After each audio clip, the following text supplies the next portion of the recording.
Mr. Wright, good morning. Good morning, my lady. I call Rishi Sunak. I swear by the Gita that the evidence I shall give shall be the truth, the whole truth, and nothing but the truth. Thank you, please. I'm sorry we had to call you back, Mr. Sunak, because you'll appreciate you were indispensable to this module. That's quite all right, milady. Thank you for having me.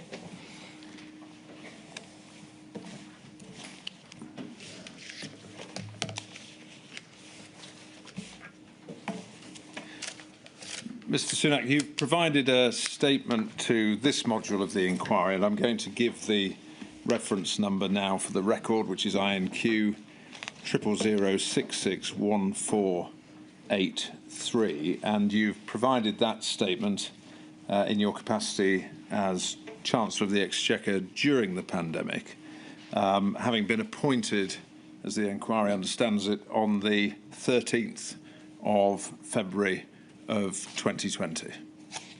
Yes, that is right. And good morning, Mr. Wright. Good morning, milady. Thank you for the opportunity to provide evidence today. Of course, this is all about making sure that we can be better prepared for any future pandemic, and I look forward to providing evidence in the spirit of constructive candour, as I enjoyed doing last time around. But before we begin, I would like to extend my condolences to all those families who lost their loved ones during COVID. Remembering those we lost and all those who suffered should, of course, be the starting point for all these discussions. And before we move on to the detailed questions, Mr. Wright, if I may, I'd like to put on record my thanks and my deep gratitude to the teams at the Treasury, HMRC, and indeed all the departments that worked to devise and then deliver all the economic support programmes that were put in place. They worked tirelessly, selflessly, and without complaint. And I think they demonstrated exceptional skill and professionalism throughout. It was, to me, a very fine example of public service, and I felt personally very fortunate to have both their advice and their support during what was an incredibly difficult time for the country. Thank you very much, Mr. Sunak. On the subject of constructive dialogue and looking ahead, the terms of reference for this inquiry require the inquiry to identify lessons to be learned, to inform preparations for future pandemics across the United Kingdom. And so in each area of questioning, I want to very much focus on your reflections and lessons learned from both what went well, and that's important, and where you think a different approach might be beneficial in a future potential emergency. And over the last 4 weeks, the inquiry has heard a lot of evidence about what has happened during the economic response and received a lot of statements addressing that in detail. And so I don't just want to ask you questions about what could or should be done next time, if there is a next time, but how, from a practical perspective, that might be achieved. Bearing in mind it's easy to say, well, you could do this or do that, but the real question is, how do you actually make that happen? Can I, to assist you, Mr. Sunak, and those following your evidence, just set out the basic structure that I'm going to follow in my questioning, so you know the order in which we're going to deal with the subjects, and we will work through these in the course of the 6 sessions of evidence that we have with you. So first, I'm going to examine preparedness as part of the initial response, look at the scale and nature of the shock, the economic shock that the country was facing, then look at some systemic and structural issues in terms of decision-making and delivery. I'd then like to move on to funding, and in particular funding for the devolved administrations.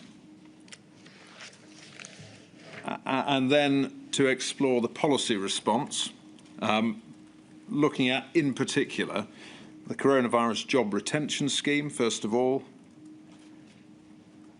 then the self-employed income support scheme, then Kickstart, then the uplifts to both universal credit and working tax credit, then the uplifts to both universal credit and working tax credit, then examining the statutory sick pay rebate scheme, then looking at loans as an umbrella heading, picking up different loan schemes within that, grants as an umbrella heading, picking up different elements of grant schemes, and then I'd like to ask you some questions, Mr. Sunak, about access by the voluntary community and social enterprise. Then to examine the economic impact of long COVID as a discrete subject. And then finally, and I'm sure you'll be relieved that it's a finally, to come to giving you an opportunity and to discuss any overarching lessons and reflections that you have, having been Chancellor during this emergency, and to look at any recommendations or thoughts for the future that you wanted to share with the inquiry. We obviously will pick up reflections as we move through, but I want to give you, as I have with every witness, an opportunity at the end of your evidence to make any points that you feel are important points of learning. As I've said, you were appointed on the 13th of February of 2020 as Chancellor. You'd previously been Chief Secretary to the Treasury, so you had been within the Treasury, is that right, before that? Yes, that is right. And there had been a number of appointments on or about that date. We've heard Lord Sharma was also appointed on the 13th of February. And we know that the current Governor of the Bank of England came into post a month later, 16th of March. And we understand that the budget, but that is a regular fiscal event, as opposed to some emergency budget, was programmed for the 11th of March. So regardless of the pandemic, your first job was going to be, or your first big job was going to be to deliver that budget on the 11th of March. Is that right? Yes, that is correct. Yeah. And so you had been, and I'm just setting this context really to remind us all of the scale of the challenge that you and officials at the Treasury were facing at the time. You had been Chancellor for just over a month when, on the 16th of March, the Prime Minister recommended avoiding all non-essential contact and travel. And then a week later, there was an announcement of lockdown that effectively put the economy into something approaching hibernation. And this was therefore a significant economic crisis unfolding that was unprecedented. You informed the nation on the 17th of March in a speech that the coronavirus pandemic is a public health emergency, but it is also an economic emergency. And you put it, Mr. Sunak, in this way: we have never in peacetime faced an economic fight like this one. And it was an economic fight that resulted, the inquiry knows, in fiscal interventions to a value of in excess of £350 billion over the course of the pandemic. So I've just set that context so we remind ourselves of where we were in February and March of 2020. From your perspective, coming new into the job, for example, you were having to react to a situation for which there was no playbook, as it were. Nothing like this had happened before. Is that right? Yes, I think that's exactly right. I mean, you mentioned I'd been in the Treasury. I'd been appointed Chief Secretary to the Treasury the previous July, so not a huge amount of time in that context. I was obviously very new to senior government, and then it was a surprise to be made Chancellor in the middle of February. And at that point, I inherited a budget date which had been previously set, that the government had announced and was being worked towards. So my immediate job was to, put together a budget in the space of a few weeks, which in ordinary course I think would probably be what you would imagine to be the most difficult job you'd ever have to do as Chancellor. As it turned out, that was really one of the easier things I had to do, given what then unfolded over the next few days, weeks, months. And at that moment, things were moving very quickly. So even during the budget preparations, it was clear that what was happening with the pandemic was escalating. And so I wouldn't say we necessarily rewrote the budget, but as well as the regular budget that we had planned, what we then ended up having to do midway through that prep was to deliver a set of COVID-specific responses in that budget, which I'm sure we can go through. So the budget itself was almost a budget that delivered largely what was in the 2019 manifesto from an economic perspective, but then also had a set of interventions specifically designed to deal with the pandemic as we imagined it would be at that moment. Obviously, we had to build on those pretty considerably and quickly thereafter.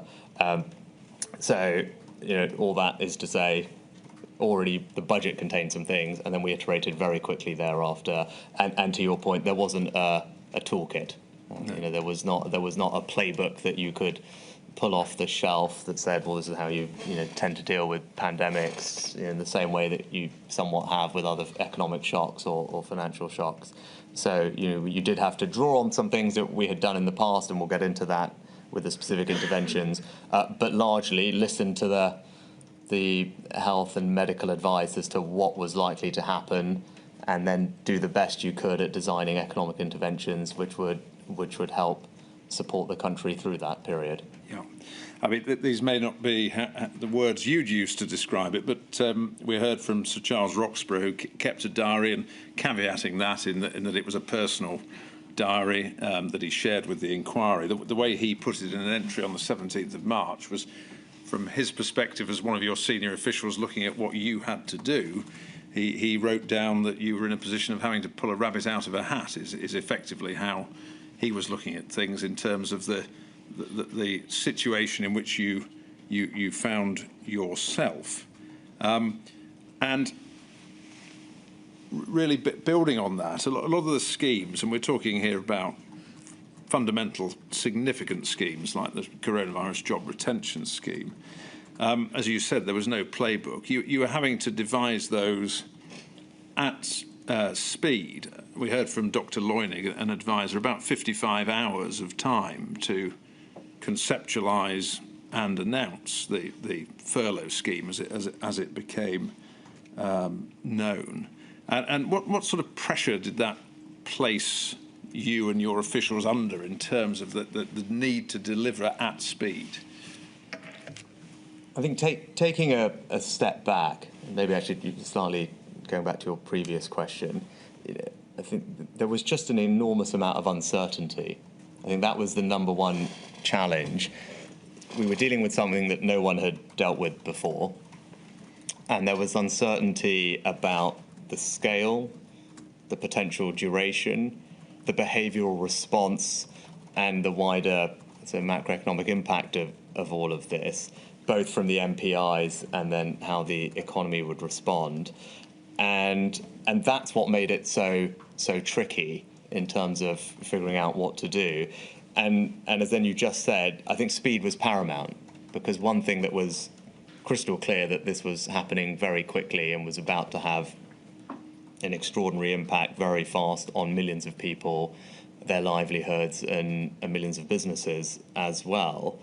So not only are you trying to do things that have never been done before, you have to do them as fast as you humanly can, and that's why at the opening of my evidence I did want to put on record my thanks, because as I felt I was new to the job, I was new to being in cabinet, having a job like this, and then having obviously to deal with something like this and do the best job you could for the country. Having the support, the advice of people around you who were working incredibly hard at particularly those first few weeks, was something that will stay with me for the rest of my professional life. It was an extraordinary effort by a whole number of people trying to serve the country in the best way they thought they could. And maybe if it's helpful, I can talk a little bit about what we were trying to solve for.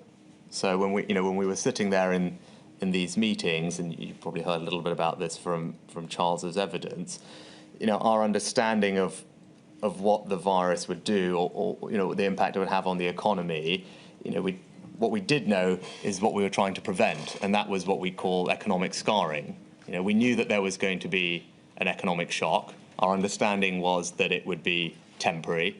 I think our understanding at the beginning was that it would last several weeks to a few months. And what we were focused on doing is making sure that the temporary shock did not have long-term serious economic consequences, and that's what the term economic scarring means. And there are various transmission mechanisms for economic scarring: damage to aggregate labour supply, damage to the capital stock, damage to what we call total factor productivity, which is how you knit things together and create things out of them. And so that was what we were trying to do, and I think that was the right set of objectives. And then you talked about the how, and earlier on, that then led to a few things that we were designing schemes and designing economic policy to deliver in terms of outcomes that we could be measured against. And the first was to prevent unemployment and protect living standards. I don't want to cut you off, but I am going to come on to those priorities shortly. I just, at the moment, if we could, and if I don't keep this promise, you can haul me up about it, but we will come on to that very soon. Just before we get there, just going back to this point about speed and there being no playbook, you referred to that. In ordinary times, if we're talking about governance in ordinary steady state, things like the CGRS, schemes like that, would have taken months to work up, to consult upon, to implement in ordinary government proceedings. How important was it, did you think? Yes, there was no playbook, so you couldn't dust it off and say, what do we do in this situation? But did you find that actually having an entrepreneurial approach to decision-making was a benefit? In other words, that being freed of the usual strictures of government systems and operations? I don't think it necessarily was strictures, but I think the necessity of speed just meant that everyone recognised we didn't have the luxury of time. Yeah. And I think that was everyone's driving force, really. I can't think that there were particular processes or structures that somehow we did away with. It was just that we had to work quickly. And as we'll get into later, I think there was an acknowledgement from the beginning. I mean, use the word entrepreneurial. I'd probably say iterative, maybe the other way to characterise it. There was an acknowledgement early on when I was talking to the team that, of course, we weren't going to get everything right straight away. I think that would have been surprising given the speed at which we were operating and the scale of the interventions we were designing and putting in place. So there was a recognition up front, and I encouraged the team to be comfortable with that was okay, right? We couldn't let perfect be the enemy of the good, and we were going to have to acknowledge that we would iterate as we go. I think there are general lessons for policy making, I think, in any case, about that, what they call in the Cabinet Office a test and learn approach and an iterative approach to policy making. I think that's a good thing. I think that's what you see in the private sector for sure. I, in general, think that is a good thing for government to try and adopt, even in peacetime. It requires a recognition on everyone's part that you are then putting things out there that are not perfect day one and then iterating them over time. But I think in the context of a pandemic, everyone was comfortable with that, or should have been, because we had to get things out fast. Otherwise, the consequences would have been severely negative. So that iterative approach has benefits in all times, in your view. And so when we look at playbooks and the idea of playbooks, and this is just why I'm interested in this issue in terms of how much planning you can ever do. you don't want to plan to the point where you lose the ability to be agile and to react to what's going on. In other words, that you just follow line 1, line 2, line 3. You've got to still be reactive. Yeah, and I've followed some of the evidence that you've had during this module, and I think this is a really interesting question. To what extent should we come out of this saying, here's a playbook for next time? And I probably, and again, we'll get into it in detail when we go through the individual interventions, my overarching reflection would be we have learnt an enormous amount having been through this once, and we have a set of tools that we developed, we iterated, and no doubt can be improved in the future. But I would slightly guard against the idea that whatever happens next time, you can pull something off the shelf and, as you said, just kind of go, right, line 1, line 2, plug it into a machine and off you go. Each economic shock, each economic crisis is going to be slightly different, and it's important for policymakers at that moment to be agile and responsive to the situation they face, and not be so mechanically thinking, okay, well, just because we did this last time, it's the right thing to do in exactly the same way. So I think you used the word agility. I think that's right. It's just responsiveness to the situation you face, having the agility to respond to it, to be flexible, but also then to acknowledge, even next time, a willingness to be able to iterate as you go would be my takeaways. Having said that, all of that will be benefited from the fact that we have now developed a whole new set of tools this time around, building on some tools that we had previously, and that will help.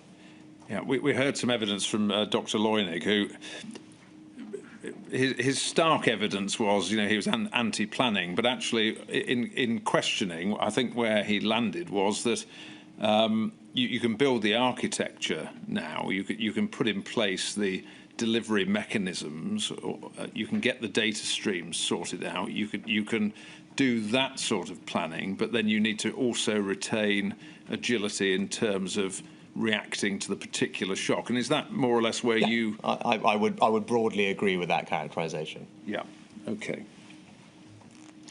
So that was... you had to be agile, you had to be iterative, because you didn't have a playbook and there weren't these structures. So that's the starting point. Moving on then to the scale and nature of the shock, and when we've discussed that, then we'll come on to the point you were making about what you were trying to do, what you were thinking about. But in terms of this pandemic, this wasn't a shock, and Andrew Bailey spoke about this, that arose in the economic system or in the global financial markets. This was a health crisis that then had a knock-on effect in terms of an economic shock. Is that right? Yes, that's right. I think normally when you're responding to an economic shock, part of your job is to try and stimulate economic activity.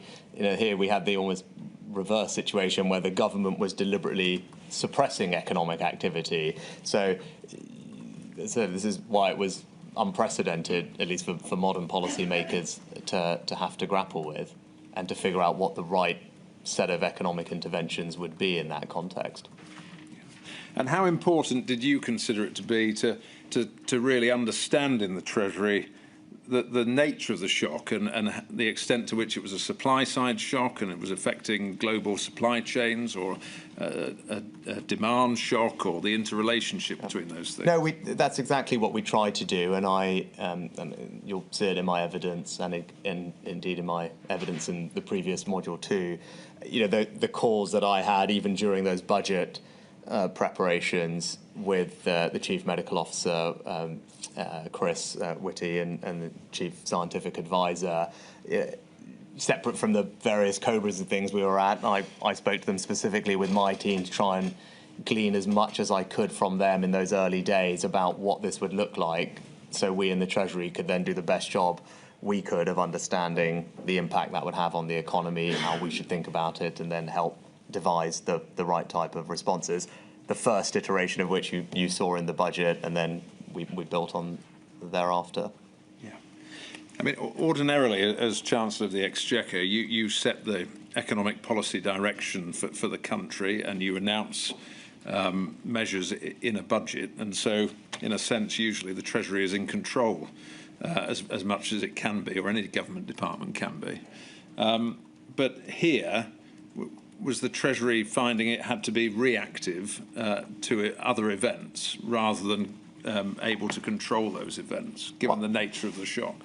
I think, of course, the Treasury and the economic response had to be responsive to and based on the health interventions. So I think it's kind of a statement of obvious in one sense, but it was, the Treasury couldn't drive the conversation, especially in those early, and nor should it have done, in those early days and weeks. And I went through this in some detail in my evidence in the previous module. My strong recollection of that period is largely the response being led by the Department for Health, together with the medical and scientific advisors, and us largely, following the advice that they were putting in front of ministers and the Prime Minister. And then obviously the economic policy response would be based on that. And as that changed, then we had to change the economic response or anticipate where it might go. And that's really what I'm coming to, in that we know from all the other evidence the inquiry's heard how rapidly the health position was changing. Yes. And so from your perspective, did that mean that the economic position was changing just as rapidly behind the health development? Yes, that's right. And I think I perhaps maybe slightly underappreciated how, and I going back over all those individual meetings of that period, even when I went over it in preparation for the previous module and now, I'm struck by how much that health and medical advice was changing in those early days. I think people, even I was struck by that rereading it. And of course, the economic response then had to keep up with that, and you saw that because we put a set of things in place for the budget, and then very quickly we had to then go and do a whole host of other things. And what we did in the budget wasn't that it was out of date, and in fact many of those things persisted for a long period throughout the pandemic, but we had to do significantly more than that, and that is a reflection, as you said, of a rapidly evolving health situation. And that pace and the speed at which things were evolving presumably supports your view about the need to retain agility and to take this iterative approach. Yes, I think that's absolutely right. And the Treasury has a great institutional ability to deliver, I'd say, set-piece economic policy announcements because of the budget process. And what we had to do, in the organisation, and they responded, absolutely brilliantly to that, and reflect on the time. We almost had to deliver 5 budgets in the space of about 2 weeks. In terms of the scale of what was being announced, they were bigger than pretty much any budget that had ever been announced by any chancellor. And it felt like for a period we were doing one of those every 2 days for that first 2 weeks. It was an incredibly, to go back to what you were saying before, it was an incredibly intense period, those first 2 weeks. And as at every second day, I was popping up. It felt like doing a press conference announcing something, and then behind all of that there was 48 hours of non-stop work to get to that point, and then after that go and make sure all the implementation was happening, and then move on to the next thing. I think that probably looking back at it, slightly benefited from the fact that there wasn't really time to panic. There wasn't really time to worry. You just, certainly my approach to it individually was, you just had to focus on the problem in front of you, run at it, solve it best you could, get on to the next one, and just keep going and not let it consume you. But the organisation, as I said, responded exceptionally well in those early couple of weeks. And probably the other thing to say is, we were all new to working from home at that point, right? I think people forget that. I think Charles in his evidence made an observation about that, and it's a small point, but we were not set up with all the things like Teams and everything else. There wasn't, I think, even the right set of plug sockets. I think Charles mentioned in the Chancellor's meeting room in number 11 Downing Street, which is telephone socket. That was it. Which is why there's, we were kind of crowding around the kind of almost sitting room, because that was where you could plug in all the various things and have a conference call, and that was what it was like in those first couple of days. So I think, given that, I was very grateful for the team for rising to the challenge to get me what I needed to go out and do what I had to do, which I know we'll come on to in a second. And in terms of what the challenge was or became, and again, just for context, we've seen the very first briefing you had as Chancellor about the pandemic, and at that time there was still an expectation it might be contained even in China, that it might not reach the United Kingdom, and then months later the budget, that's all consigned to history. But in March, February-March, was there still a hope, perhaps even an expectation, that it might be capable of being a relatively short-lived economic shock?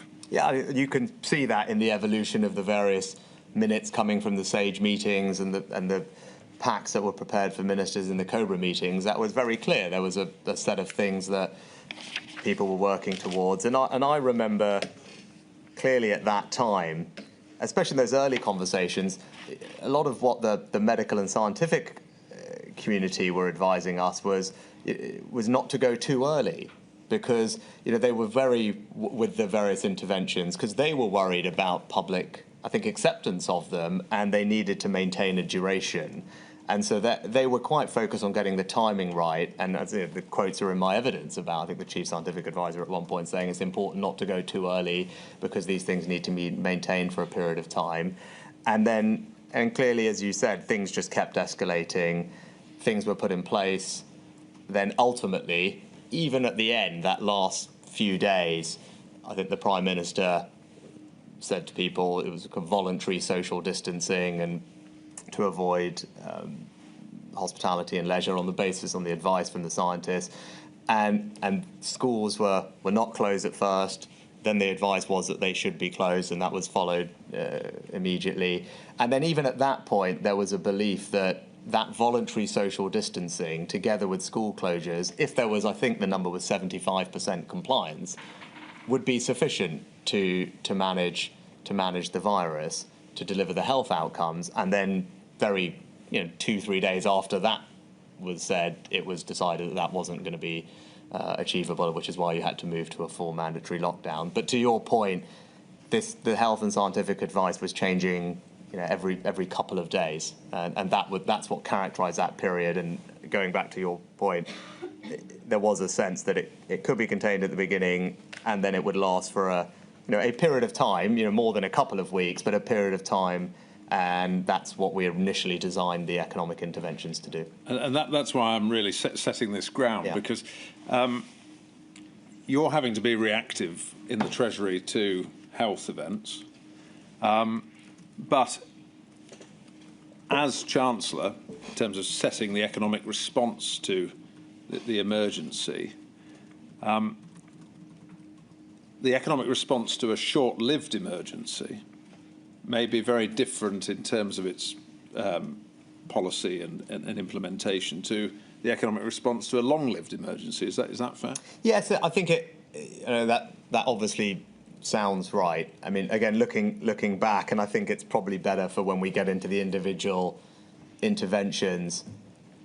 It's not obvious what very significantly large decisions that we would have made that would have been very, very different at the beginning, knowing if you knew that it was going to be for longer than you thought. I mean, there might be some micro design details, but I'm not actually, as we get into it, I'm not sure if that's necessarily the case. And that's where, whenever it's appropriate to get into what we were solving for, and then so at least you have an understanding. Well, let's come on to that now. Yeah, because I think, as I said, a lot of that is slightly time agnostic in a sense.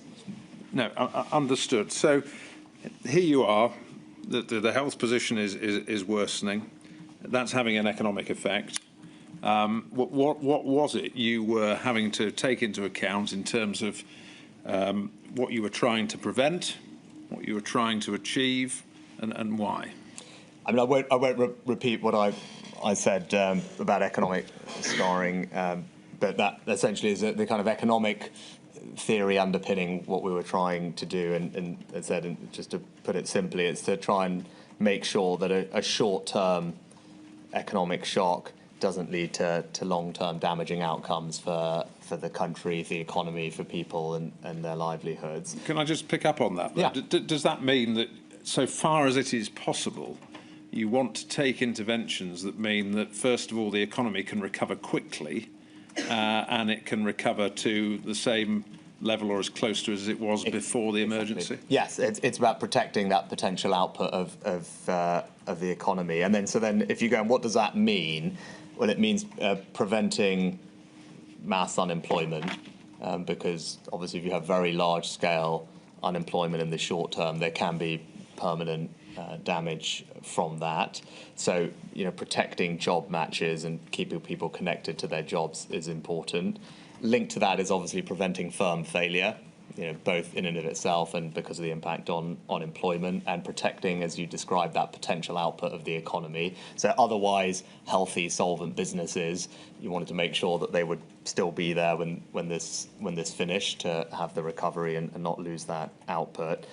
We always had a strong eye on the most vulnerable. We knew this was going to be an incredibly serious event for the country, and you always want to make sure, I certainly wanted to make sure, and the team knew this, that the most vulnerable in society, that we were making sure that we had an eye on what was happening to them and could support them as appropriate. And then you also wanted to design things that would allow economic activity to recover when appropriate, because long-term economic growth is a function of the efficient allocation of resources in an economy, and what you needed to allow happen at the appropriate moment was for those normal forces to be able to resume. It's not good long-term for an economy, for things to carry on in an artificial state. You believe, as I do, in markets and their ability to allocate resources efficiently. So you wanted to make sure that, as appropriate economic activity and normal economic allocation mechanisms could operate and markets could function. And then lastly, but not least, of course, was ensuring value for money for the interventions and thereby minimising the fiscal impact. So as a kind of set of things, there's 4 or 5 things there that were always at the top of our mind. And at the beginning of the pandemic, I'm sure probably they were written down somewhere, but that was a set of things that we were solving for, fitting in this overarching desire to avoid economic scarring best we could or minimise it. And as you'll see, as I describe those things, there's an inherent tension between these things. And I mean, all economic policy making is about trade-offs for the most part, but this in particular. And yes, of course, minimising fiscal impact, ensuring value for money is incredibly important. Designing schemes that could ensure economic activity could resume is, of course, important. Where we probably put more weight in those early days is, as I said, protecting unemployment and business failure. And there's, as we'll go through, there's an inherent tension between these things. And part of my job was to make decisions on where to design policies, which things to weight more or less at any given moment in time. And again, there's not a perfect science to that. That's a judgment, and those are judgments that I made on a regular basis throughout the pandemic. But as to give people, like I said, an overarching sense of what we were aiming for, what our economic objectives were, those were the economic objectives that as they were important to me throughout. Yeah. And maybe one other point I'd make is that those are all the very practical, measurable economic outcomes.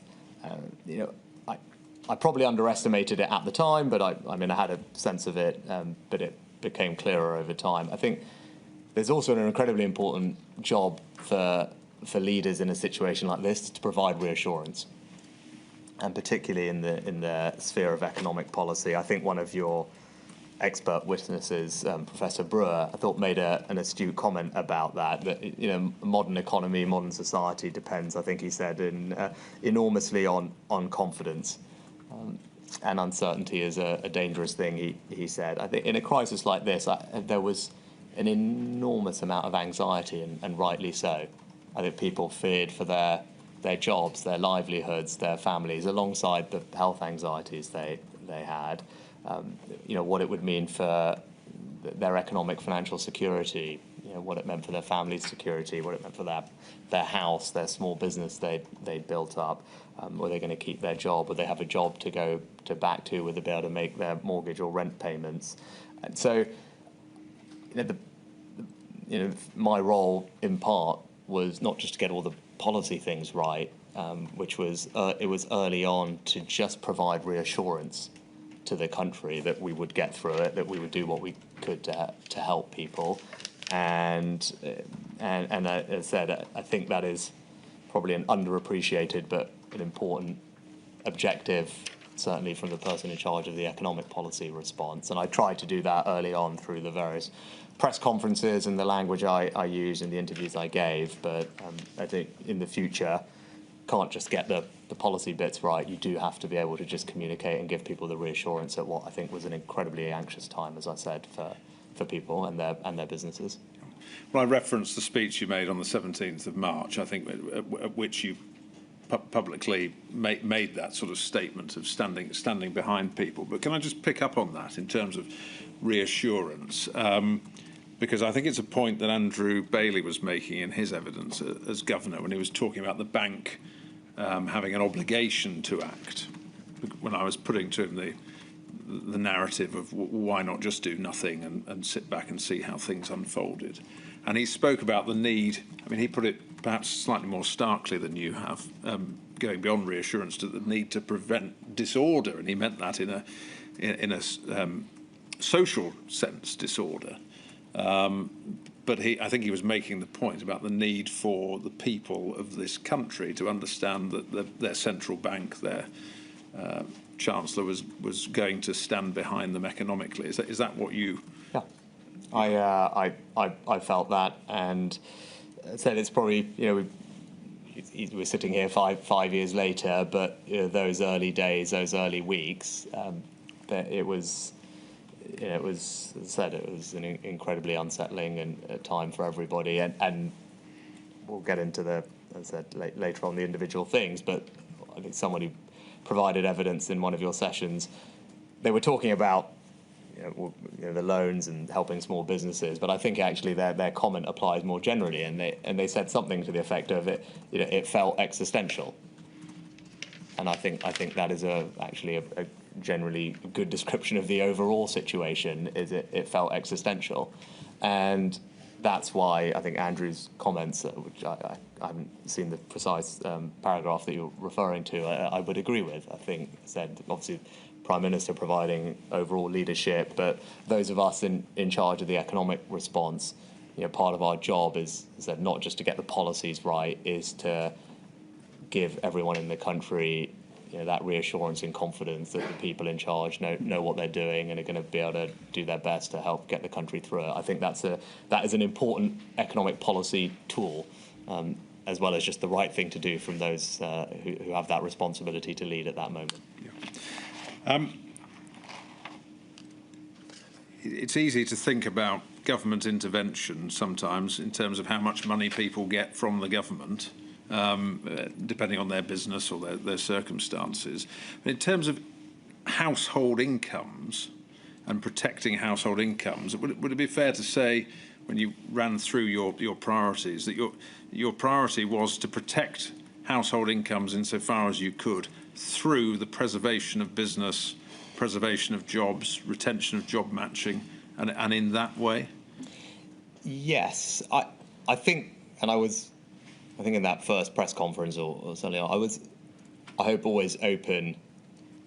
It wasn't going to be possible to save every single person's job, and people were going to experience economic hardship as a result of what was happening. And I thought it was important to be honest with people about that up front. There's a balance. You want to provide reassurance, but I think a degree of candour is also appropriate. And once again, my job to get that balance right. I tried to do both things. I think actually, as it turned out, the impact on household incomes and living standards, particularly for the most vulnerable in society, we will get into it in the right section, I assume. So I'll save it for then. But I think the overall results on that were stronger than I would have perhaps anticipated going into this, and I'm very proud of that. I mean, it was something that we had an eye on throughout, and certain policies were designed specifically with that in mind. But when you go back and look at the impact on deprivation or poverty or disposable income for those who are the most vulnerable, so the track record through the pandemic, I think we'll find is much more favourable than anyone might have thought. But more generally, I think the living standards probably come as a consequence, as you said, of protecting people's jobs and that job connection, protecting business failures, etc., etc. But obviously some policies, and universal credit being one in particular, which targeted that as well, and furlough. Yeah, we heard from, again, Dr. Loining about, for example, the approach taken in the United States of America, where this idea, he termed it helicopter money delivered through welfare rather than through job preservation, though he explained that really that wasn't a policy choice by the US in his view. It was more a fact that they couldn't have delivered the sort of scheme you delivered in terms of job retention because they didn't have the systems by which to deliver it. But it's fair to say, is it, that you put that protection of jobs and recovery of business at the forefront of the response? Yes, I did, and I did that because I thought that was the best way to, as I said, minimise economic scarring, the long-term damage on the economy, on people's employment security, financial security, and I'm glad when we come on to it, what happened on unemployment was considerably better than anyone had forecasted at the early stages of the pandemic. So we were successful in preventing that mass unemployment, which going in was the biggest fear. The biggest economic fear going into this was there was going to be mass unemployment. That might speak to what Andrew was perhaps saying about the social disorder. The scale of projections people had about 12% unemployment rates, millions and millions of people without a job. Clearly, that's not something that the country had experienced in a very, very long time, and reasonable to worry about the social impact of that. So, that, as I said, that was what we're particularly focused on averting. And I think there are different approaches.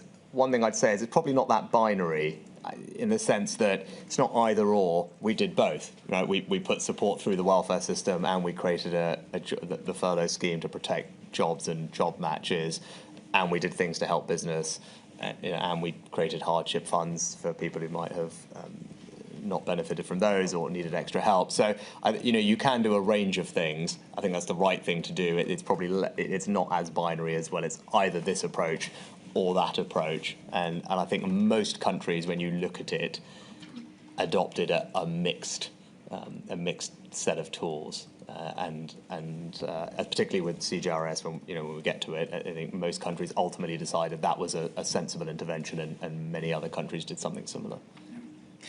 And as Chancellor, you were obviously authorising significant public spending. These interventions, we know, cost a lot of money.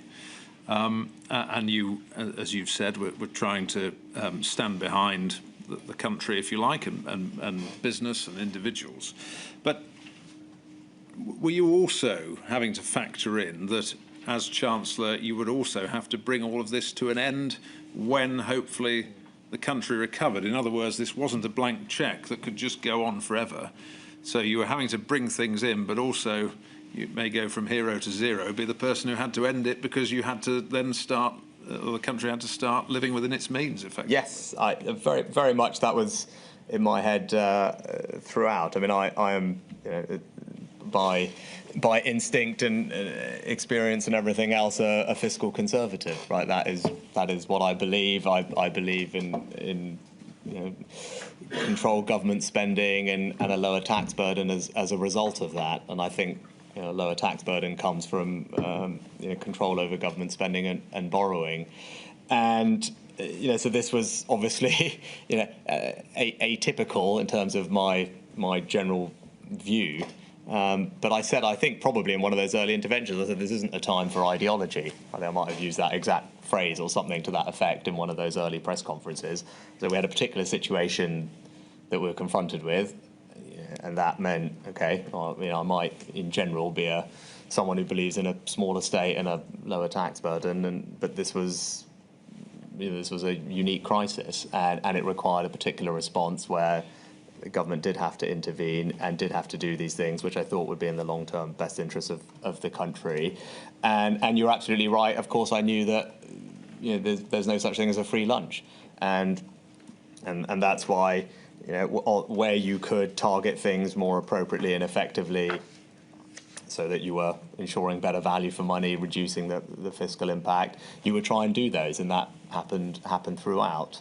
And that's why I think in the last budget I did sorry, not the last budget I did, but the spring 21 budget, I stood up and said, we do now have to pay for these things. I didn't leave the tab in that sense for not to be picked up. I was honest with the country, and now we had to put in place some tax changes, which I, of course, hated doing, and to your point, but it was the right thing to do. It was the right thing to intervene, and then it was the right thing to make sure that our public finances were then put on a sustainable trajectory there afterwards, which is why I had to, as Chancellor, deliver a tax-raising budget in the spring of 21, precisely because these things are not free and needed to be paid for.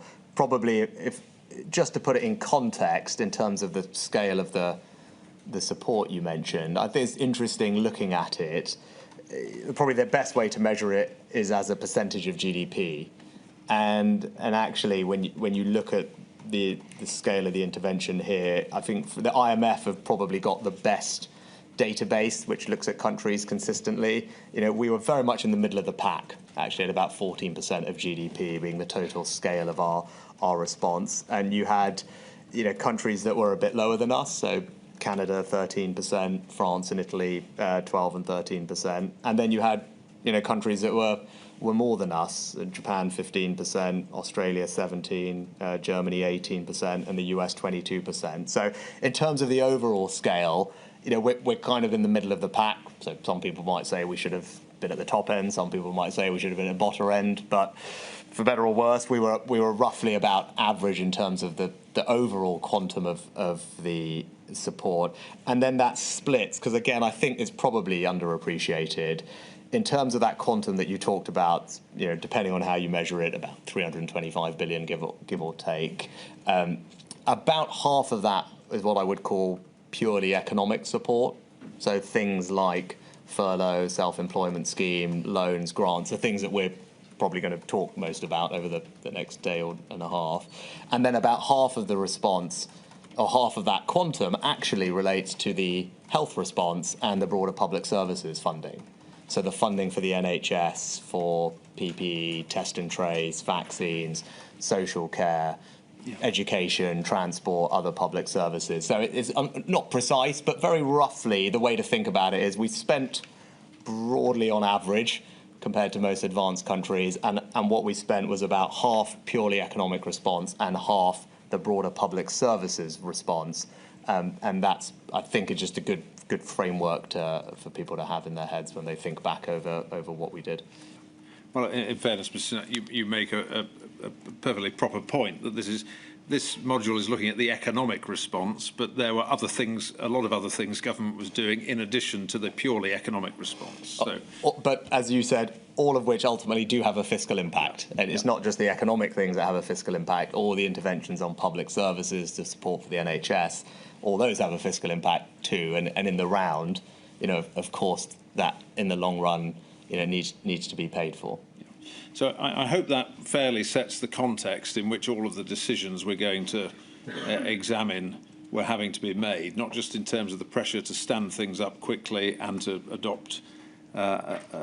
adapt them rather as you go along, but also in terms of the ultimately hard decision to decide when to withdraw support, so it doesn't either undermine the economic recovery or become support that just can't be funded. So can we move on to looking at systems and structures of this? Just before we do, Mr. Wright, maybe I think I said, summarised the context very well. I think the only thing that we didn't touch on, just to bring to life what that early period was like, was you would have got some of this from Andrew, but I can give it to you from my perspective, was just what was going on in the gilt markets at that time. And if I think back to that period which you said was intense and filled with anxiety, certainly for me, that was particularly troubling. I mean, I'd been Chancellor for felt like 5 seconds, and then you could see a very material tightening in UK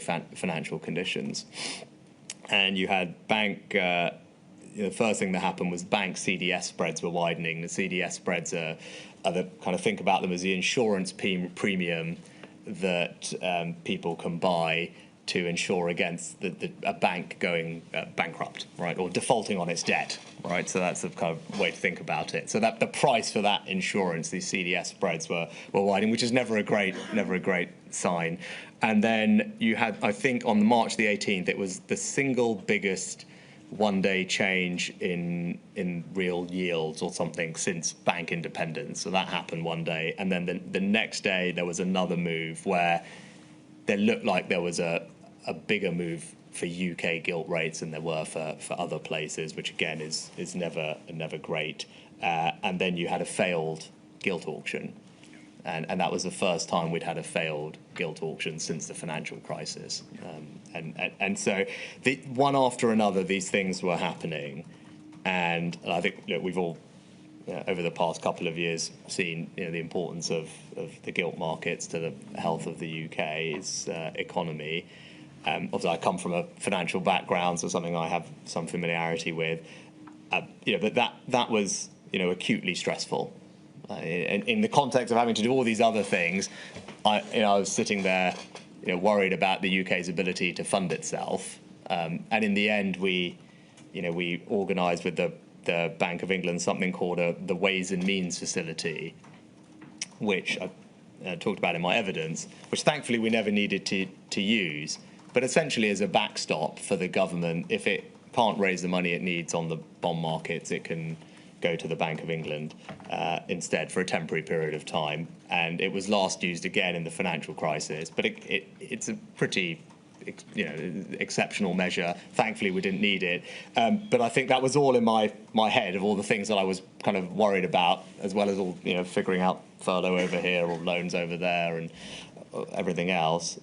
Was that was happening at exactly the same time. And to your point, on thinking, gosh, are we going to be able to borrow the money we need to put all these things in place? I need to have that in the back of my head as well, because that really would be a disaster if there was a problem. No, quite right. You should mention that. I had a little note saying risk to markets, and we skipped over it. But don't worry. Quite properly that you mention it. And as you say, Mr. Bailey touched on that. He justified the bank's actions to go big and go fast, as he described it, on that basis, that there was a real risk to the markets, that there was significant market volatility, that there was a need to take decisive action, and that would have been a very serious threat had it transpired. So all of this going on in the background of your decision making. Can we move then to really pick up the sort of systems and structures around that decision making, if we could. So moving on slightly in the list of topics, and I just want to pick up some sort of high level concepts really, and the first of those is that, I mean, generally speaking, do you agree that if it's possible, accepting pace, speed, the need for confidentiality in different times, accepting all of that, where possible, to bring together your delivery experts at the time of formulating policy is a good idea, particularly when responding to an emergency? Yes. Yeah. I didn't think it would be one you'd say no to. And so far as the Treasury was concerned, there was a very good example of that, I think, in terms of its relationship with His Majesty's Revenue and Customs, and the policy partnership that we've heard a lot about, which is unique to those two departments, and probably because of how they're configured. Is that right? Yes. Obviously, I'm trying to think of the exact legal link. I mean, HMRC is a body of HMT, and it has a minister that it's reports into, but obviously it's operationally independent, and essentially is the delivery mechanism for the most part of most of what the Treasury does. So there is an existing relationship between those two departments. Yeah. And that meant, for example, when you were looking to stand up the CJRS, you could have the delivery experts in the room at the same time as you're formulating the policy, and that made it all deliverable quickly. It would have been impossible without. I'd go as far as saying that there was an extraordinary team at MHMRC, who I won't embarrass by naming them all, but we had that from the beginning. I think the Perm Sec at HMRC has described it as a shared vision and a single team approach, and which I really felt that it was. And it's normally not everyone's favourite government agency, HMRC, but I can honestly say in this period, we were all lucky as a country that they were able to deliver something as effectively as they did. Which, let's be candid, I think most people thought that it wouldn't work. In fact, certainly at least more than one journalist told me afterwards they were all ready to write the stories about how the whole system would fall over when it went live. I certainly had a very stressful morning talking to all the IT people that day, I remember. And so it wasn't just that, the policy and the delivery, down to the, thankfully we had a brilliant guy, again, I won't embarrass him by mentioning him, to literally go through the IT to make sure that it would stand up to what was going to be millions of people claiming and not fall over, and could do all the things we needed to do. All of that was part, as I said, single team, there from the beginning, involved in everything, and it worked brilliantly well. And as I said, I'm very grateful that all happened so seamlessly. I said I wouldn't have been able to do this without that. Okay. Now, it worked that well, as you've described. The natural reaction might be to say, right, well, every government department should work with the Treasury in that way. Having been Chancellor and Prime Minister, I assume you're going to tell me that wouldn't work either, because it's just not possible. It's not how government is configured. Of course, government is configured in departments, and departments have their equities, and that tension is not necessarily a bad thing, by the way, and it's a healthy thing. For having done both jobs, I wasn't obviously Prime Minister during this period. It was important that the Prime Minister during this period, important for me as Prime Minister, to get those different department equities in a policy-making process. But I would say, I looking back, I'm pleased that we managed to, I think, in large part replicate that policy partnership, I think is the phrase that you've used to describe it, particularly with DWP and BEIS as well, in the areas where we were doing policy together with them. So it wasn't as intense as the HMRC relationship. Well, that's because what we were doing with them was probably less intense when we were doing it, and we'll come on to loans later. That obviously was intense, but it was still, we created these, I think we called them cells, for, actually I'm not entirely sure why, but someone came up with that name, and we had these cells, and actually, I do think it requires a bit of, I tell you about lessons learned and things. One thing is, it is always going to rely slightly on the relationship between the ministers, is my sense, unless they're told to do something by the Prime Minister. I was really fortunate, and I think you've had evidence from both of them. I had very good personal working relationships with Alok, who was Secretary of State at BEIS, and Therese Coffey, who was Secretary of State at DWP, and I think both of them would have said the same thing when they've been here. So we had a good personal working relationship. That really matters, and because if that's not there, then the Prime Minister has to force you to do it, and that's probably never perfect. So thankfully that is the case. And the teams take it, because the teams will take a steer from that.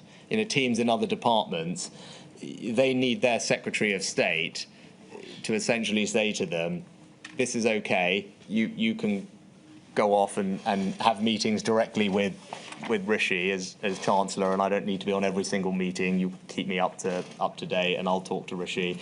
But that's kind of very practically what needs to happen.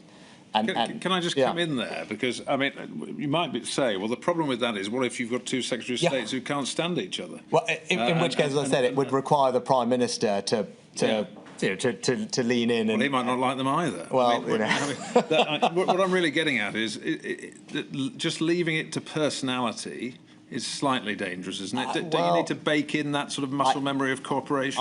You can bake in that muscle memory, but again, my honest reflection, you might come out of this and say, great, there should be this structure stood up or that structure, but it is, in reality, it is going to depend a bit on personal relationships. We might prefer that it wasn't, and you can kind of, I mean this in the nicest possible way, structure your way out of it or create some process out of it. Can I just give you a different perspective that isn't about structures, but I think this is a point Sir Charles Roxburgh made. I mean, he was against structure. But he was talking about the point you've made. It's up to the Secretary of State to really set the agenda and the tone, but that in the civil service there can be training for civil servants that is focused on cooperation and cross-departmental working. It doesn't change structures. It just, that's what I mean by baking I do agree with that, and I think, look, I'm sort of sidetrack, but maybe helpful. One thing I've been, sort of not being in government now, so one thing I was, and I hope is the case, was always positively struck by is the Darlington Economic Campus that I established as Chancellor. And the reason I bring it up is, it's an interesting model where multiple departments are in one building, and that is obviously, I don't know, unique but rare for how government functions normally. And the senior civil servant there is a Treasury person, and Beth Russell has done an extraordinary job of leading, growing that organisation. But whenever I was there, both as Chancellor and as Prime Minister, because I continued to work out of that office as Prime Minister and always spend the time to walk around and talk to particularly the junior officials that were there, I was struck by, to your point, that there was, I think, a greater culture of collaboration and cross-working,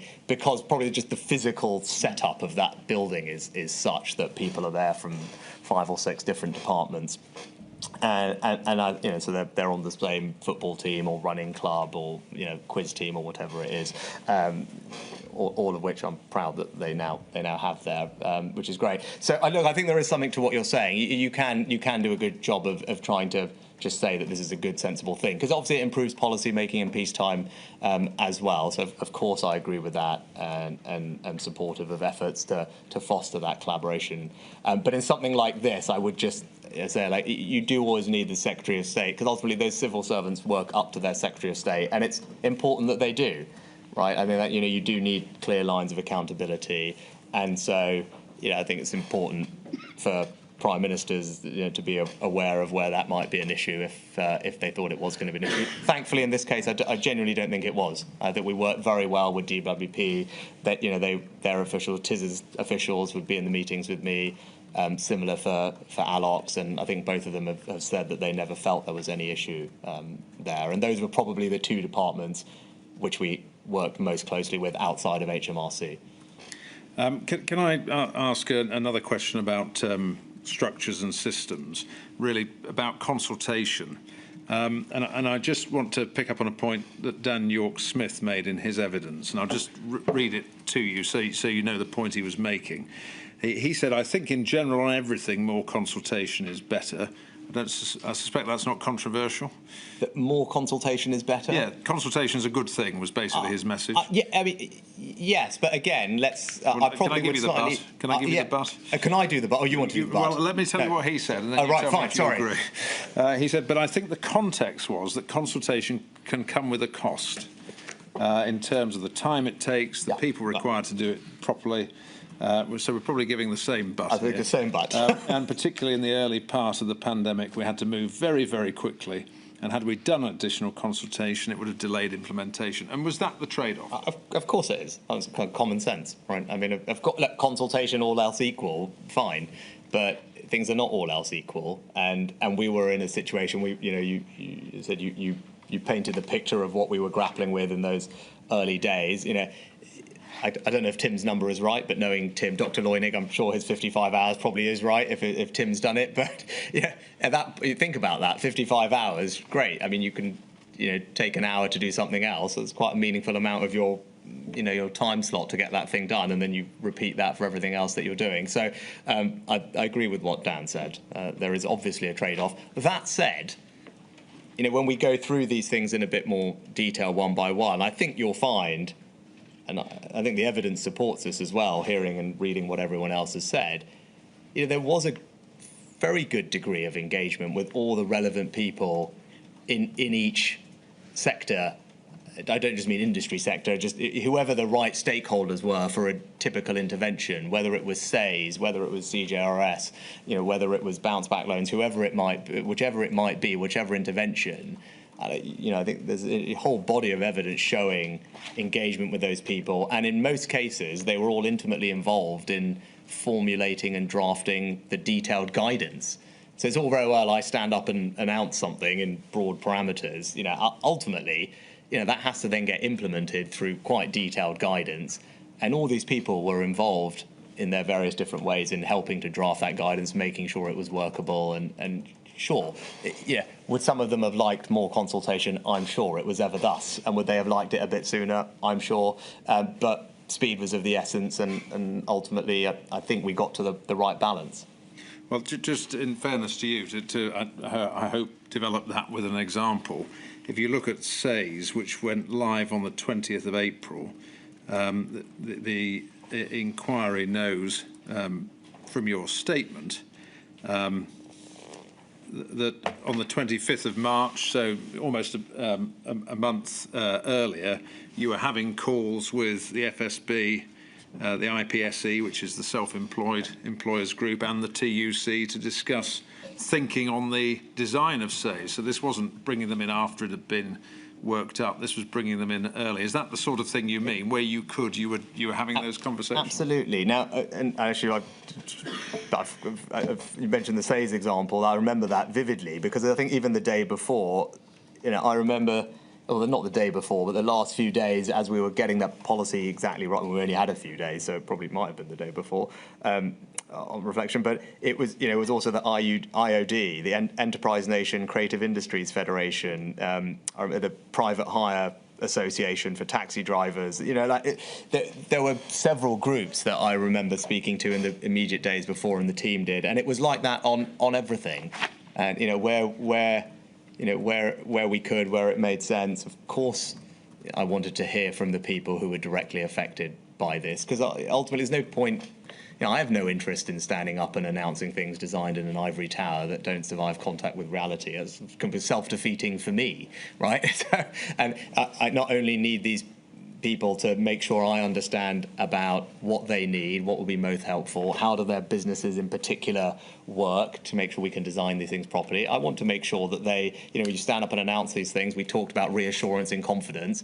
I want to make sure that they also say, thank you, great, that is going to work, and we can go and tell all our members they can breathe a little easier tonight. So there's simply no, there's no desire not to do that. As I said, it would be self-defeating. So if it has not happened in the way that someone wants, it's because we were moving at a speed that meant it wasn't possible, not because we didn't want to. Can I pick up a final question on that, and then we'll have to take the break? But in terms of spoken about the personality of the Secretary of State and change from time to time and set the direction, but on that front, do you, having been through this, think that there is a need for formal systems and structures to ensure that consultation, or do you think it's something that has to be more organic, and what do you think would be helpful? Because there's the risk that people might drop through the cracks of consultation if there isn't an established body of people who are talking to each other in normal times. Yeah, I mean, I tend to think this works pretty well, at least during my time in government, but worked pretty well. I don't, I look back on this time, I felt that my team in the Treasury were constantly talking to people. My advice was, and they knew I would want that, was peppered with, we've spoken to this person, this person, this person, because they knew that I would ask, well, how's that person going to react? What's that person going to say? And I was someone who, quite, to use a slightly more investment term, focuses on the unit economics of things. And I don't want to just design macro policy. If I'm doing something that impacts the hospitality industry, I wanted to make sure I understood, what an average pub's revenue and costs were, and they knew that that's what I would want to know. So, my advice always had that information in it, and they were constantly out there talking to people, whether it was Charles having his regular roundtables with big businesses, or all the team talking to all the trade associations and making sure we understood what their individual members were going through, so that we could get things right for them. That was very much the culture and the expectation from me. So this is about sharing and getting consultation external to the Treasury, which I think is important.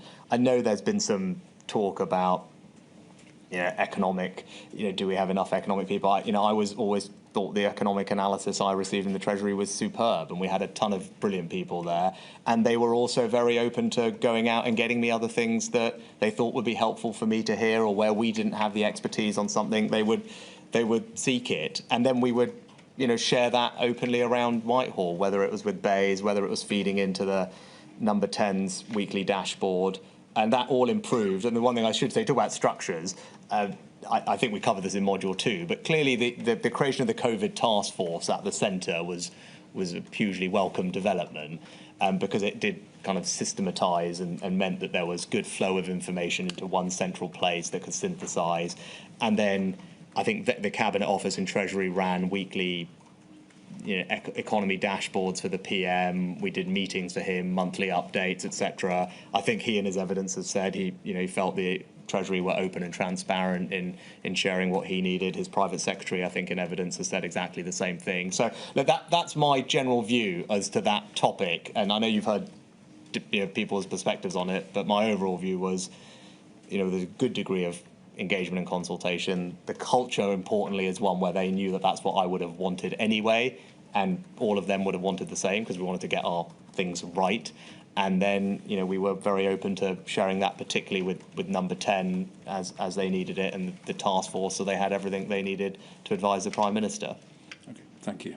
My lady, I think that's time for the break, and then after the break, I just want to finish off briefly this topic, and then we'll move on to funding for the devolved administrations. You remember the breaks, Mr. Sunak. I shall return at midday. All rise.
Mr. Wright. Thank you, Milady. I want to move on to funding as soon as we can, but there are just two really further points I want to pick up about systems and structures. The first is about transparency and sharing of analysis. And if you bear with me, Mr. Sunak, as I just give you the context to the question, really, in terms of other evidence that we've heard in the inquiry. We heard some evidence from Robert Harrison, who was the head of the Directorate General for Analysis in the Covid-19 Task Force. And he explained about an epi-macro model that the Treasury had. And the first he heard about this was actually during the inquiry, when he read the evidence. And James Benford accepted that the model had not been shared, describing it as a departmental position. And I just want to pick up on this. I mean, departmental position, in normal times, the Treasury as a department, for good reason, market sensitivity, budget, PERDA, so on and so forth, has reason not to share its thinking. Is that reasonable in government? Yes, I mean, of course, there has to be a concern for market-sensitive information. Yeah.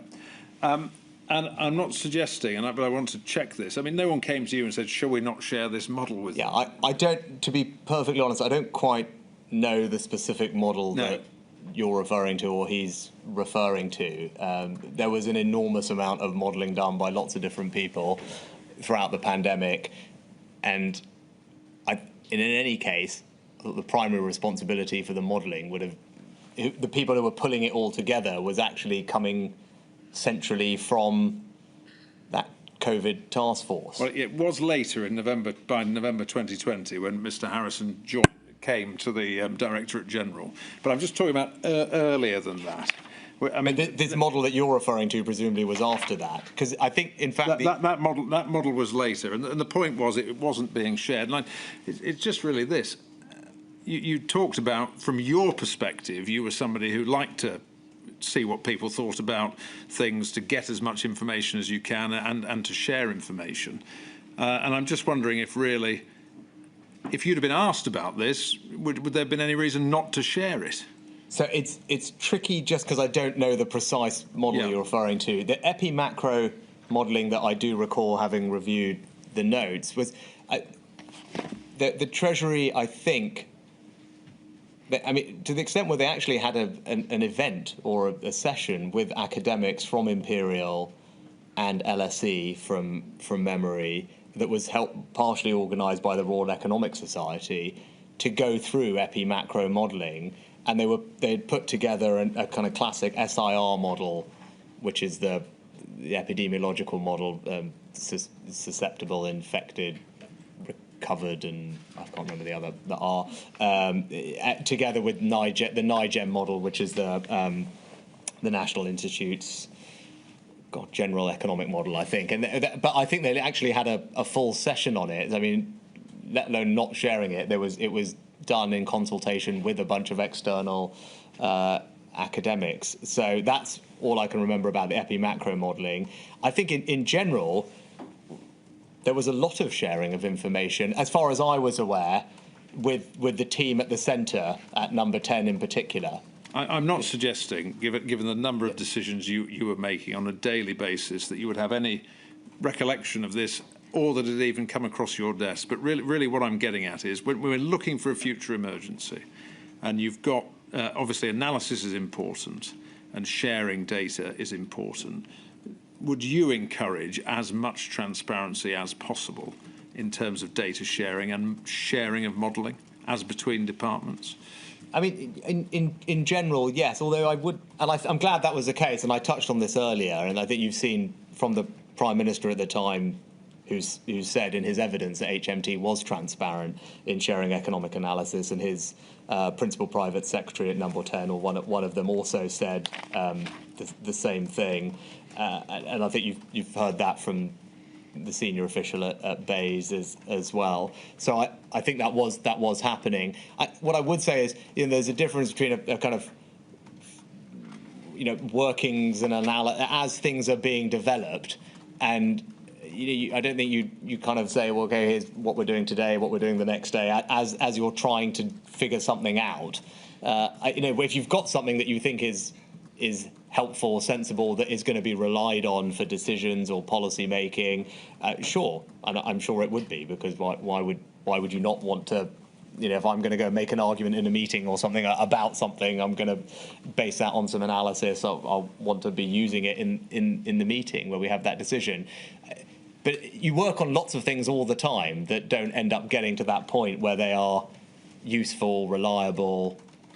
At which point, I don't necessarily think that every single thing that you probably worked on needs to be then given to everybody. That would be a bit odd, I think, and cumbersome. That point is well made and accepted, but I think you've really hit on the potential mischief of people not sharing analysis, or the fact that they've got a basis for analysis, is that ministers or secretaries of state will all have their own analysts who might be giving them analysis that is influencing their position on things, and others don't know why they're adopting that position, what's informing that position, if things are being kept secret rather than being shared, once they are worked up, once they're being presented as analysis. I'm not. Do you I don't. At the end of the day, danger? if you think about it in practice, you're in that situation as you describe. Minister's got a point of view. If someone said something in a meeting and said, "Okay, well, if you do this, then all these things will happen," I'm likely to probe it. Right, and if I said something, someone's going to probe me, and I'm going to have the evidence or the analysis to back up my point. And I would imagine the Prime Minister would say, okay, well, interesting, that's different to what that person is saying.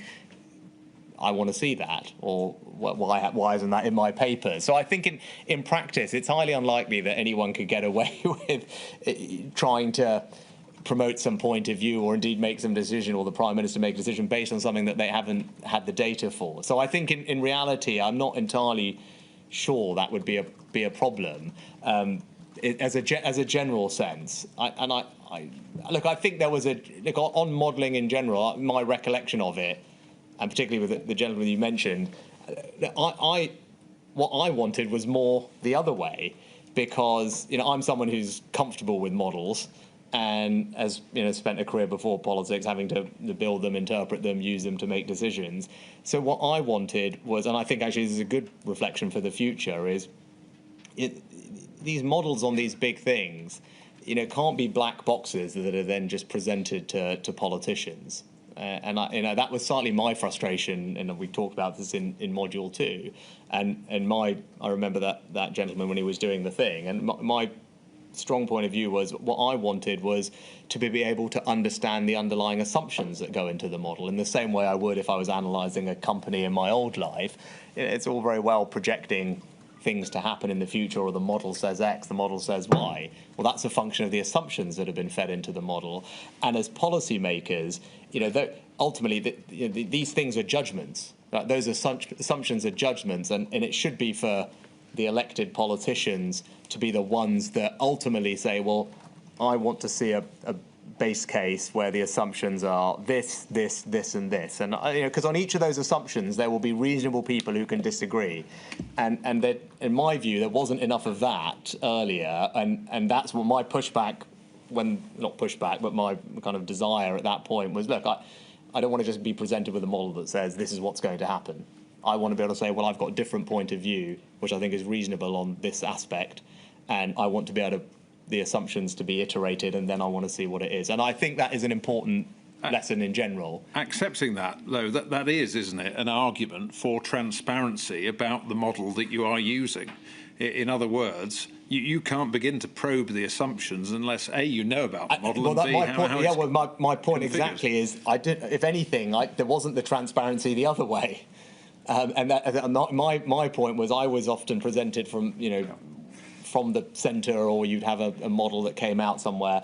And I don't think it's anyone's particular fault, but for me, I wanted not just to be given a set of papers that said, well, here are all the projected outcomes and path of the virus from some modelling exercise. I wanted to have had the ability to know, well, what are the underlying assumptions and what's the sensitivity analysis on those? And look, that, of course, happened over time. But as I said, I would probably wanted more of that earlier. And I think that would be helpful in the future. Well, can I pick that up then? Because I think you've already said that you viewed the establishment of the Covid-19 task force as being a good thing because it was a coordinating function through the Cabinet Office. We know that the Directorate General for Analysis was part of that. And our understanding of the Directorate General is that what it was doing was exactly what you've said. It was bringing together all of the assumptions and models of different departments and presenting them in a sort of snapshot that said, this is the range of opinion, this is where we are in terms of confidence, and laying that out. Did you find that a helpful approach? From my recollection of it, was that it needed some prodding and pushing on my end, and probably my officials, because I'd asked them to get it to do exactly that, rather than being presented with slightly more, here it is. I think it took a bit of iterating to kind of have that be the approach. And again, as I said, that's where the engine that was meant to pull stuff together was, and was presenting the scenarios from memory. But I said it took a bit of prodding to get them to adopt that type of transparent approach on all the assumptions underlying what was being the assumptions underlying the output that was then in the slides. If you get to the point of the roadmap, by then things were starting to come together in that way, weren't they? In terms of yes, I forget the exact date that the task force was created, but I think not to cover too much old ground, it definitely was a helpful thing. Okay. I mean, not least because again it's a small point, but I think Treasury is used to working with the centre, with the Cabinet Office and Number 10. I think that even if there's not a formal structure, there's a lot of muscle memory about those three bits of government working together. DH is less used to that, probably institutionally, and that especially is why this task force function is so important, because it properly made sure everything was getting joined up at the centre. Okay, thank you. Can we move on to next topic, funding, and in particular devolved administrations funding. Now, helpfully, you've been both Chief Secretaries of the Treasury and Chancellor of the Exchequer, so you're probably well placed to answer my first question, which is essentially who makes these decisions on devolved administration funding? Is it the Chief Secretary of the Treasury or the Chancellor, or is all this done in conjunction in terms of the actual allocations? I think it's probably quite a broad question. In normal times, much of this is mechanical. Through the Barnett formula. Yes, which which is a big topic. But, we're not getting into that topic, but there's a mechanical way in which funding for the devolved administrations is allocated according to a set of formulas, where when UK government, even in peacetime, has a regular budget, that will trigger a set of funding consequentials for Scotland, Wales and Northern Ireland according to this set formula, and that has been the case for a long time. Typically, the Chief Secretary to the Treasury deals with the DAs on a day-to-day, week-to-week basis. That wouldn't be the Chancellor, and so I did that as CST, and that continued. So they're the primary person that has meetings with the finance ministers, the quadrilateral group. It's called Finance Ministers Quadrilateral, FMQs. They happen on a periodic basis, and again, it's out of the scope of this, so I'm jogging my memory out, but I vaguely remember as CST, I was having conversations with the various finance ministers about, there's always things that people are looking to tweak or improve about the various mechanisms that govern funding, borrowing between the DAs and UKG. So I remember having meetings like that on those issues during that time.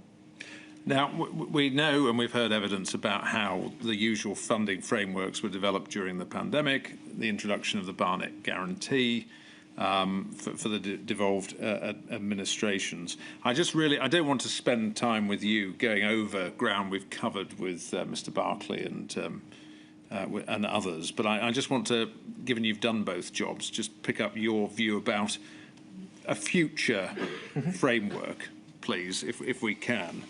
And essentially, the inquiry's expert, David Phillips, has suggested there should be essentially a combination of guarantees and or some capacity for borrowing, additional borrowing for the devolved administrations, but for that to be determined on an ad hoc basis, depending on what the nature of the future emergency is and how it develops. Where do those propositions sit with you, having performed both functions? Again, I'm quite loath to be prescriptive, because I think every shock is likely to be different and require. Pausing there, he's not prescriptive. He's suggesting it should be ad hoc. So I tend to agree with that sentiment. I think my overall reflections are, I think certainly on the economic side, the vast majority of the economic interventions were UK-wide. So I think it's just, of all the things we're likely to discuss today and tomorrow, with the exception of grants, all the other big economic interventions, universal credit, furlough, self-employed, all the loan schemes, statutory sick pay rebate scheme, all of those were UK-wide interventions. So I think that was a good thing. I think that was appreciated by devolved administrations, and there's lots of evidence from them about, I think, their appreciation for those and the reflection that they could not have delivered those themselves. It reflects the benefit of the UK government and having the benefit of the UK government balance sheet at times like this, because I think that would have been probably difficult otherwise. So that's the first thing. So lots of the funding really relates to that other half of the spending that we talked about at the beginning that was on public services, less than it does the economic interventions. But so it's important to have that distinction so we know what we're talking about. And look, my approach is, Ben, and I think probably the upfront guarantee is a good balance between the various considerations. It's obviously a helpful thing for Scotland, Wales and Northern Ireland's governments, administrations to have some certainty about funding rather than have to wait for the announcement. Clearly that is of benefit. I recognise that, which is why we did the upfront guarantee, and you heard from Steve about that. We increased it multiple times. And that balances the need for the UK government, though, ultimately to have control over UK government borrowing and debt. Right? UK government politicians are elected. They are responsible and accountable for our borrowing and debt levels. You touched on it in the previous session. Ultimately, I was making the decisions about what to spend and therefore borrow, and then I had to take responsibility for making sure that we paid that back and standing up and explaining why that people's taxes were going up after the fact. So that's a hugely important part of democratic accountability, and those are hugely important decisions. And it's I think the UK government, whenever it is, can't outsource to anyone that. And so what the guarantee does is give that flex, but still provide the government with kind of overall control over the total quantum. And borrowing, as you said, is the other way for that to happen. Now, we did do that in the pandemic, and we increased the borrowing flexibility. We allowed more flexibility on what are called CDEL to RDEL switches, where devolved administrations have a budget for capital expenditure and day-to-day expenditure. Normally, you limit the movement between those for various reasons, but we said you can do more of that. And there was more flexibility about carrying forward from one year to the next. So it's not just borrowing. There are a few other flexibilities that UK government can deploy that, again, fit within the overall framework of UKG having oversight, accountability for what's happening to the balance sheet, but providing where it can that extra degree of flex to devolved administration so that they can respond in the way that they want. And I think the expert, he said, I think his general view is what we did allow. I think he said allowed them to respond effectively, and I think that's broadly right. So the balance we struck, I think, is right, and I think that would be my starting point for someone who had to do this in the future as well. All right, thank you. Can I just pick up one other issue about devolved administration funding that really stems from your explanation, quite proper explanation, that most of the big interventions here were for the UK as a whole, and you spoke about CJRS. And I think just the emergence of Omicron perhaps provides a basis for exploring this point. And there was an issue about reinstating CJRS given the emergence of Omicron, and you had some advice about whether, if the devolved administrations mandated premises closures before the UK government had, they should be able to access a CJRS scheme if it was re-stood up before England had moved to those restrictions. And your decision ultimately was no, they shouldn't be able to access the scheme. So the position was that if Scotland locked down 2 or 3 weeks before England, say, then employers in Scotland wouldn't have had access to the UK-wide scheme in that period. Now, in this pandemic, things were symmetrical, more or less, in terms of impact. So I'm not really making this point as a critique of what happened here. But of course, going forwards, if there was another pandemic, it might not land in that way. It might be asymmetric in its effect. And I just wonder if you have any reflections about how you would square that circle. Yeah. UK-wide decisions, but what if there's that asymmetry to the pandemic? A couple of broader reflections, actually, just to finish up from the last one as well. It's one of the things that was brought up was you talk about asymmetric responses in general. We'll come to CJRS. Now, people will have different views on this, but the Barnett formula does provide more per capita funding to the devolved administrations than for England in the first place, right? So it's roughly, depending on the IFS have probably the best source, but I think they would say £1.25, £1.30 for each pound spent in England. Wales is about £1.15. Now, so in any case, there's more funding per capita going. One might argue, even if it's a symmetric shock, there's asymmetrically positive funding going. Now, the response to that would be, okay, well, base needs are potentially higher. Now, that is to open up a kind of long-standing point of debate. Independent commissions in the past have assessed relative needs of the DAs, and although we're obviously not reopening the Barnett formula here, it's kind of relevant for thinking about this in the future. Now, the general sense is, and I say this generally and not to open up a huge can of worms, is I think generally from what and again I'm a little bit out of date, I think generally the sense is that we've put a floor in for Wales, so the funding uplift roughly matches their extra need. So that's quite well matched. I think from memory there is a sense when the last time this was looked at is the funding that goes to Scotland is in excess of their measured need. Now, again, I haven't got the most up-to-date figures, so whoever's in this job is the starting position is there is the UK government, UK balance sheet is in any case allocating more money potentially than need in the first place because of the Barnett formula. So that is something that will in any case need to be thought about in any response about asymmetry and symmetry. Now, of course, Scotland and Wales, if they want, also have the ability to do their own tax raising. We talked about borrowing.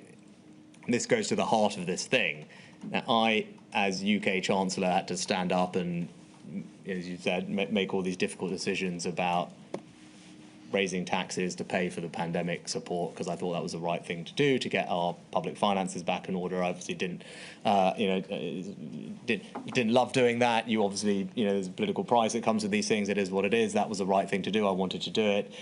But you can see there where the tension is, right? And that ultimately, if the UK Chancellor is a person who has to, and the UK government is carrying the political consequences of borrowing fiscally today and then having to deal with that tomorrow, it's quite tricky to then say we are happy to give carte blanche to whoever it might be, without thinking through that implication. I think that's very natural. And you say squaring the circle. I'm not sure there is an easy way to square that circle. There will always be a slight tension there. Now, one way to square that circle is, as your expert said, is, well, yeah, the DAs can do something. They could borrow from the UK government, which will be cheaper, and then pay it back over a period of time, and maybe that is something that could be discussed at the time.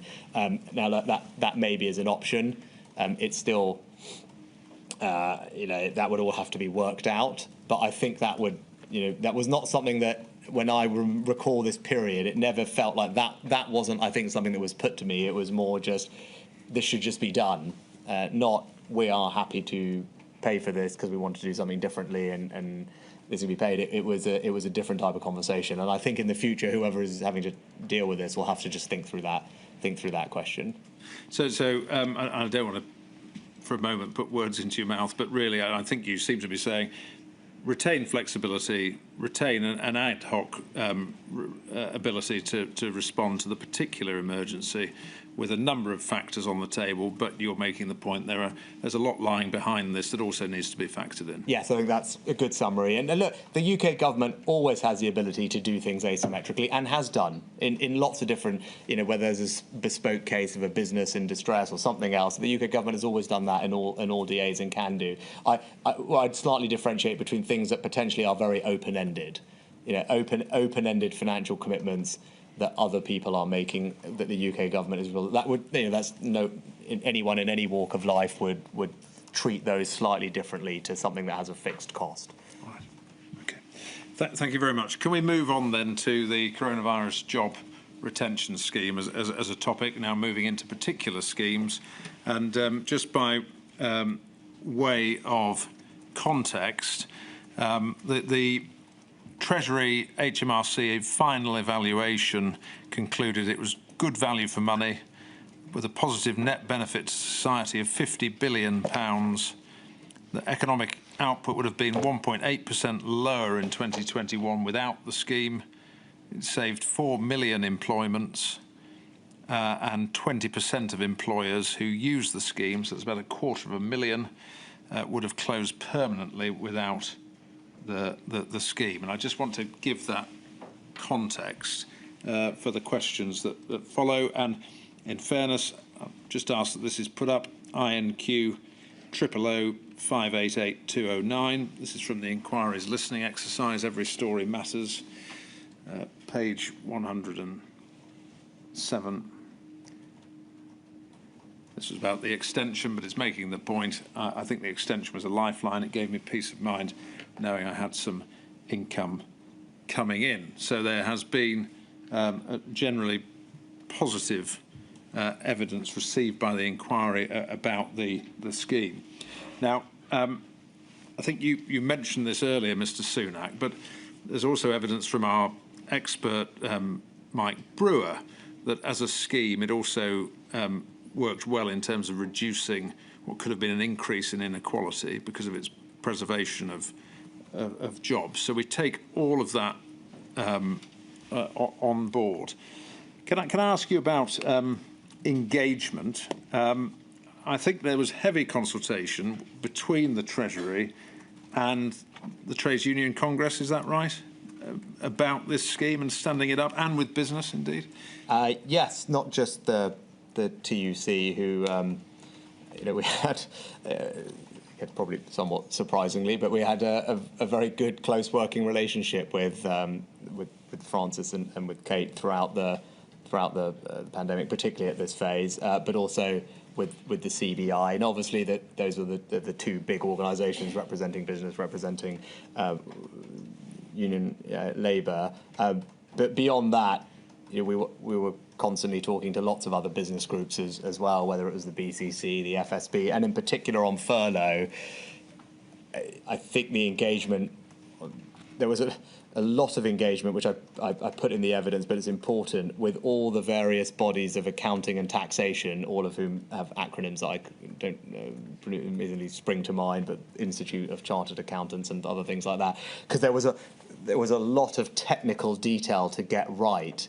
about the guidance and how it would work and what needed to be on the form and how people's payroll systems would interact with it. So, that degree of detail guidance that people don't always see was incredibly important. So, yeah, of course, there was TUC and CBI engagement, and that gets a lot of the probably headline attention. But actually, all those expert bodies and accounting firms that helped get the mechanisms, the guidance, the execution right, so this thing worked legally and operationally for businesses, it was equally important. Yeah. I mean, you talked about journalists who were waiting for it to fall over, but I mean, is that the point, that it was not just devising the scheme, but also making sure it worked, operationally it worked? Yeah, it worked operationally from a kind of IT perspective almost, but also just practically and administratively for businesses, and how the information they would need to provide, how their payroll systems worked, how HMRC could interact with everything it needed to, and so all those bits needed to. And it said that the kind of overall policy, once it was designed, in one sense, was actually quite simple, and that was one of its appeals, I think. But then underneath that was a lot of detail that needed to be. And can I pick up on that point about simplicity in terms of design? We heard a lot about this from Dr. Tim Loynig, that he viewed as one of the beauties of the scheme was that it was so simple, that was one of its great virtues, certainly when it was introduced in March 2020. And is that how you viewed it? Yeah, I think it will be a recurring theme, I would imagine, of today and tomorrow. We go back to those overarching things that I talked about at the beginning, and complexity helps you target more effectively, better value for money, better for ensuring economic outcomes can return more rapidly and more efficiently, etc. Better for, we'll get into, I'm sure, fraud and other things. Obviously, it will help with all those things. What it doesn't do is allow you to move quickly.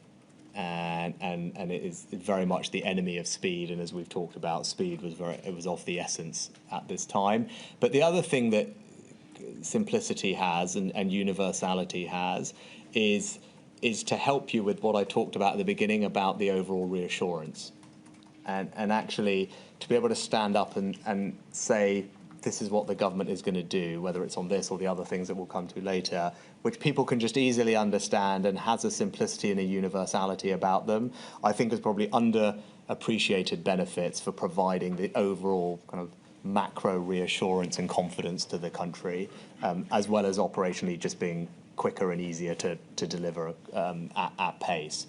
So I think that's the other benefit of simplicity.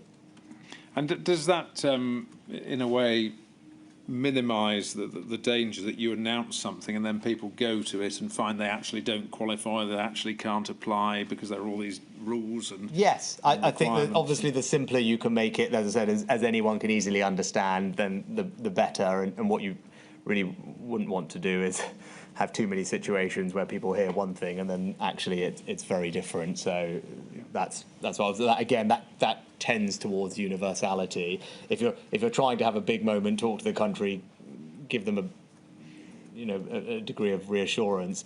If that press conference just read like a whole long list of T's and C's at the end of an advert, I think it probably undermine what you're trying to achieve. So if you had too many of those T's and C's, and again, they would help you for other things, but they would undermine the overall objective of just providing that reassurance and confidence, as I said, as well as making it far less likely that you could deliver it quickly and effectively and it would work. And as you've told us at the outset, February, March 2020, speed was really important. And therefore standing this up in 55 hours was important. But you yourself, you've spoken again about the iterative approach to these things. Once it was stood up in that simple, universal way, you've also got to wear the hat of the nation's bank manager and make sure that you're living within your means. And did you yourself, or were you concerned to see, OK, we've stood this up, it's been stood up in a simple way, but can we actually now refine it as it goes to see if we can do some targeting and if we can make sure that it is targeted and therefore better value for money? Yeah, I mean, look, this is this is one of the great it's of kind of in my head, kind of quandaries. We spent an inordinate amount of time over the summer iterating a more targeted version of furlough, and hours and hours of work to do exactly that, on the basis then that we were moving to a different phase of the pandemic. We weren't anticipating second, third national lockdowns, etc., and trying to figure out how to do a more targeted version. Because of course, as you said, if there were ways to get help to the people we want, but minimise the cost and make it more economically targeted to help the recovery of economic activity, that would be preferable. And I spent an enormous amount of my kind of intellectual time on this topic with the team at the Treasury, and we did develop something called JSS, which never saw the light of day because we ended up in another national lockdown. And this was the job support scheme, yeah, which had a kind of open and closed version. I know lots of people say, well, if you had better data, you can target, and I'm genuinely not convinced that even with better data, or reasonable better data that could now be collected, that it would be able to design an effective targeted version of this. Right. Well, can we hold that thought? Oh, fine. And because I really want to develop this sure. and understand it, because I think you've spent a lot of time in the Treasury thinking about this and looking ahead. It's important it is considered. So, yes. But first of all, can we think about how you let's leave aside the practical difficulties and everything else, how you might think about targeting? I mean, yes. There are lots of different ways. You might think about what companies that are affected by MPIs. Or? There's kind of three main ways. One is sectors. So you can target by sector. The second way is to target by NPI, to your point, kind of closed, open. And then the third way is by looking at impact on revenue. And there are different tunes you can play on that, to use the Treasury parlance, of whether it's backwards looking, whether it's concurrent and things. But those are the three main ways that one could think about targeting. And there are problems with all three and advantages of all three, which I'm happy to dig into. But those are the three different approaches that one could take. Can I throw in a fourth for your consideration? Yep. Though you may be including it, I suspect, under businesses targeted by MPIs, and that's geography.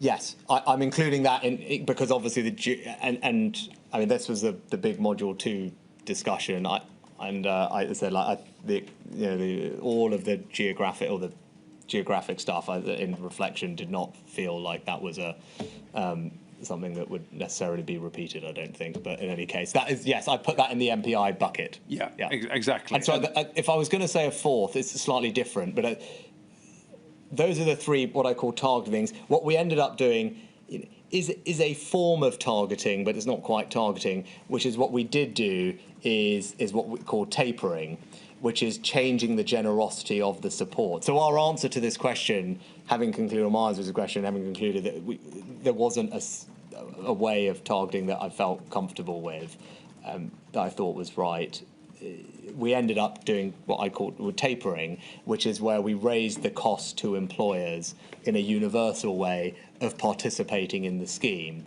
which has the indirect benefit of for those that don't really need it, it probably on the margin makes it more likely they don't use it as much because you've raised the cost to them, and that, I think, broadly worked quite well both times that we tapered out, and so that is said, it means that it's still universal, but it was the generosity of the scheme was designed in a different way to just raise the cost to employers, which helps target by self-selection in a way, at the cost of some people having a burden which for them might be a bit more difficult than you would like.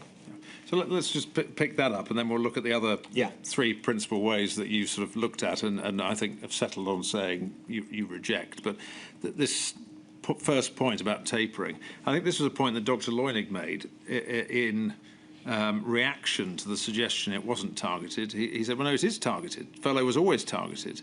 because it's self-targeted in the sense that you assume that business wants to make money Yes. and it wants to make a profit. Otherwise, what's the point of being in business?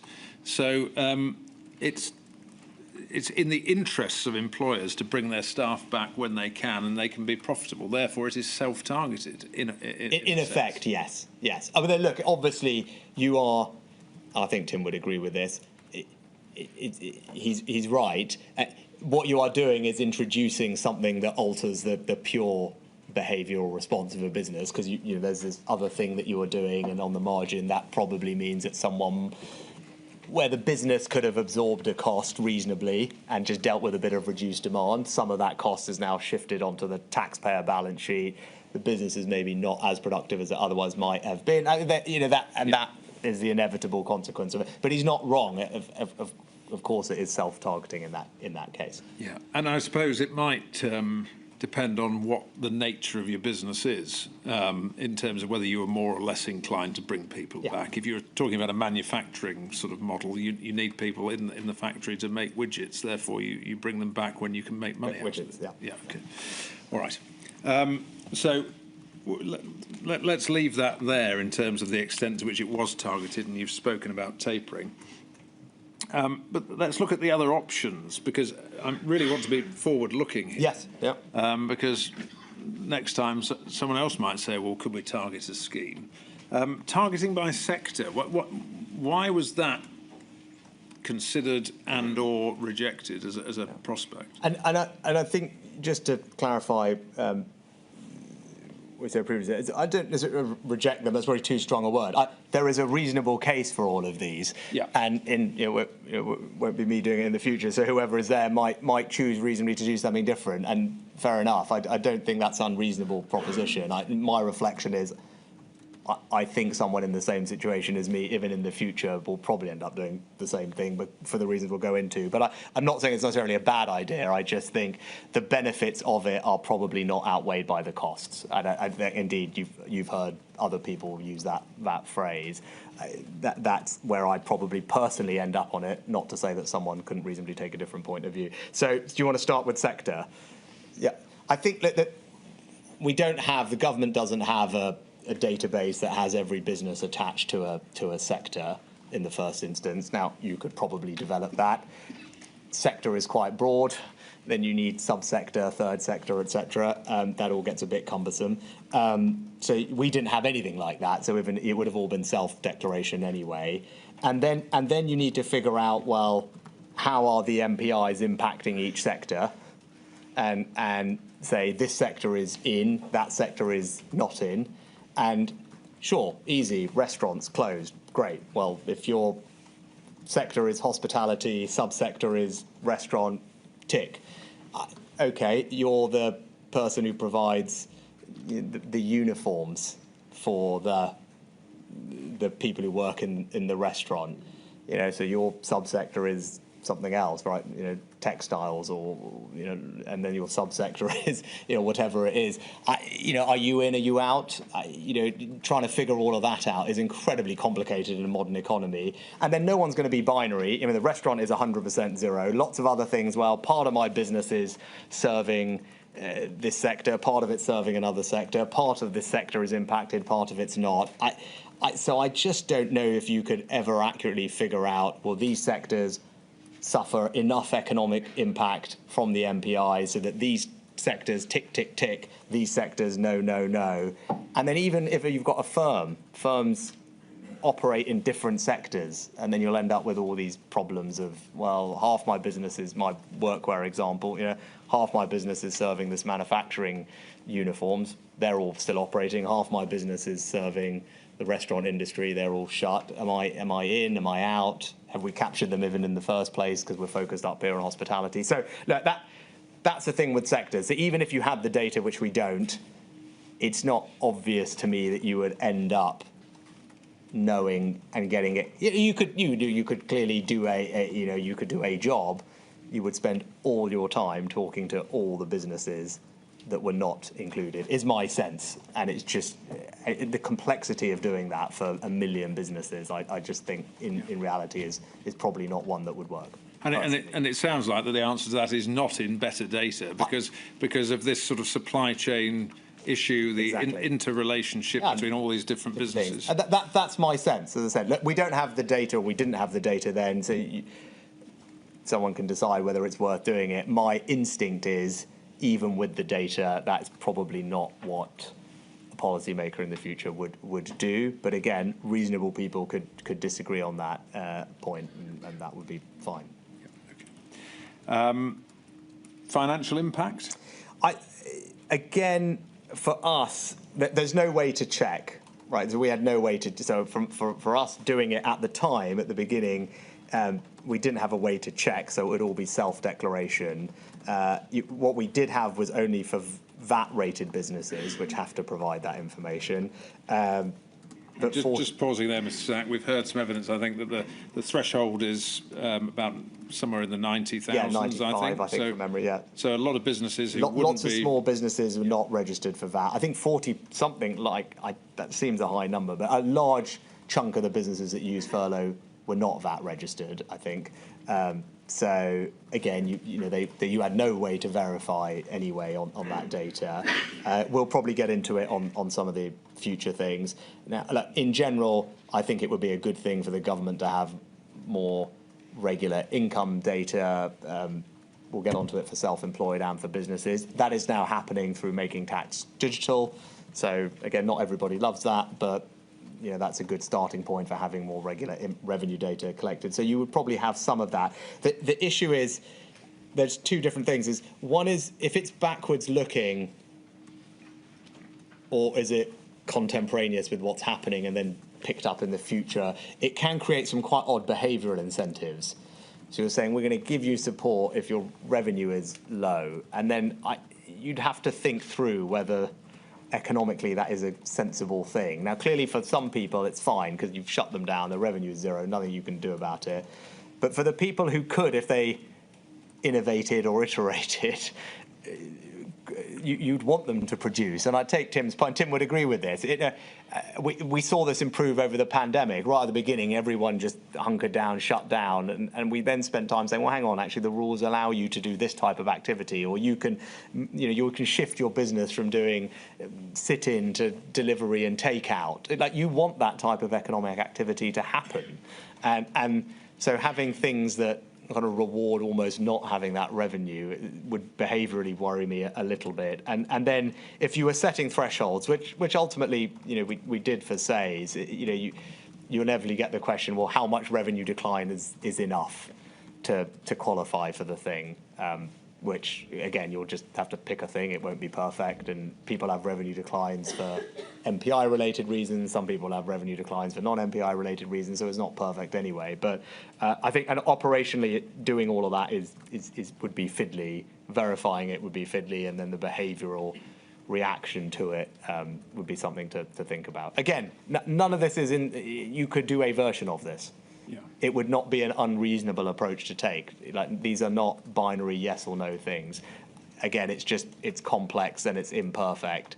So you're just switching one degree of imperfection for another, and you're losing the universality and speed, and therefore you just have to weigh those things up. And then MPIs is the third. Yes, MPIs is the third. But just before we come on to that, just a point that I'll just put to you now. But also, you've spoken about how rapidly developing this pandemic was and changing over time. Is that an argument against targeting of the sorts we've discussed and we'll go on to discuss? Because you might have to change the targets. Well, it's a moving target, in other words. Well, and that was our experience over the summer and the autumn, where we actually designed a targeted scheme, and then as the health situation deteriorated and we ended up anyway with a national lockdown, it didn't make sense to do that, and we went back to the original CJRS. And that goes to the third bucket, actually, which is the MPI one, which is exactly to your point. The issue with that is it slightly is the same set of issues we discussed with the sector-based approach. Is, okay, MPI shuts down a nightclub, or it shuts down a hospitality or large event. That's fine. But all those businesses have a supply chain behind them, and how then you end up in the same place. and it's pretty binary there. Which is what JSS was. It was, if you're closed, then fine. But then we had an open version, so we had a kind of softer version. It wasn't if you were, for everyone else, where that was the supply chain business was still going to get some support, but they were going to get less support than someone who was totally closed. And that's where we ended up. And we never introduced that scheme. It's the best we could do. But even then, I tell you, the amount of hours we spent, days of trying to figure out how we would detail the guidance for what businesses is closed, because part of the business was closed. The garden centres, I think, were kind of case in point, and that the cafe bit of it was closed, but the garden centre bit was open, things like that. So even there, we were trying to work through all this detailed guidance, and it was not going to be easy to deliver in practice. I don't think. And on the geographic side, again, it sounds simple, but lots of businesses that were not in that geographic area that was subject to the MPIs would be impacted by them because they'll be part of a supply chain, and trying to pick all of that up would be, well, you would lose it if it was geographically concentrated. It would work for a certain group of businesses, but then it would miss lots of others too. So, again, none of these are unreasonable. We ended up developing one. Because your overall point was right, and I cared about trying to figure out if there was a better way to do this. Is there a more targeted way that would save us money and help economic activity return? And so we developed one the best we could. As I said, it's not obvious to me the benefits of doing any of these things outweighs the costs. When you've got tapering that's a kind of different way to do something similar. Can I just pick up with you a few other potential design points? I think more for a future emergency than for COVID.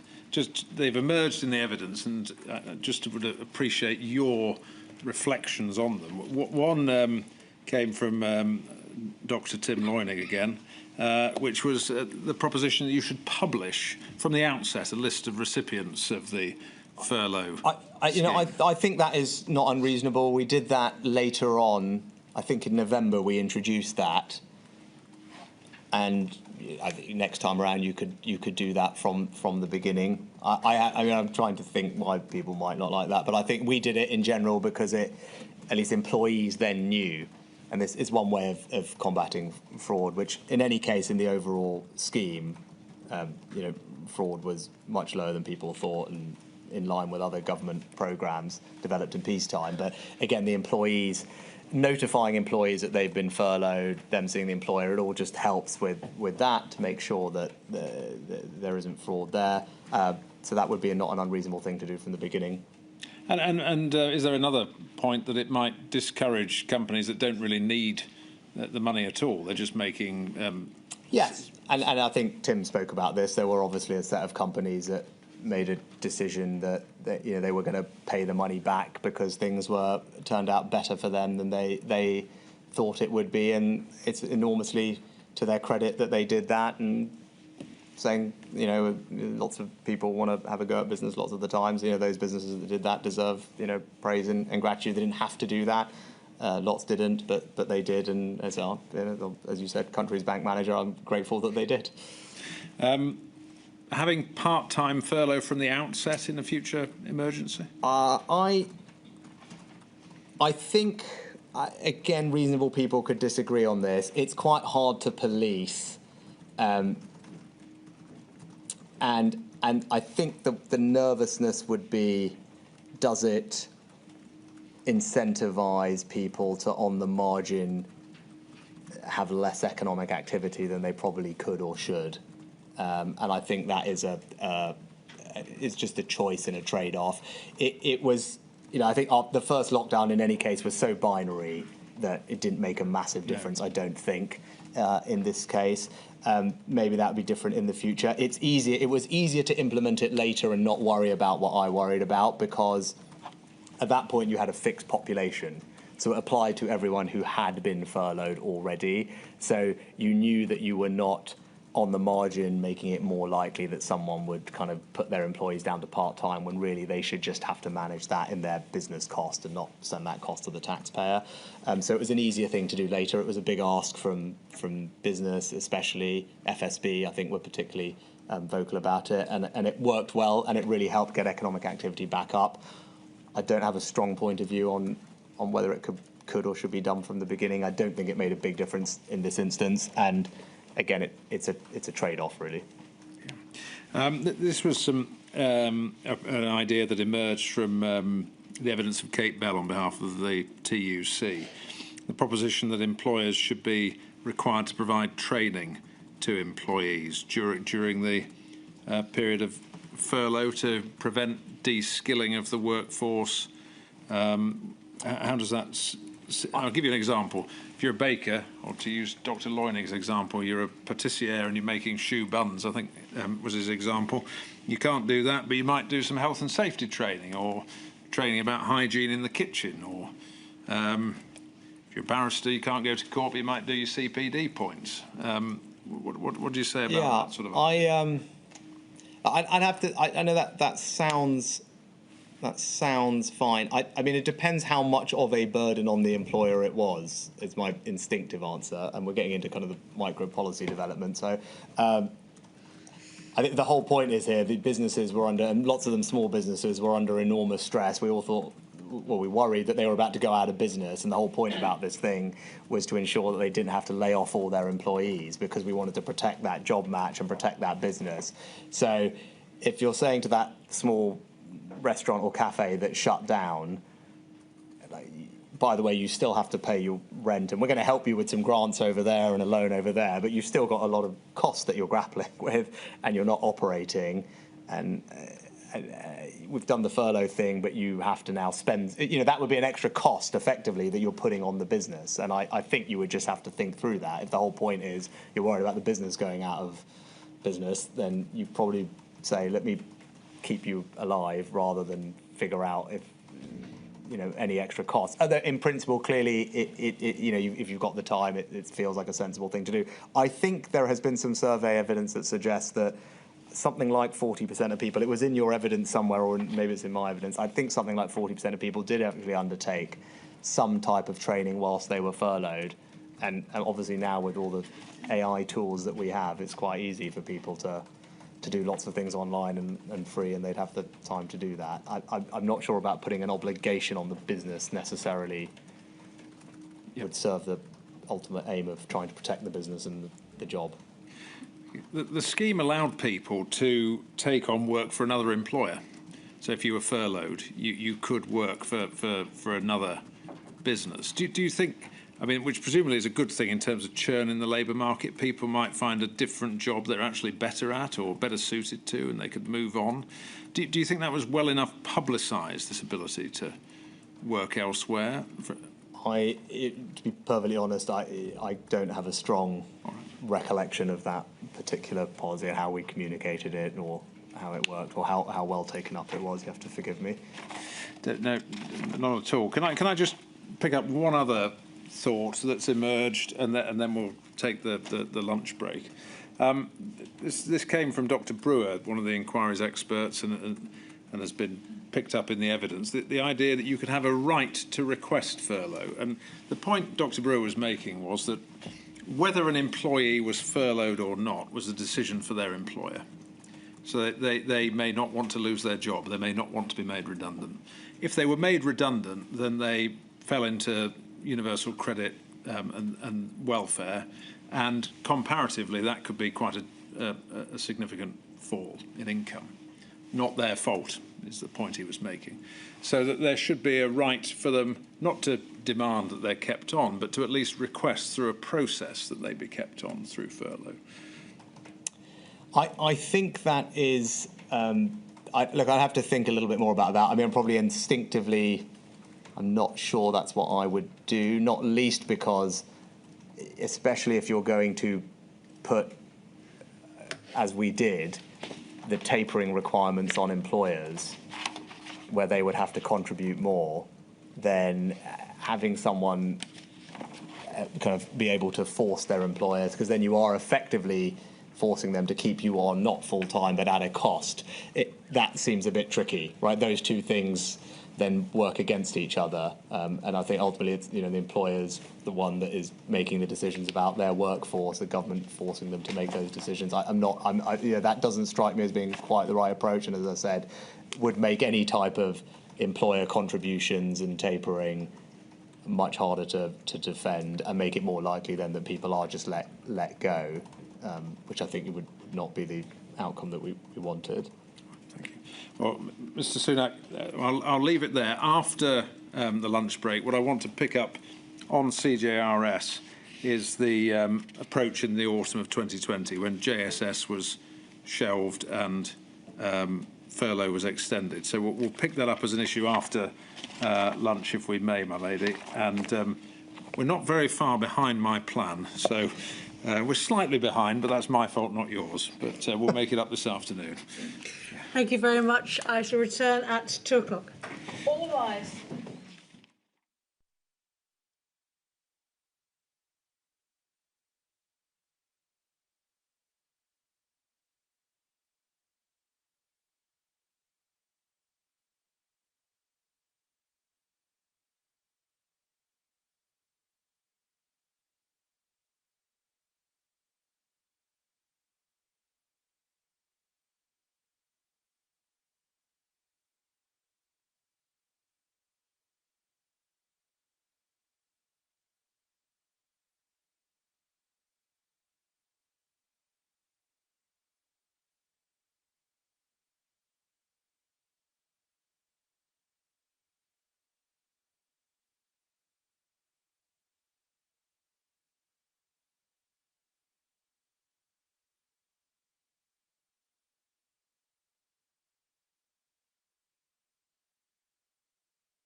Mr. Wright.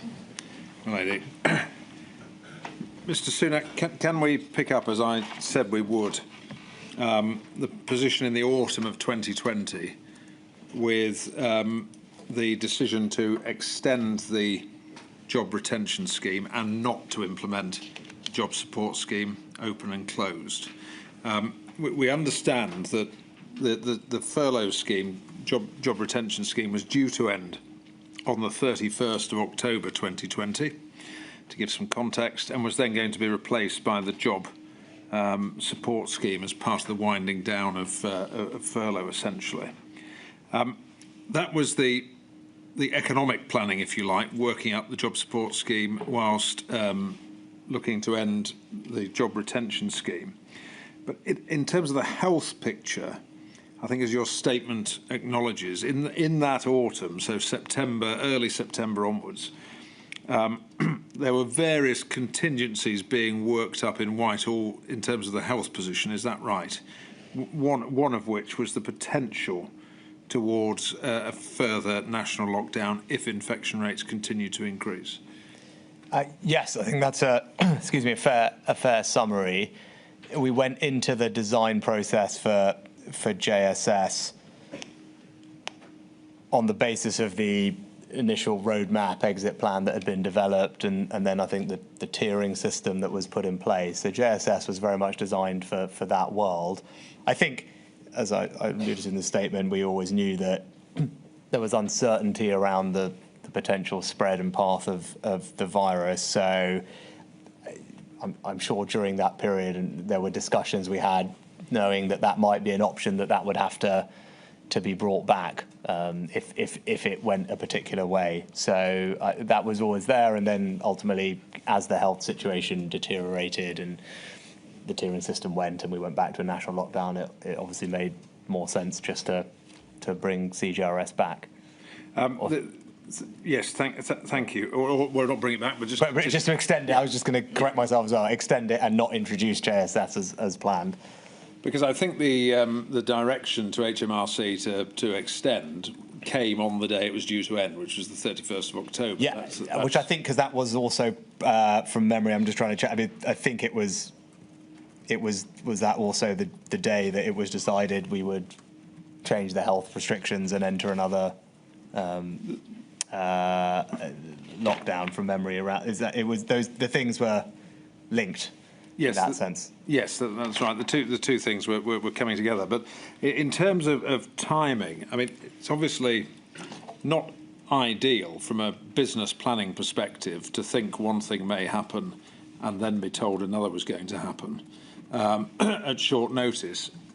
That's a slightly different issue, which I'll come back to whether operationally there were any risks in leaving the decision that late, or was the position that because CGRS was up and running and you knew it worked and was deliverable, that there wasn't a great operational risk in switching to CGRS rather than bringing in JSS? I don't think there was any operational risk from memory at all, because as you rightly said, anyway, it was already in operation and people were used to it, and so that bit was fine.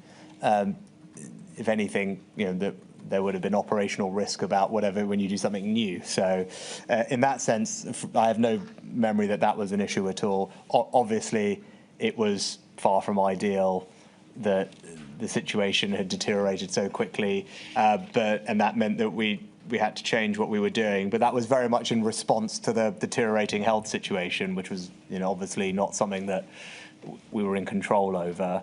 And it was, I still think, right to, for all the reasons we discussed earlier, right to have tried to develop something that could be more targeted.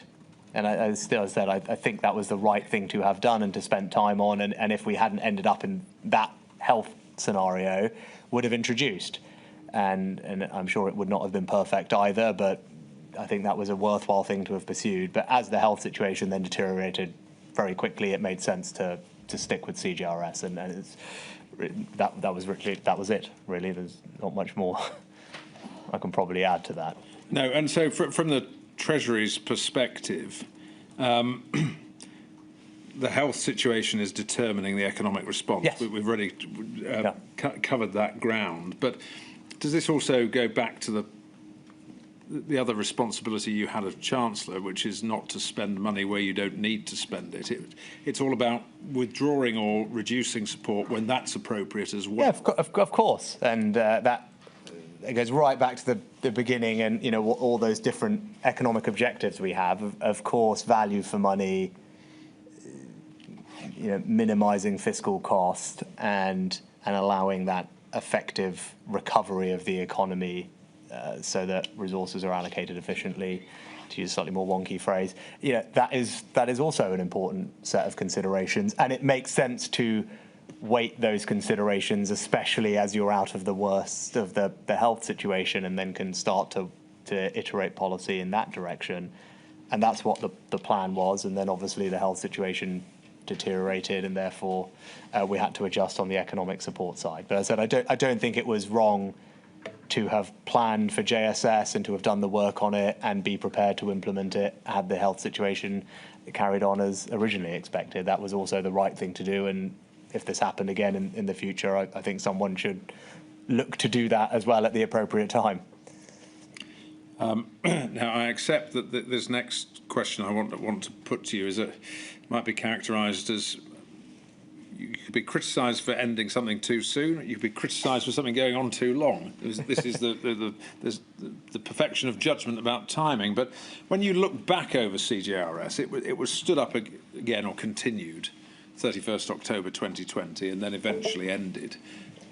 Do you think that some over-reliance crept in on to furlough, that it could have been withdrawn sooner? Or how are you making that decision? I think this is something where we have to be really careful about hindsight. And I think, with the greatest respect, obviously, to Milady and yourself, Mr. Wright, is I think the right question to ask is, at that moment in time, was it a reasonable judgment to make? And I believe that it was. Everyone was worried, anxious about what would happen to unemployment when furlough ended. There were perfectly credible voices who wanted it to go on for longer than it did, including obviously the TUC.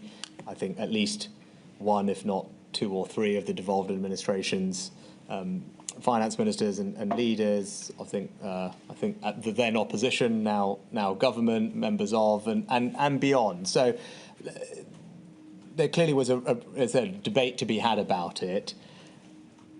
I thought our approach was about right in that what we did do, and I think Tim alluded to this in his evidence as well, is that because of the tapering and the necessity for employer contributions in those back-end few months, you saw, I don't have the figures to hand, but you did see, as we expected, a pretty strong decline month on month over the last few months.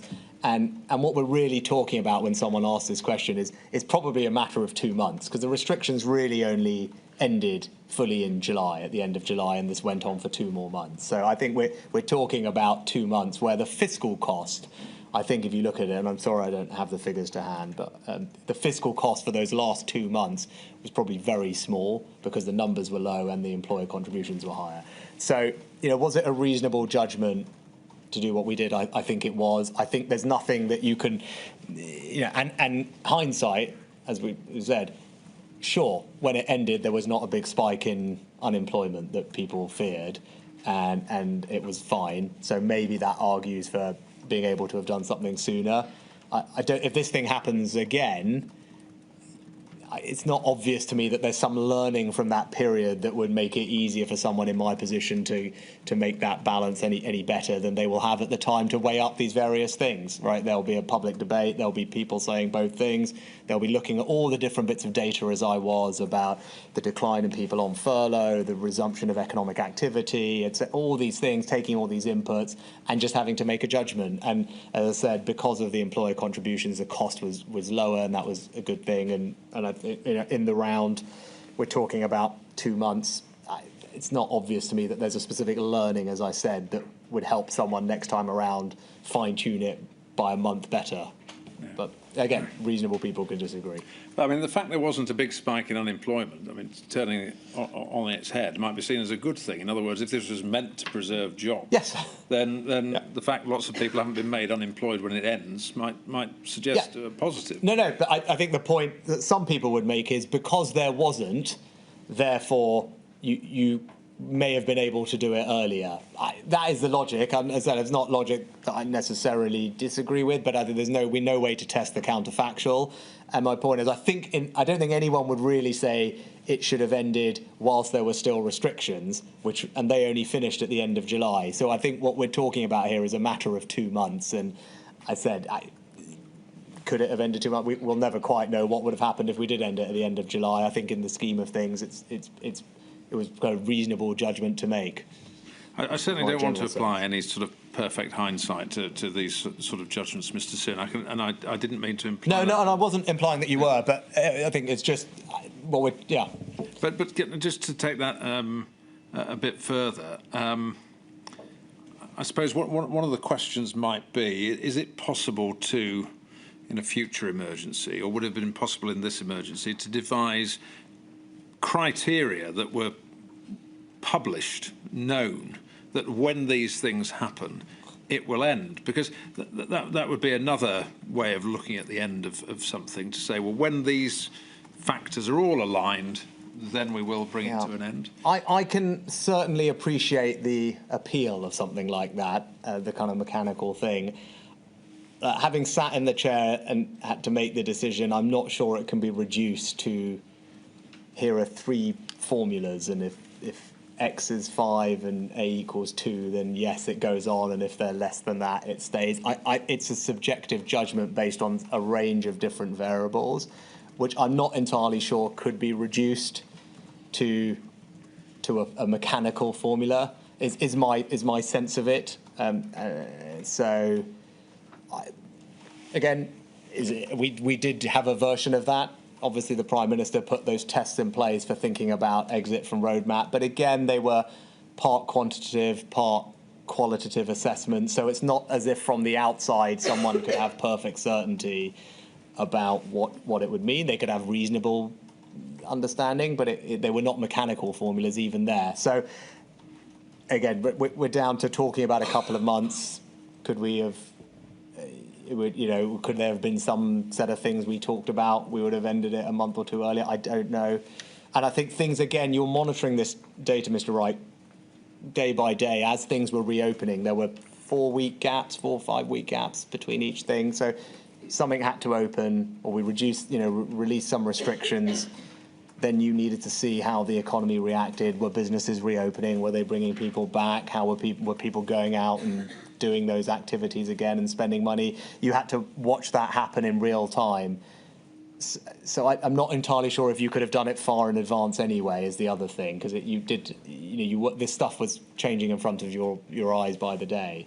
Just turning that proposition of criteria on its head and looking at it the other way, from a sort of business certainty and public confidence perspective, what about in a future emergency saying, well, while certain things are happening, it will not be withdrawn? So turning it on its head. So in other words, whilst we're still locked down, it won't be withdrawn. Or whilst we are under a certain level of restriction. Or again, do you think all the same problems apply? I'm trying to think. Effectively, that's what was the case, because we had run it to the end of September. The roadmap, they said, released the restrictions at the end of July. The employer contributions and things started coming in July as well. So that was all telegraphed, I think, in the spring, so people had lots of time to plan. And I'm sure I said, I can't quite remember, kind of the implicit understanding, I'm sure, was, well, and if things change, we'll reevaluate, because we've done that. At that point, we'd done that two or 3 times already. So yeah. I think that was a kind of given. If things got materially worse, then we would obviously relook at the situation. But I think my sense is at the time then we'd given people a good amount of time to plan, and we could handle a little bit of flex if if the roadmap slipped to the right, which it did do by, I think one step was delayed by 4 weeks from memory. So I think that turned out to be sensible, that we had erred a little bit on the side of caution, because actually we needed some of that buffer, and for it still to then be tapering off as the economy was fully open. So that was sensible, but again, you could argue if that hadn't happened, it would have looked a little bit of a worse decision, because it would have maybe then been a month more than one was needed. So I think my broad thing is, I think we're talking about a matter of weeks, at most 2 months, really. And for me, it's hard to reduce it to something so formulaic. So giving people some certainty, probably erring a little bit on the generous side to deal with any bumps in the road, having the employer contributions come in, so you've got that tapering and self-selection at the same time. That seems to me to strike a reasonable balance, which is what we did. But again, I think it's hard without hindsight to really know if you could have had a high conviction different view. Not least, as I said, because lots of very credible people, and it's easy to say now and after it ended. At the time, and I remember being in Parliament and all the interviews I did, I was getting a lot of pushback on the idea this was ending, right? And all the questions I was getting were the opposite. And as I said, from members of the then opposition and more generally, it was very much, this is too premature, and you're just wanting to withdraw support, and you're focused on balancing the books again, and here we go. Understood. Can I just pick up just one more point on this, though, developing on that point? So those who say, it should have carried on for longer, it could have carried on for much longer. From an economic perspective, so I'm not talking about the fiscal cost of the intervention, but in terms of a longer-term cost or damage to the economy, are there reasons not to have a furlough scheme going on too long that are important? Yes, absolutely. And I don't think there would be an enormous amount of disagreement amongst that. At least I hope not, because markets allocate resources efficiently for the most part, and that is individual private businesses, people making those decisions. And what when government starts intervening, trying to preserve things in stasis, that is fine for temporary shocks that are specific. But as that becomes more permanent, and it's not just furlough schemes, there's all sorts of other things that governments can do. What you are doing is interfering with the normal mechanism of the market, and in general, you're potentially preserving businesses and jobs which in the long run aren't actually viable or sustainable. And that's never a good long-term thing for the economy. You're inhibiting its productive growth. And what government should be doing is allowing that process to happen, then obviously providing the support for people with training, skills, making sure new businesses can be created easily. Because what you want in a dynamic economy, if you want a fast-growing economy, is you need that. You need that process to happen. You need those businesses which, sadly are not sustainable or viable, to fail. You need new businesses to take their place. Investment needs to go to where it has a highest return. People need to be in jobs which actually are sustainable and can pay them a good wage, not ones that are being propped up artificially by taxpayers. So absolutely, in the long term, that is not a sensible feature of any market-oriented economy. And so your decisions about ending these sorts of supports were not simply what's the fiscal cost per month of this continuing, but also is there reaching a point where carrying on may do more harm to the economy than stopping? Yes, and it goes, again, all the way back to that conversation we had at the beginning. If you just remember, I set out those 4 or 5 economic objectives. This was one of them. It was about, when the time is right, allowing normal economic activity to resume, and that normal market economy to function, because in the long run, that's the best way to raise people's living standards and grow an economy. Okay, thank you. Well, those are my questions about the job retention scheme. I'm going to move on to the self-employed income support scheme now. I think we've covered most of CJRS. I hope we have. Is there anything before I move on that you wish to add about the scheme? Any point of learning about the scheme, or have we covered that in the question? I think we've had a good, comprehensive discussion on it. I think we've covered the reflections as we went through. So, okay. If anything occurs to me, I'll there'll be an opportunity tomorrow. Yes, but I think that we've covered everything that I've thought through. So.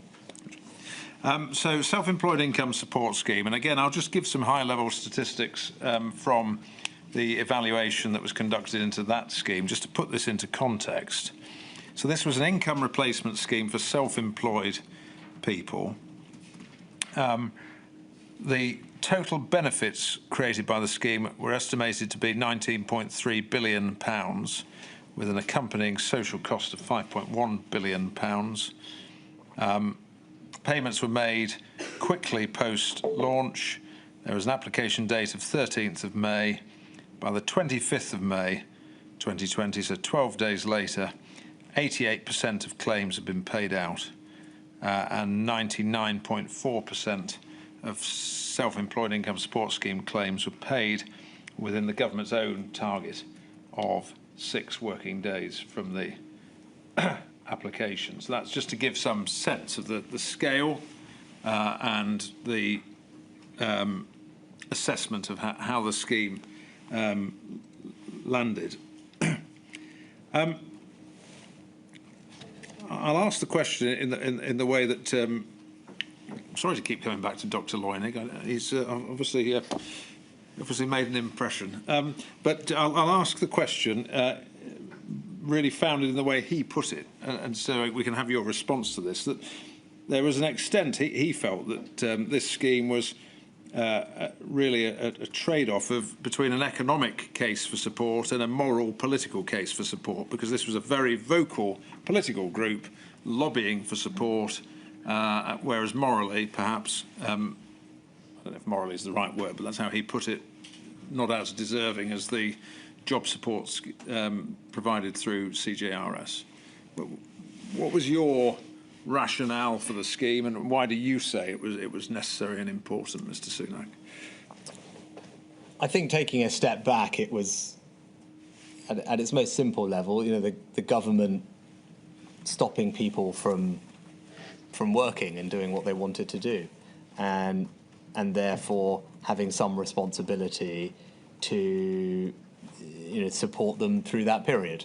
And that applies, you know, equally to those who are self-employed as it does to those in work. And of course, you know, we've spoken through the economic theory of, you know, scarring and labour matches, and that's all true. But actually, put the economic bit aside, there's just a slightly more fundamental thing that, you know, everyone was going about their day-to-day life, trying to work hard, provide for their families, build a better life. Government comes in and says, no, sorry, we're not going to let you do that anymore. And I just didn't think it would be right to then not have something to say to those people to support them through it. And that really is what the self-employment support scheme was about. And it broadly, not perfectly, but broadly was designed to give comparable support to those who are self-employed as those who are in employment.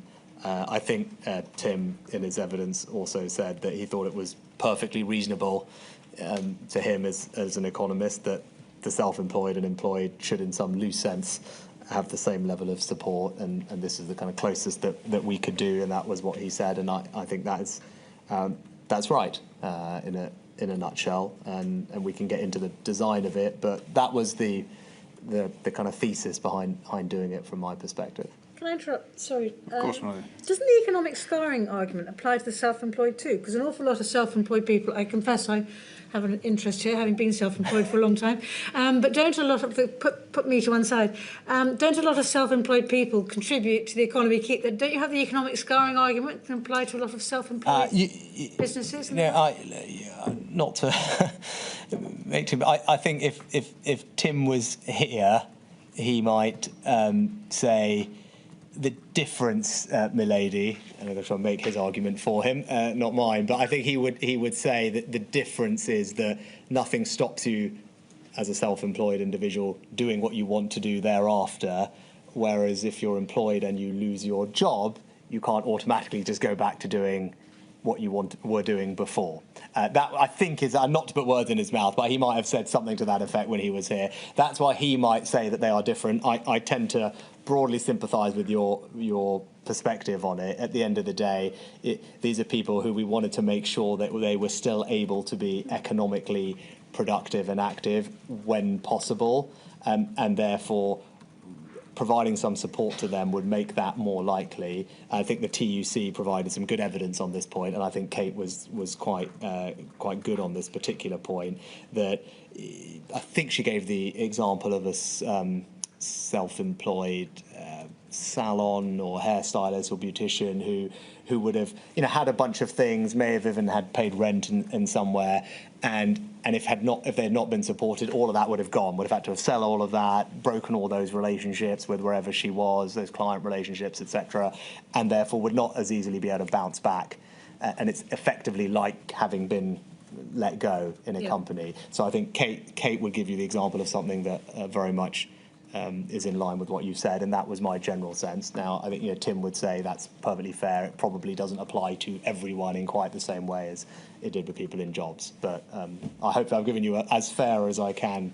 You're very good at playing devil's advocate. No, well, I try and be fair. Obviously, I introduced the scheme and believe in it, so of course, I think that it was the right thing to do, and I would do it again if it was me. And quite candidly, I'm highly confident if this ever happens again, whoever is in my shoes will do something very similar as well.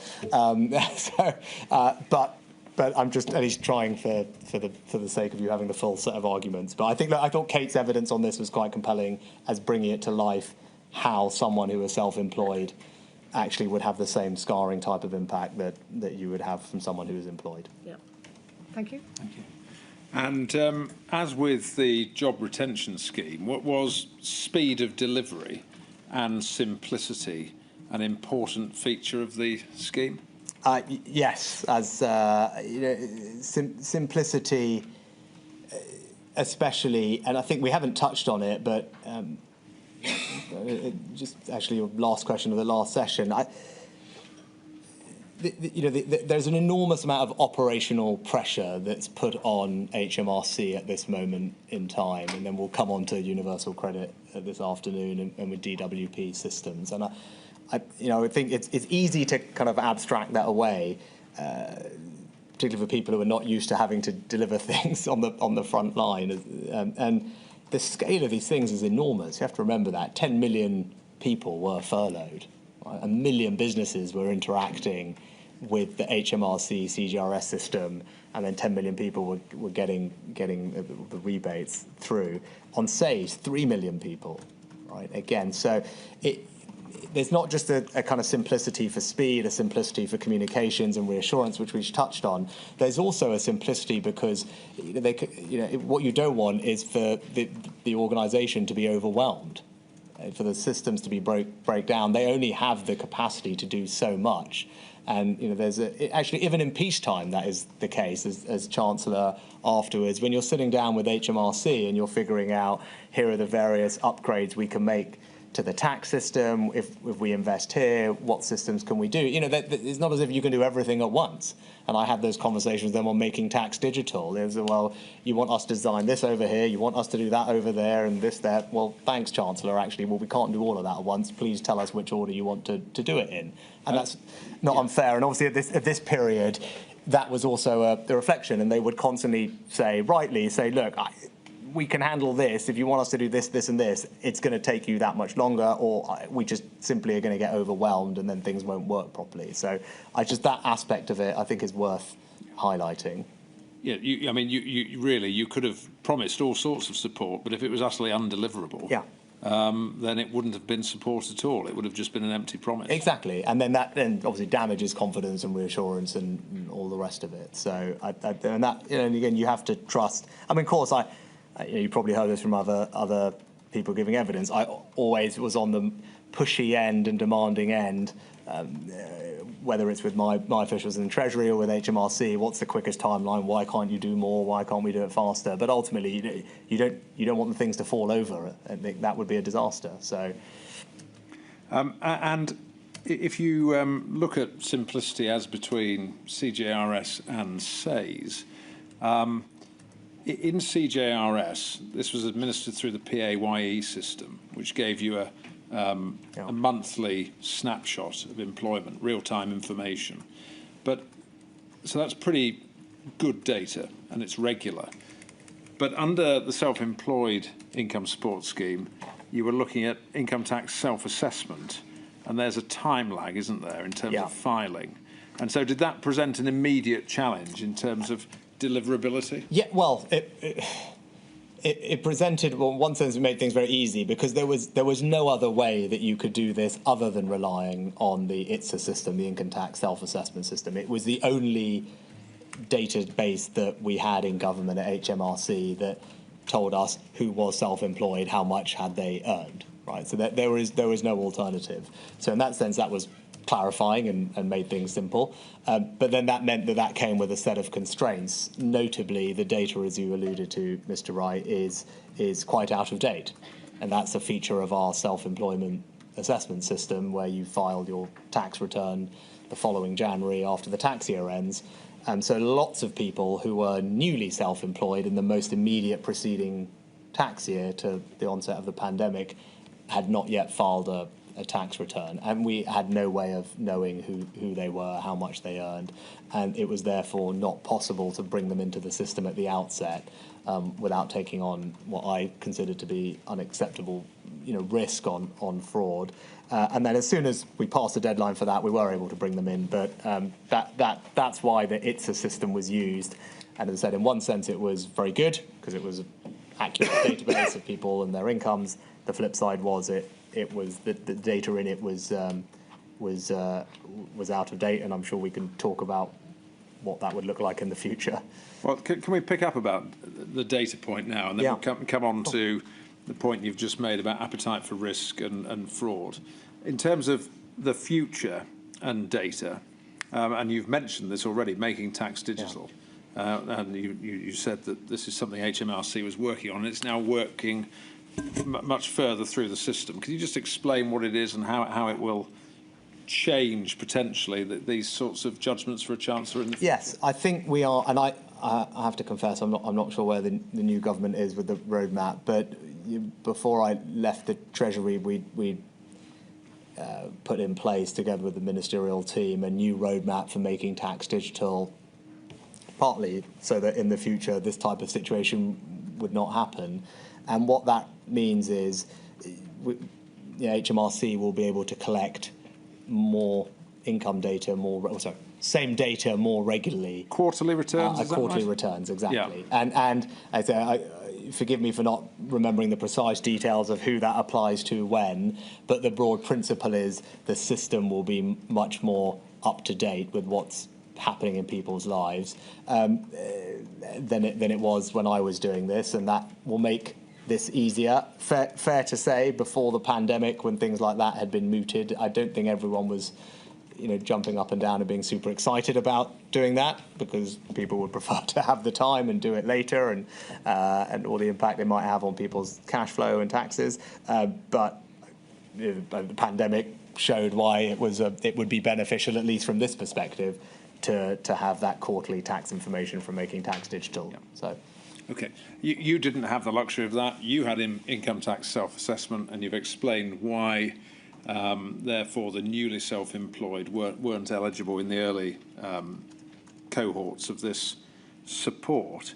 Can I just pick up, you referenced the risk of fraud. Now, presumably that's because if you wanted to include the recently self-employed, you'd have to effectively self-certify or have some method of self-certifying that they were in fact self-employed, they did in fact have income, and they were in fact eligible.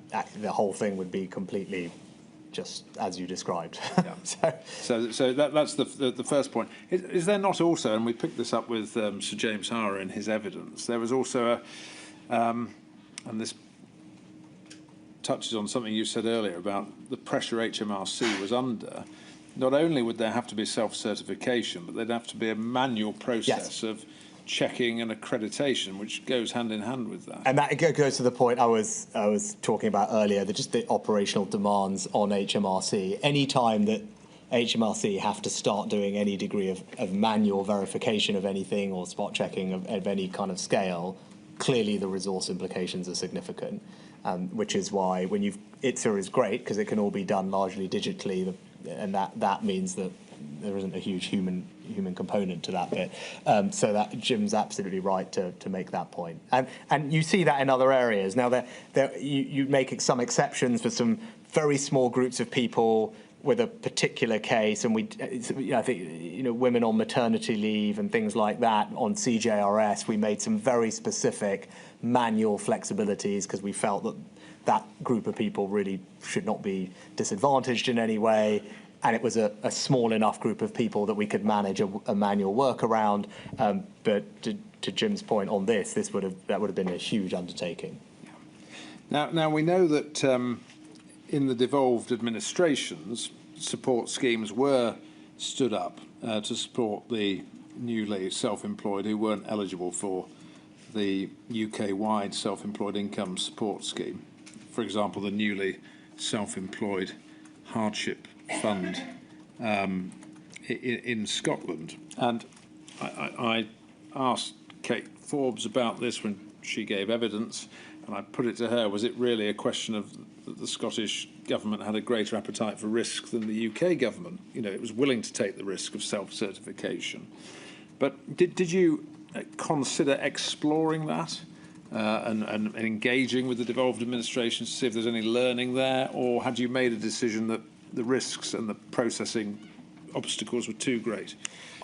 I can't recall specifically on that discrete intervention, but more generally on SAYS, because it had to be designed in a way with various different criteria, all of which were necessarily imperfect. There was a continual debate, discussion, re-look at policy to see what could be tweaked, if things could be changed, not least because there was a huge amount of incoming into the Treasury about all these issues. So it absolutely was not the case that it stood up, announce it, off you go, done. I think the entire time that this scheme was in place, in terms of incoming to please can you change this, please can you change that, what about this, is probably the scheme where we had the most of that, actually.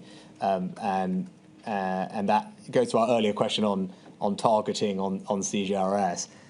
Here, this was targeted. It was imperfectly targeted because that's all you could do.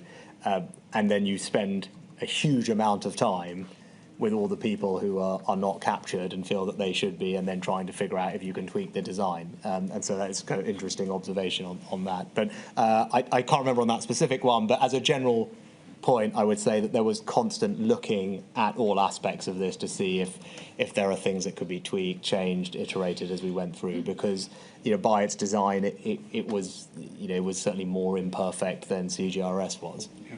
So if you think about the heat that you got externally from the imperfect targeting of this scheme, amplify that 100-fold and think about how CGRS would have gone if you'd have tried to target. I think that is a fair reflection or takeaway. Yeah. Right. Okay. Can we just run through a couple of other, if you like, hard edges in the scheme? And this goes to this targeting point you've made. The 50% self-employed income test. So this was, you had to have at least 50% of your income from self-employment to be eligible under the scheme, and there was no tapering. It was effectively a cliff edge. Can you just help us with the rationale for that? Yes. And whether you considered a taper and why it was not workable? I think it's interesting in how you introduced the question, Mr. Wright. You talk about the hard edges, and I think that's exactly it. See, one person's targeting is another person's hard edge. And those are two sides of the same coin. So, an abstract discussion about targeting is all good and well from an economic theory perspective. And then here is an example where we're going to go through now the various things we did to try and target it. And we end up having the conversation about the hard edges completely reasonably. But I think it just illustrates the challenge with this, because there is no perfect targeting. And anyone who comes here and says, well, with this bit of data it would have been perfect, I think is probably not being I think realistic about this in the future. So I think you have to accept, well, I'm not avoiding your question, we'll get into it, that you have to accept in all these things there's always just going to be a trade-off. And I think I'd say reasonable people can disagree on those trade-offs, but targeting is beneficial for objective 4 and 5, but it's less good for 1, 2, and 3, and some people are going to feel aggrieved. So that is the nature of it. But on the 50% criteria, and again, this was something that was suggested by officials, which I agreed with. The idea here was, look, remember, all we are doing here is people are going to opt in, and that's an important thing, actually, which we should come to. But people are going to opt in to saying that they need this. So that is really our only kind of check. It's not the same as an employer who's putting someone on furlough. We don't know about this person's circumstances, really. Are they affected by the pandemic? Are they the person who's a stylist, or we've closed down that industry effectively, we've prohibited close contact, or are they someone who's happily carrying on working? We don't know. So it is right to try and target where we can to minimise the fiscal impact and sharpen it a bit on those who really need help. The 50% criteria was designed to say that there's lots of people who have some self-employment income, but what this scheme is really there for is to help the people whose life largely is dependent on self-employed income, who are self-employed, the self-employment activity that they carry out is really the main way that they and their family have financial security. So, in that vein, saying that your self-employment income had to be, and I think the advice recommended 2 options, either greater than 50%, or you could have been a bit stricter and said greater than 2/3 of your overall income. It doesn't seem an unreasonable approach to take. That's what this criteria. That's what this criteria did, and I think that from memory, the median kind of self-employment income from those people who were not eligible because of this criteria was, I think, something like £4,000 or £5,000, right? So it was not their primary source of overall income, and we could target help on those for whom it was. That was the thesis behind this particular threshold. And again, you could, the advice had an option of 2/3, which would have been stricter. We went with 50%, which was a little bit more broad and generous. And in terms of 50%, 2/3, no magic in the number. No. You just had to. No. You had to arrive at a number. Had to arrive at a number, and I think reasonably people could have done 2/3. 50% is like, at least the majority of your income is coming from self-employment. Seems a kind of minimum bar to cross to be calling yourself self-employed or to have a scheme that's supporting you. So that seemed probably the generous interpretation relative to 66% or 2/3. Now, I appreciate this next question may sound like, well, you could say you could pick anybody who's a loser and put a scenario, but I just want to pick this up, thinking about the most vulnerable, economically vulnerable.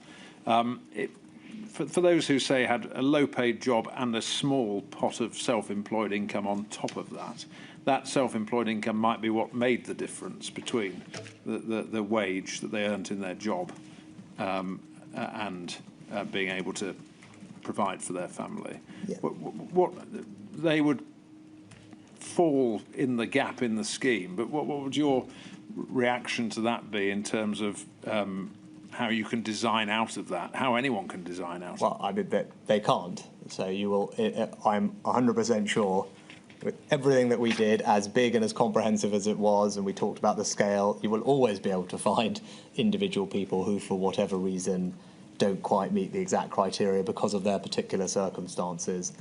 It would be wrong to pretend otherwise. Of course, that was the case. So what you can then do is make sure you've got lots of different types of support, so that even if someone doesn't get something over here, they will get picked up over here.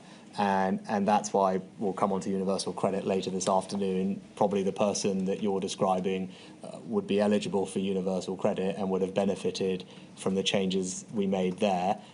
Similarly, we also provided the hardship fund to local authorities, which was the most discretionary of pots, which was effectively a way of saying that for people who, for whatever reason, just need some extra help, who we have not been able to find through all these dozens of things that we've set up, they can talk to their local authority at a very local level, and those people know those families, and get that extra assistance from them.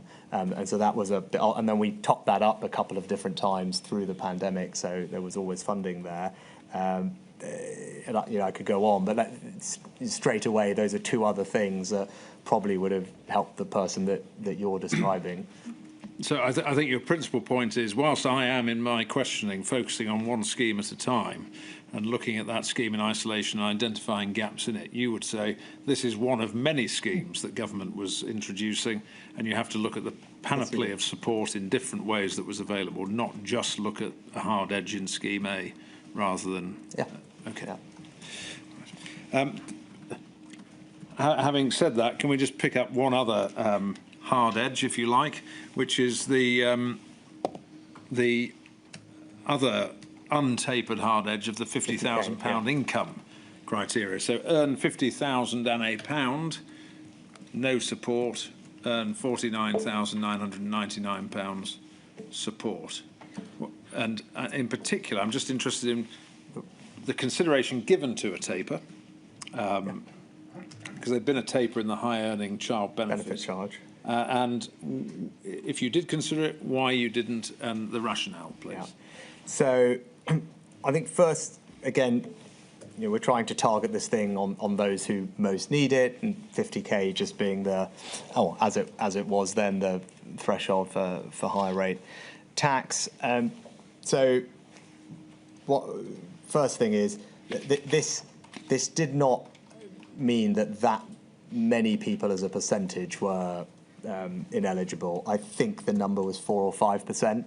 So as a result of this, I'll get onto the taper question in a minute. So as a result of this bit of targeting, focusing the scheme on those who earn less than 50k, it meant that around 5% of people were ineligible. So it was not, in the scheme of things, a huge number.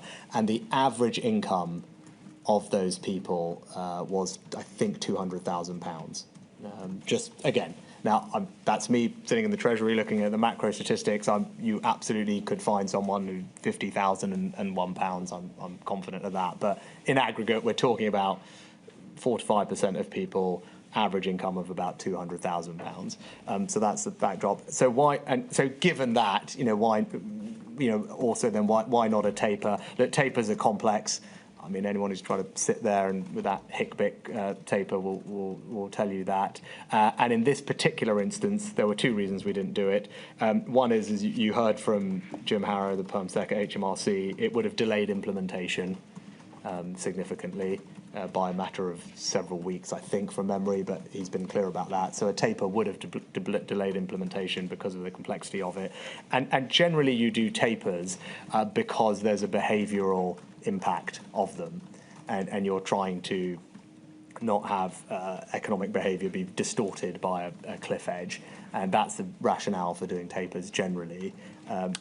In this instance, these were in theory one-off payments based on an income that you had earned in the past, so there was less argument that this was going to have a behavioural impact and therefore was worth the extra time delay and hassle of putting in a taper, especially given the as a percentage, smaller number of people who were actually impacted by it in any case. So a potential claimant couldn't think, well, I'll delay putting in that invoice because I don't want to go over the amount, because we're talking about a year past. Well, it was a backwards-looking, at this point, Exactly. it was a backwards-looking thing. You couldn't do anything about it anyway. So No, all right.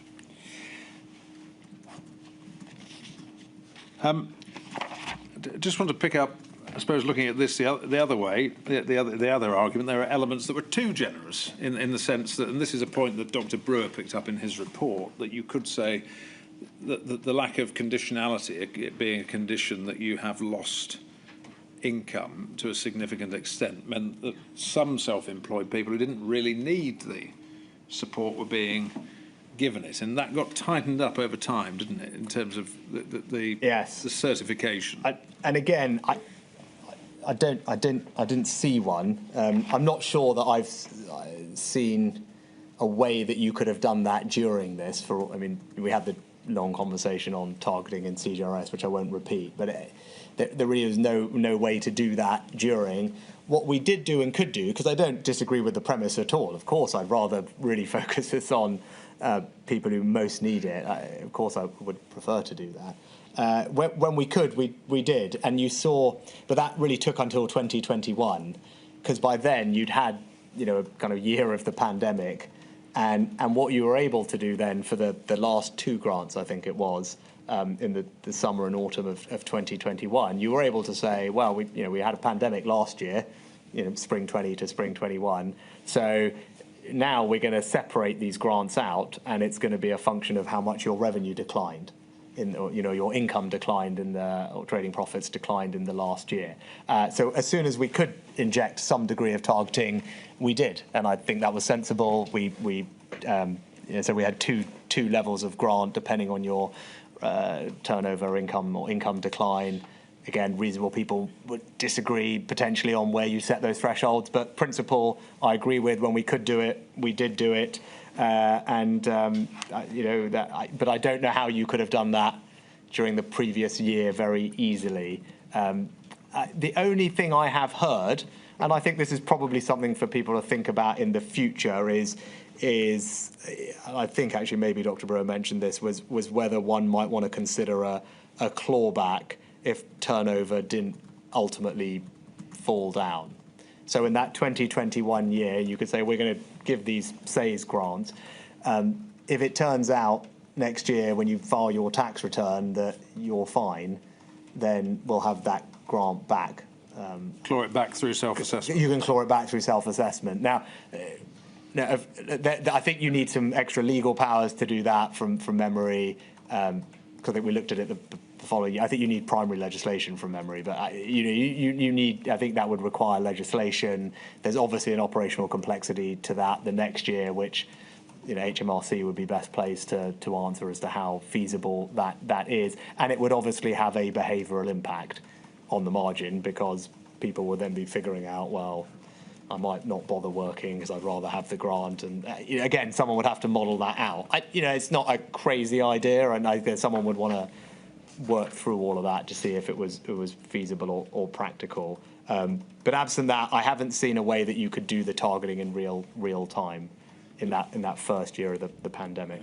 But in terms of having a suite of policy options available, if it was deliverable and there was the legislative power to do it, something worth exploring and at least having on the table. Not an unreasonable thing to explore. I think the other thing that we did do, and which I thought was probably underappreciated, was kind of a good amount of behavioural economics in the application forms for SAYS. There was a kind of affirmation that which had no real legal force, but you had to kind of tick something that says, I have been impacted by the pandemic, and my business has been impacted by the pandemic, and therefore would like to claim this grant, or some variation of that language, and then it got tightened up over time into something called a reasonable belief test, or I have a reasonable belief that I have, etc.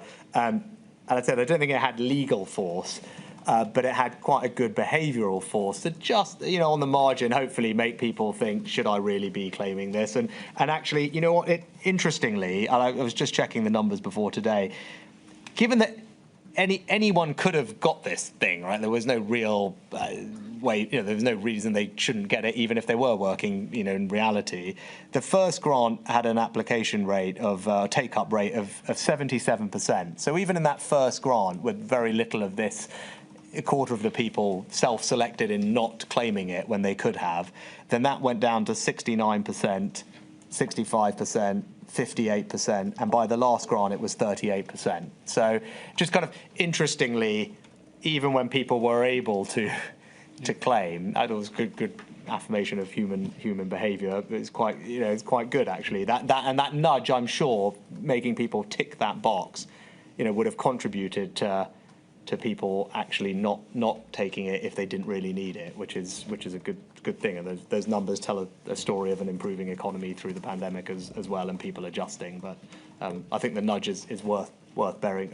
I would certainly recommend that in general. But those figures may be an argument against conditionality in the sense that, again, if you assume that general economics people want to go out and earn money and make profit, then when they can, they will. Yeah, the flip side here is that they could do that and still get the grant. Yes, and that is the great challenge of this, you see. That is different to CJRS and the employer discussion, and that is the challenge with this scheme, is that you could do that and still claim the grant. But that's why we had the nudge that you had to tick.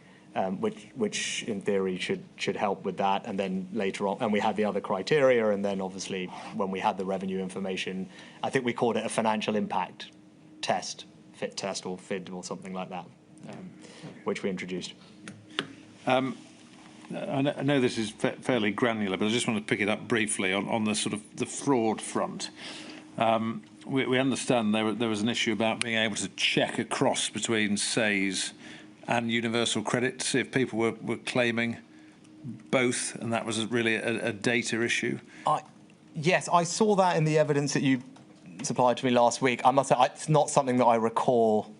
Well, I won't take it any further. During the pandemic itself, and look, clearly, if there's a way to do some checking that would, I don't know who. I couldn't quite tell who wanted the data. It felt like DWP wanted the data from HMRC rather than the other way around, but it's not something that I remember being ever raised with me. Yeah, all right.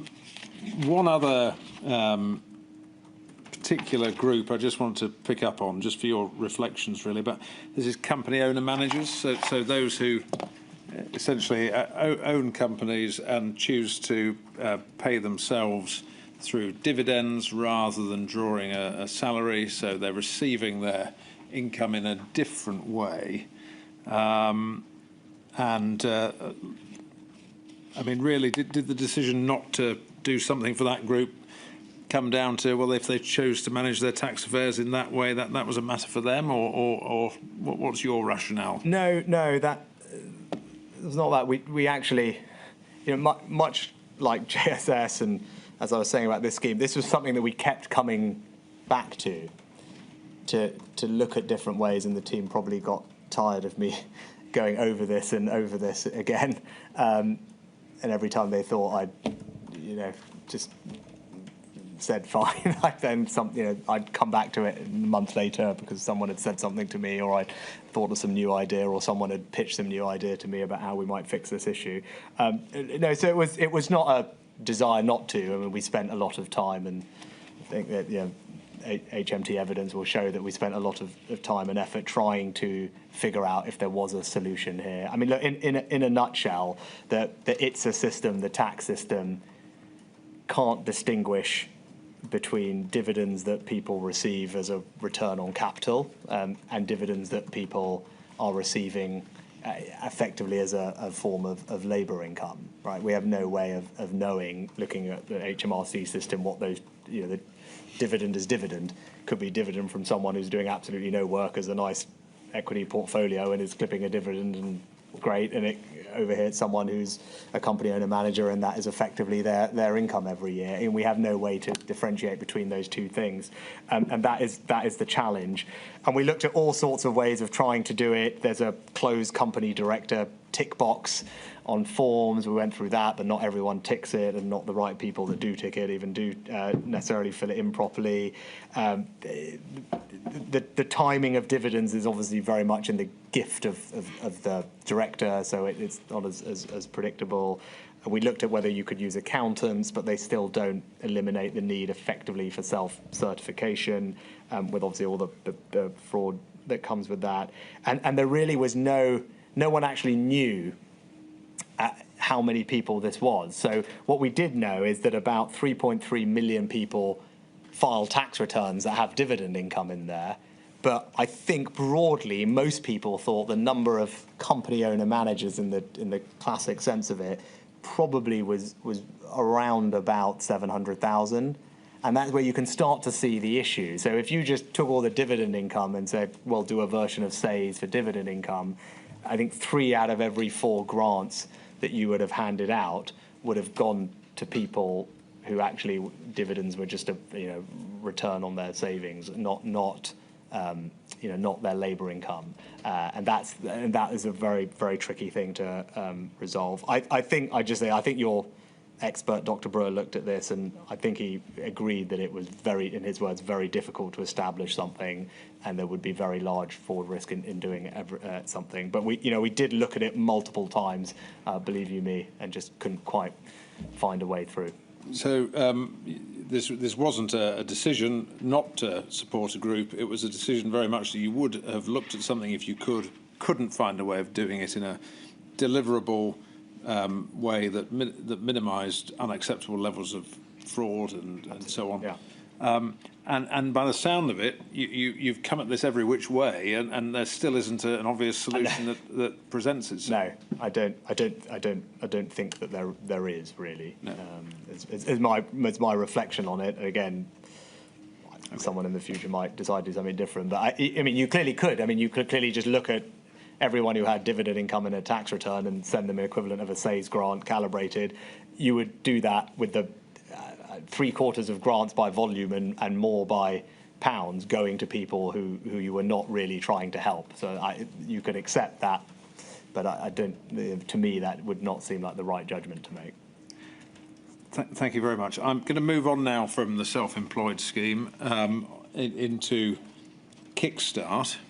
And just again, some context. Now, this was part of your plan for jobs announced by the Treasury on the 8th of July 2020, a £2 billion fund to create hundreds of thousands of high-quality 6-month work placements. It was aimed at 16 to 24-year-olds on universal credit, deemed to be at risk of long-term unemployment. Funding covered 100% of the national minimum wage for 25 hours a week, and the associated employer national insurance contributions and the employer minimum automatic enrolment contributions.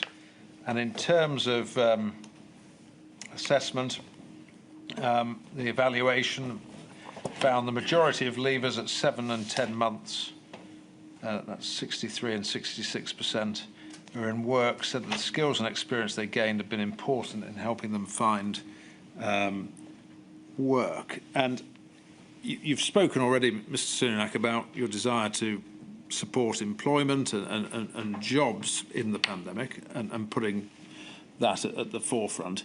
This is targeting young people in particular and trying to get them into work. Was there particular significance in trying to target that group of young people, 16 to 24? Yes, that was something that weighed on me quite heavily throughout the pandemic, was an understanding that young people were particularly at risk, and that's because they were 2.5 times more likely to work in the most affected sectors. And we also know that if young people have a bad interaction with the labour market early in their careers, if they're not able to find stable work when they're young, that has an impact on them for a long time to come. And it goes back to the scarring that we talked about right at the beginning. So, I was particularly worried about this cohort throughout, and obviously different modules have looked at the impact on education and those outcomes. But even for those young people who are just entering the labour market, those early years are really important in getting into good work habits, finding good stable employment. That sets you up for life. And obviously what was happening with the pandemic was disrupting that. So I had that in the back of my head, and Kickstart was as a way to target a job intervention program at that group and try and help them make sure that they have that experience of being in the labour market, being in work. Yeah. And we understand from your statement that the Treasury was particularly involved in the design of Kickstart, and but also that you had a very keen personal interest in that scheme. Is that right? Yes, I mean, I saw that. I'm not entirely sure what I mean. I had a personal interest in all of these things because I needed to make sure they all worked, and ultimately I was responsible and accountable for the overall economic response. But this as an idea actually came from the TUC. and probably, Francis and Kate won't love me keep referring to them, but I think we had a good, productive working relationship during this period, and it was something that they had called for. Others had called for it as well from memory, but I distinctly remember Frances O'Grady, as she was then, Baroness Grady now, and Kate talking about this. It was modelled on something called the Future Jobs Fund, which is a programme that had existed in 2008 from memory, and actually, I heard it and I thought that that sounds good, and we should be looking at something like that because of the concerns I had about the impact on young people, and I mentioned it to Therese Coffey at DWP, and as you've seen from her evidence, they took the idea and they led it, essentially. I mean, obviously we worked very closely together, and this is a good example of that policy partnership and the cells, and we were doing things really closely together, iterating together. But they obviously had primary responsibility for delivering this scheme, and we designed it together, and off they went and did it. And Mims Davis, who was the junior minister at the time, they took a lot of personal ownership of it, and it was a great collaboration. And I was always really, lots of the things that we did made a difference to people, and your stories video brings that to life. But I particularly, meeting young people who, because of this scheme, were in a job that they may not otherwise have had, and then being set up for life, I thought was a particularly good and positive outcome. Now, the timing of the implementation of Kickstart, we understand it was stood up quite quickly, announced in July, and was going live in November of 2020. Was that because at the time it was announced, the expectation was that furlough would have ended on the 31st of October, and therefore there may be a spike in unemployment, and there may be a lot of young people who would need help getting into jobs? Yeah, exactly as you said. It was designed in the context of the pandemic, and the restrictions are all winding down.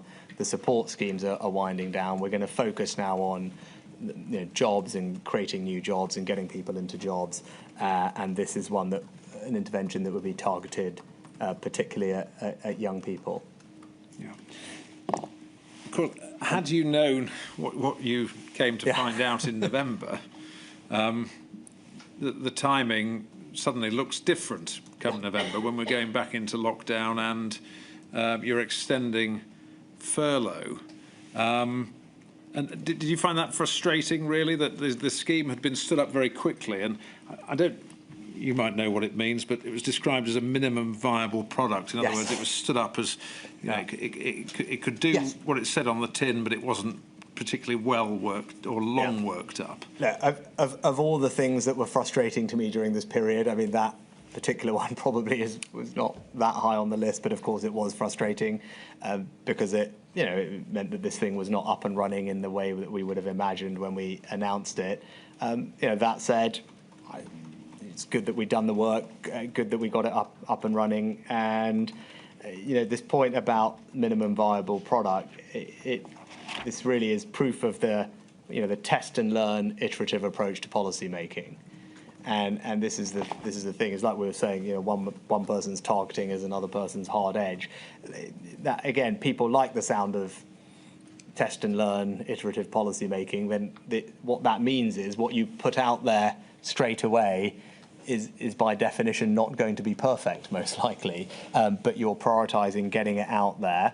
That's what the minimum viable product is. We know it's going to basically work, and we'd rather just get it out there. Because then it can start to make a difference, and we can learn as we go and adjust it as we go, and do that in kind of reaction to what's happening in reality rather than in sitting in the meeting room. And this was a good example of that type of approach to policy making. Again, not optimally in the end able to be executed because kind of another lockdown got in the way, which was, as you said, frustrating. But can I pick up that point about developing as you go? I mean, it was the indicative target was for 250,000 placements. Ultimately, there are 168,000 young people who had the benefit of a Kickstart place. One issue was whether the eligibility should be expanded beyond universal credit and so should include young people who are receiving JSA, for example, a legacy benefit. Or expanded to include people who are in receipt of a PIP, personal independence payment, disabled people. If there wasn't the take-up, and if you were learning as you went, do you regret not expanding it to fill the places that were envisaged and expanding its reach? I can't recall the kind of micro eligibility decisions and what the exact basis for each of those was. I think part of the reason that it didn't end up, I mean, still 150,000 young people benefited from this, and enormous credit to the team at DWP who did stand it up and deliver that, because I think it made a huge difference to those young people. It was because actually the economic recovery was stronger than we had anticipated it would be. I don't think that should necessarily be a sign of failure of the scheme. Actually, we didn't see the spike in youth unemployment that everyone had predicted when furlough ended. The economy, we know after all the revisions happened, 2 years later, recovered far faster during this period than initially it was given credit for. And unemployment stayed relatively low. And actually, so it's because we go back to this point before, the private sector, the regular market functioning of the economy was happening and jobs were being created. And so there was less need for the subsidised jobs through Kickstart in that sense. It was... I don't think you want to focus it on a group of people who really need it. That's what it was designed to do, and I think it did that effectively. And again, different people might have wanted to weight different things, but I can't recall the individual reasons for which bits of the universal credit system we were targeting. But I think it was particularly people who have been impacted by the pandemic or were at risk of being impacted by the pandemic. As we'll come on to later on in the UC discussion, some of these other benefits are not linked to the labour market or work requirements in quite the same way, or they're legacy benefits where people have been on for a longer period of time. Okay, just so I understand, just to finish this area, and then we'll be about ready for the afternoon break. The Treasury had worked up the policy. You'd announced it in July as part of but the DWP was doing the delivery effectively. No, but we worked on the policy together as well. Yes. Yeah. Sorry, I didn't mean to imply they weren't involved in policy. Yes. But once you'd worked up the policy, they were responsible for delivery. Yes. Yeah. That's right. Yeah. I know. Again, I know the team at the Treasury were. There's probably some board that was set at how they do these things, and I would have wanted to keep an eye on things as well, same as I did when we get onto loans tomorrow or these interventions here. I would still keep an interest on them and do meetings to check in on progress, discuss with Therese Coffey, because we had to iterate. And we were iterating as we went. We changed the application process. It was the criteria at the beginning was quite tight on something called the additionality test. Getting technical, but we wanted to make sure that these jobs were jobs that ideally would not have existed without the support, so they were really doing something good with the taxpayer money. That test was probably too tight at the beginning, and Therese identified where we could broaden that out and just change the application process so it was quicker, and I worked through that with her. But her and her team did an exceptional job of getting this properly rolled out and getting these youngsters a great job that could then hopefully set them up for life, particularly in a difficult economic environment. Thank you. My lady, that completes that topic, and I'm going to move on next to the uplifts to universal credit and working tax credit. So a minute or so early, but is that a convenient moment? I'll forgive you a minute or so. Thank you, my lady. That's very kind. I should return at past.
That's great.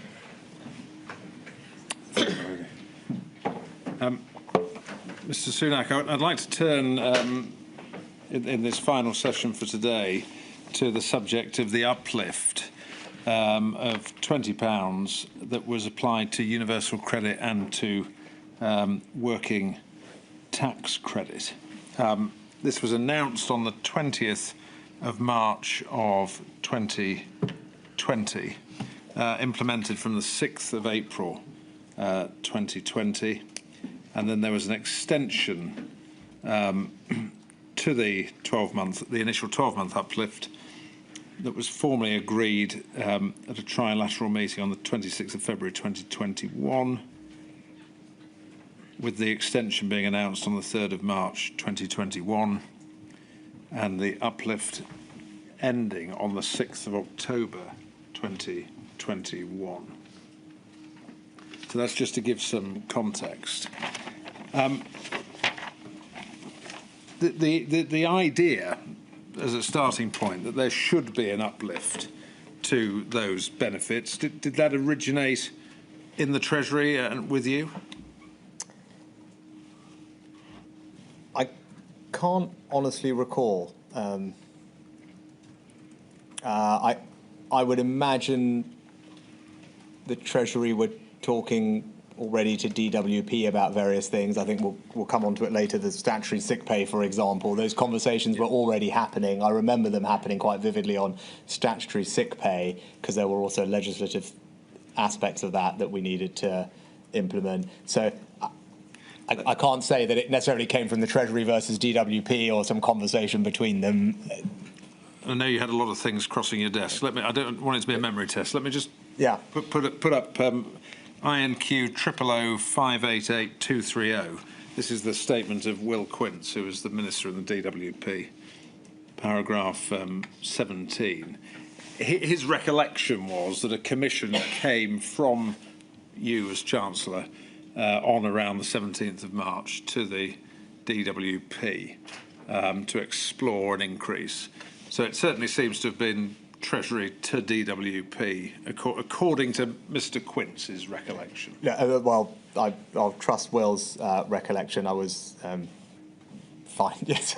No, I was obviously doing a lot at that time and asking for lots of things in lots of different areas, but I didn't want to try and suggest that it was all from me, not knowing exactly where it came from. No, and in fairness, that the evidence is slightly unclear about really who was driving the policy, and I'll just, again, just out of fairness to you, Lady Coffey said effectively that the overall policy was being decided by her, but that you had to sign the cheque, effectively. Mr. Quince recalled that the decisions were really made jointly by Lady Coffey and you as Chancellor, so that was how he saw it. I mean, it may not really matter, but do you have a clear recollection of who was making the decision? I'm sure if the former Prime Minister was sitting here, he'd probably say it was actually the rest of us could decide what we like, but actually the decision left with him at the end of the day. I honestly can't remember. I think there's economic policy was generally driven out of the Treasury. I was driving it across the board at this moment in time. There are a few particular things about DWP policy, because the Secretary of State has a legal or has a statutory role in the setting of various benefit levels and has to undertake various reviews according to statute. So from a legal perspective, he or she has to be the one that formally makes the decision, potentially. So it might be some reflection of that, which I'm sure the teams can check. But I, as a general sense, I set out those criteria at the beginning of what we were trying to achieve. I, of course, in the context of all the different things we were doing, would have spoken to my team about, well, what do we do for those who are the most vulnerable, and what do some of those interventions look like? Of course, I would have said something like that, and that would have led to flurries of commissions and work, and then start going through options. Yeah, well, I'm please do reference that, because I was going to pick that up actually. That, you know, looking, as you put, the strong eye on the most vulnerable. This came at an early stage on any view, 17th of March. Yeah. So it appears that at an early stage, Treasury was certainly thinking about recipients of universal credit or working tax credit. I mean, but was there effectively a formal strategy in terms of how you were keeping that strong eye on the most vulnerable? Or was it evolving in an iterative, organic way in the same way as all the other interventions were developing, but just you were keeping them in mind? Well, I mean, you have to remember at this time, 20th of March, I mean, this was where every single day we were doing something, and something quite significant, and trying to tackle all the different aspects of economic policy, loan guarantees over here, support for those universal credit. We'd already done a bunch of things in the budget for statutory sick pay changes, grants and business rate relief for hospitality businesses. So I think this is a period where you were trying to just hit everything because you knew that this was going to impact everyone pretty much in the country, and so I don't think there was, quite frankly, the time to really sit there and spend a day designing some overall, big strategy plan that you could work to. It was just the knowledge that we had to move incredibly quickly in all these different areas, of which this was an important one, and that's why the work was being done on this probably exactly in parallel as the work on furlough, the work on CBILS, the work on grants. I mean, all those things were happening at exactly the same time. And from your perspective, was this about alleviating economic hardship in general, or, as with all the other interventions we've discussed, was this about taking steps to minimise, alleviate economic hardship arising from the pandemic? The latter. And that was... None of these things are perfect, by the way, as we've discussed, but the general objective here was to support those who were the most financially disadvantaged or exposed as a direct result of the pandemic, especially those coming to universal credit for the first time, potentially. And in doing that, wanting, as with previous discussions we've had and other interventions, provide that assistance very quickly. And here in particular, the conversations we've had previously about things that are simple, universal, that can be delivered at scale and understood, had a particular benefit because the reinsurance part in this area was particularly important. And so, and I don't want to get into the background politics of the welfare state and so on and so forth, but from your perspective, and the reason I'm asking the questions is so we can look at the objective and how it was delivered, but from your perspective, this was about providing support arising from the pandemic, not to making changes generally in welfare provision in ordinary times. Yeah, I think that, yes, in terms of the interventions that we were designing, yes, and by nature, as almost everything that we've spoken about was temporary, right? These were temporary, targeted interventions designed to deal with the particular issue that we faced. And that's an important qualification you've just made from your perspective. When you signed off on the uplift, from your perspective, this was always temporary, by which I mean linked to the economic emergency presented by the pandemic. Yes, and indeed that was the legal position as well. It was not a permanent uplift. The mechanism for delivering it was one that it lasted for 12 months. Yeah. And so from your perspective, it was always going to end at some point. We'll discuss the extension. Yeah.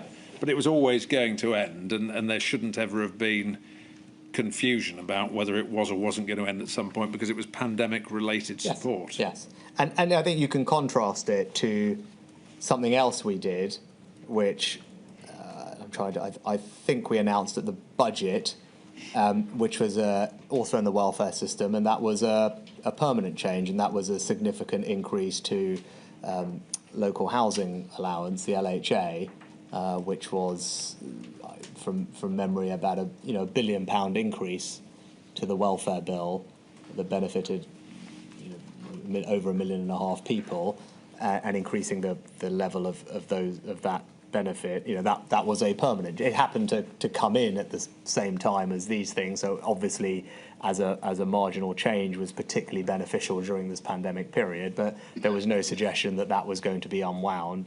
We'd made that permanent change, and it started at the same time, was incredibly helpful. It was announced at the budget. That change was designed to be permanent, so that some welfare things we did were permanent, others like this were deliberately temporary.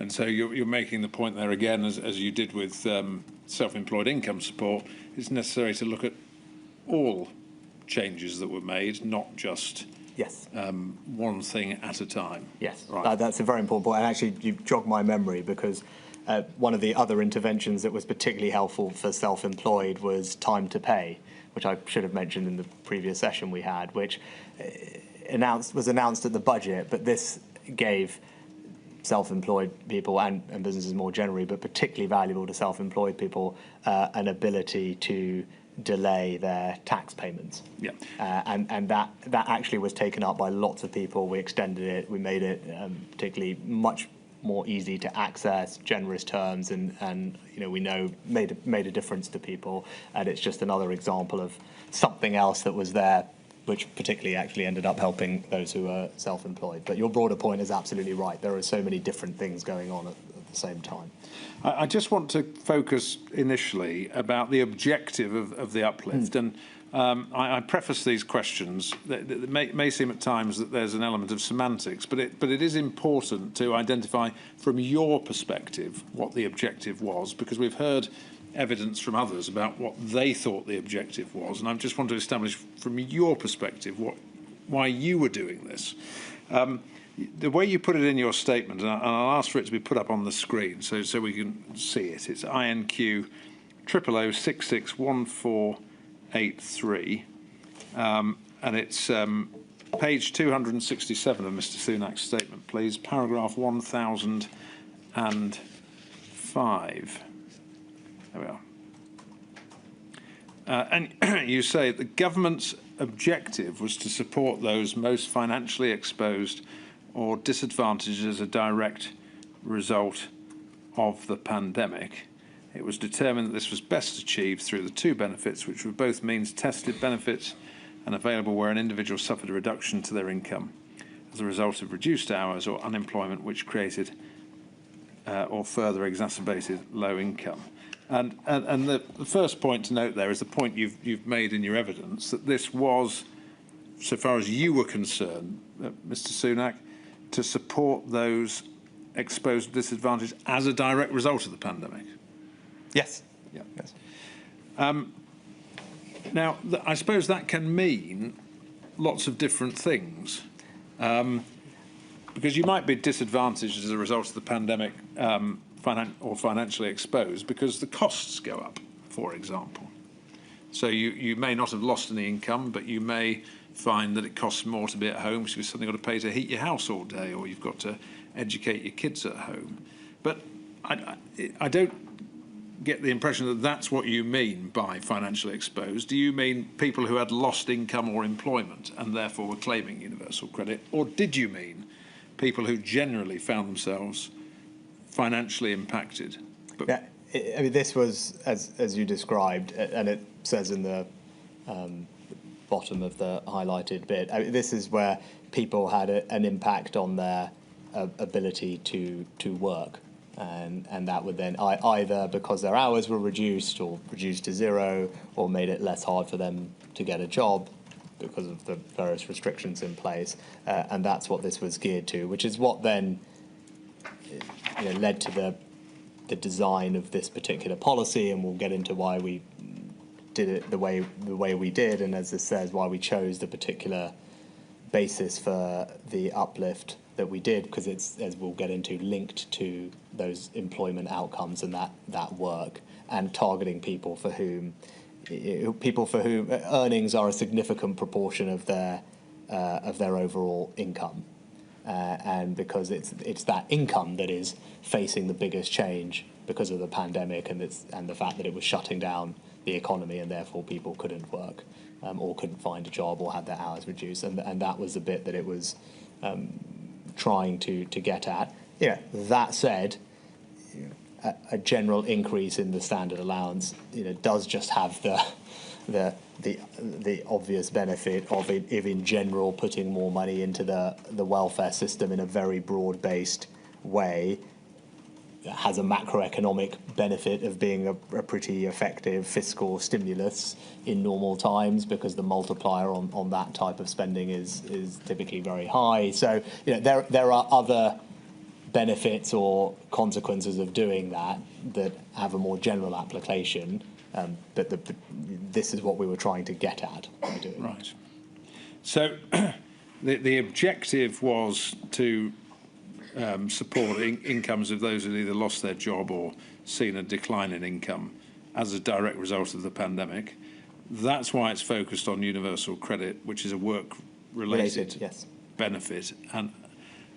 But if there were additional upsides, i.e. that generally speaking all low-income households are supported by the additional money and therefore find it easier to cope with costs, or that there's an additional advantage of some element of fiscal stimulus because people have got more money to spend, then those are, they're not really trade-offs, they're sort of win-wins. And it's not that we weren't aware of them, no. Right? Because those are all not bad things to have happen at this period either. And as I'm sure we'll hopefully have time to get into, when you look at the various measures of household income, disposable income, inequality, poverty, deprivation, etc., all those things in general either were constant or improved in many cases compared to the pre-pandemic year. So clearly this did have the benefit of more generally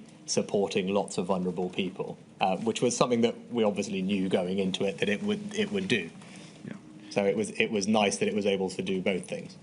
And I don't want to jump ahead, but you've made a very valid point there about those figures, and we've heard about those statistics in the module. But I suppose again, it left you as Chancellor in a position where ultimately you'd have a hard political choice about not making it permanent. You were giving in these times of crisis, but from your perspective, you always knew you were going to have to take away again.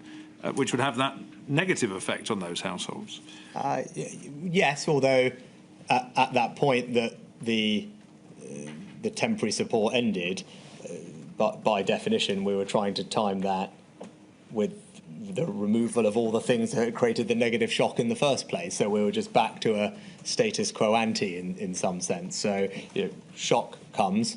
Right that we put support in to help people through the shock, and when you remove the shock, and obviously there's a ramp up which we went into previously, but in general, if we've gone back to a status quo ante world where that shock isn't there, we're not closing businesses down, people can work, everything's opening and recovering, then it's not unreasonable in a general sense for policy to return back to where it was, not least because, as we discussed at the beginning and you just alluded to, all of these things have a fiscal cost.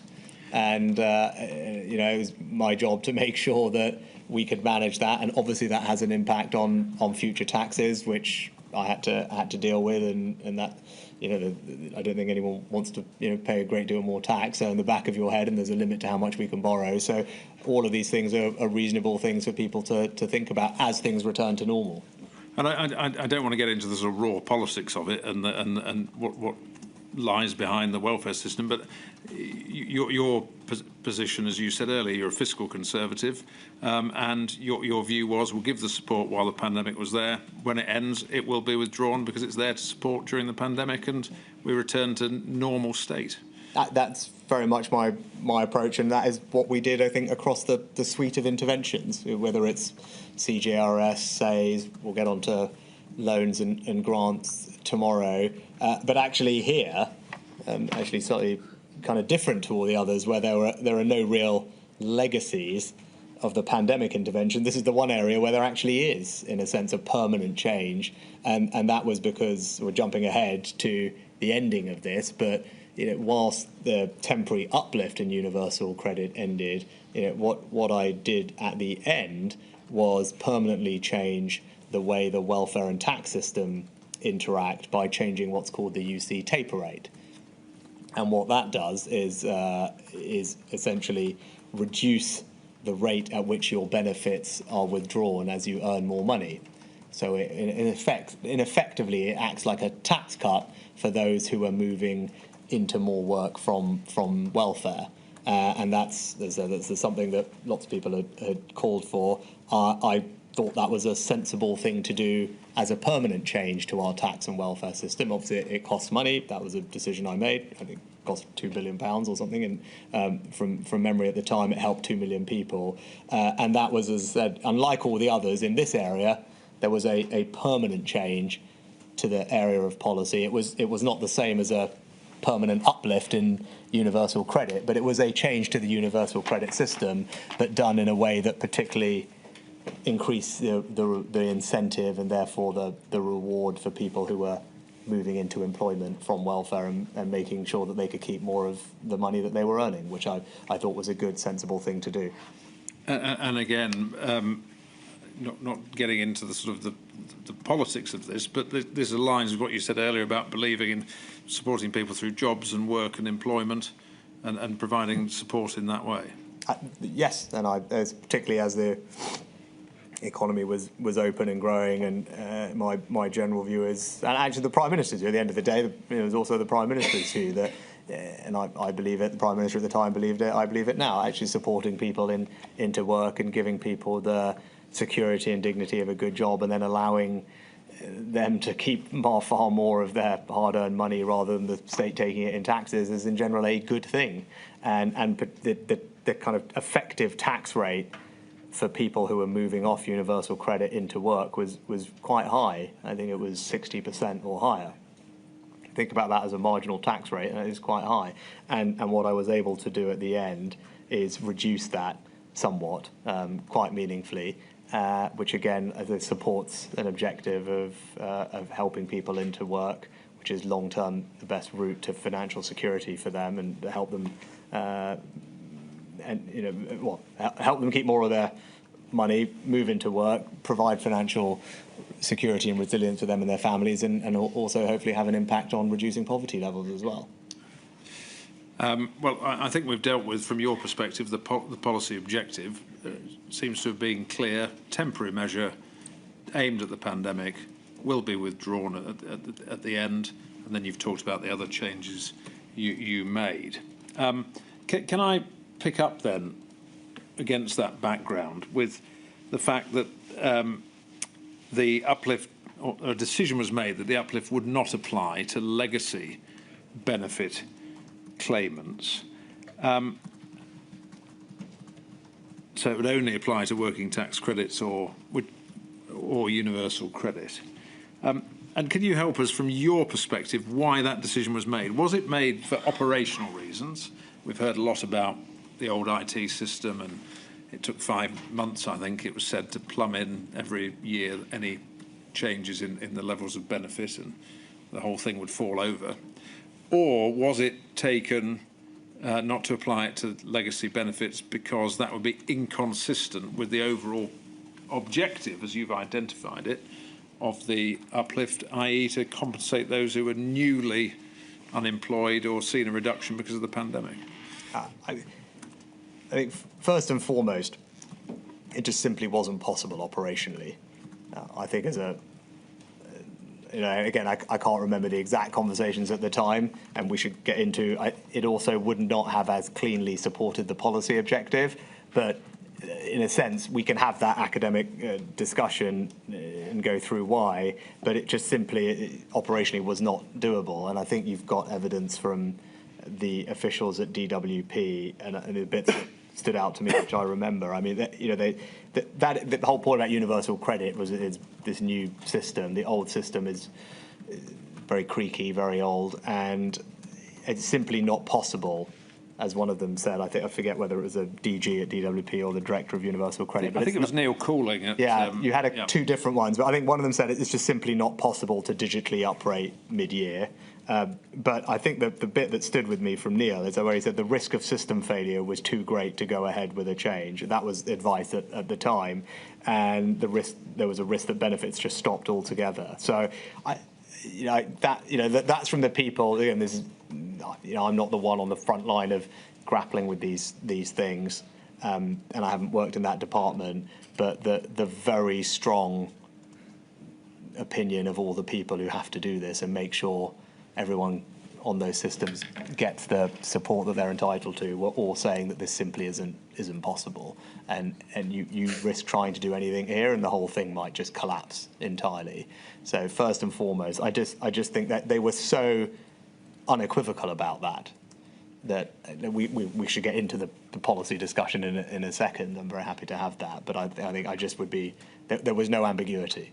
It wasn't if you're happy to take some risk, maybe it's fine, and it's a risk judgment. It was pretty binary. It was, you cannot do this, it won't work, we can't do it. If you try and make it happen, the thing will most likely just completely collapse. That was very much my recollection of it at the time, and rereading the evidence from everyone and the advice. I think that kind of aligns with my memory of it. So this goes further than, for example, the discussion we were having earlier about HMRC and the pressures they were under. That was operational pressure, but this was actually a stark warning that the whole thing would fall over. Yes, that's actually a helpful distinction. There were things, as we were saying with Jim, like he could do a workaround, he could do a manual thing, and he'd say, fine, well, it will delay all these other things, or it will mean that we can do it, it will take 2 months. There was none of those things, I don't think, that we've discussed where the whole thing will collapse, or it's just simply not possible. This was in that category. And I think that was a consistent view from the ministers who were there, with Will Quince and Therese Coffey. I think agree with that view. Obviously, they were best placed, not me, to diligence that view, but that was very much the consistent view across DWP amongst the officials and the ministers. And what about a helpful distinction that you've made between some of the HMRC operational things, which are, as I said, as you highlighted rightly, are different. Yeah. Sorry, I didn't mean to talk across you. No, sorry. And so far as the policy debate, if you like, about whether providing the uplift to claimants of legacy benefits was consistent with the policy, where did you stand on that? Yeah, I think, as I said, it's important that this is a theoretical debate, because it, in any case, was not doable. But I think from a policy perspective, there's a number of reasons why targeting these legacy benefits was not in keeping with the main policy objective. I mean, first and foremost was that the majority of the claimants, for example, on employment and support allowance, were not required to carry out work, or they didn't have work requirements built into their eligibility. So, by definition, the income, you might suffer a drop in income or not be able to do income. It was irrelevant to your benefit eligibility and what you would receive. And I think child tax credits, by definition, were not working enough to qualify for working tax credits again. So that would be in that category. I think your expert, Dr. Brewer, talked about some of the other legacy benefits in there. I think maybe carer's allowance and PIP, but please bear with me, because my memory of each precise benefit at the time might not be precise. But I think he also said many of those legacy benefits were not, were not designed to provide income protection when people lost hours or work. That they were there regardless of that, which is why they didn't meet the policy objective. And that, I think, is first and foremost the reason. I think secondly, because by definition they were legacy benefits and they were quite old, anyone who was new to the welfare system and therefore directly impacted by the pandemic in that sense would be on the universal credit system. They wouldn't be going on to these legacy benefits, right? The people on these systems would have been there for a while, whereas anyone newly affected by the pandemic would go on to universal credit. They wouldn't come to these benefits, so you wouldn't be capturing anyone directly newly affected who's moved on to welfare. And then probably the last couple of things are, it was always possible for people, if they wanted to, to move on to universal credit if they so chose. Now, people will say, well, they might be worse off. And for some people, that might have been true, for sure. But I think the numbers at the time were, for the vast majority, maybe as much as 70%, I think, as someone has put in the evidence, would have been actually financially better off had they made the move. Now, that was never an explicit policy objective of any of this, but it was just something to know that for at least 70% of people on legacy benefits would be better off going on to UC anyway. So that was available for them. And maybe, I mean, lastly, I think in the budget, again, not that this was particularly relevant, but for this conversation, but just context, legacy benefits had been frozen from memory for 4 or 5 years, and the spring budget, that budget that I did in 2020, I think we uprated them in line with inflation and removed the benefits free. So they were actually getting an uplift for the first time in some time, as compared to the last few years as well. So those are a range of reasons why it didn't, as I said, fully align with the policy objective, or there was a mitigation that was in place that may have helped. Okay. Well, thank you for that full answer. But so it comes back to this: you couldn't do it anyway, even if you'd have wanted to. But if you had been able to operationally, those are all reasons why it didn't align with the policy objective. Thinking about the most vulnerable, economically and otherwise vulnerable, do you accept the counterpoint that, particularly those in receipt of disability benefits, PIP payments and others, that by not applying the uplift to legacy benefits, they were disproportionately going to be impacted, disabled people in particular? Well, I think there was some gateway that had prevented previously disability claimants from transitioning onto UC. That was removed at some point, so that again for those group of legacy benefits would enable them to move on to UC, and then so more broadly it goes back to what we're trying to achieve, because those benefits hadn't changed, and for those people who were not working and would not have seen a change to their incomes as a result, because my memory of what the benefits that they received was designed to do was to support them with living costs. So it's a totally different benefit, and so that's why the policy objectives are slightly different. And obviously there was a regular increase in those benefits, as I said, because the uplift happened that budget and then came into force in April as it was. I turn this argument on its head and look at it the other way in terms of applying the uplift to universal credit, to all universal credit claimants. Looking at the other way, with public money in mind, did it mean that some people were getting an uplift that they were not intended to receive, if it was intended to be applied to those who were new claimants and or had seen a drop in income? In other words, those who've been claiming universal credit for some time.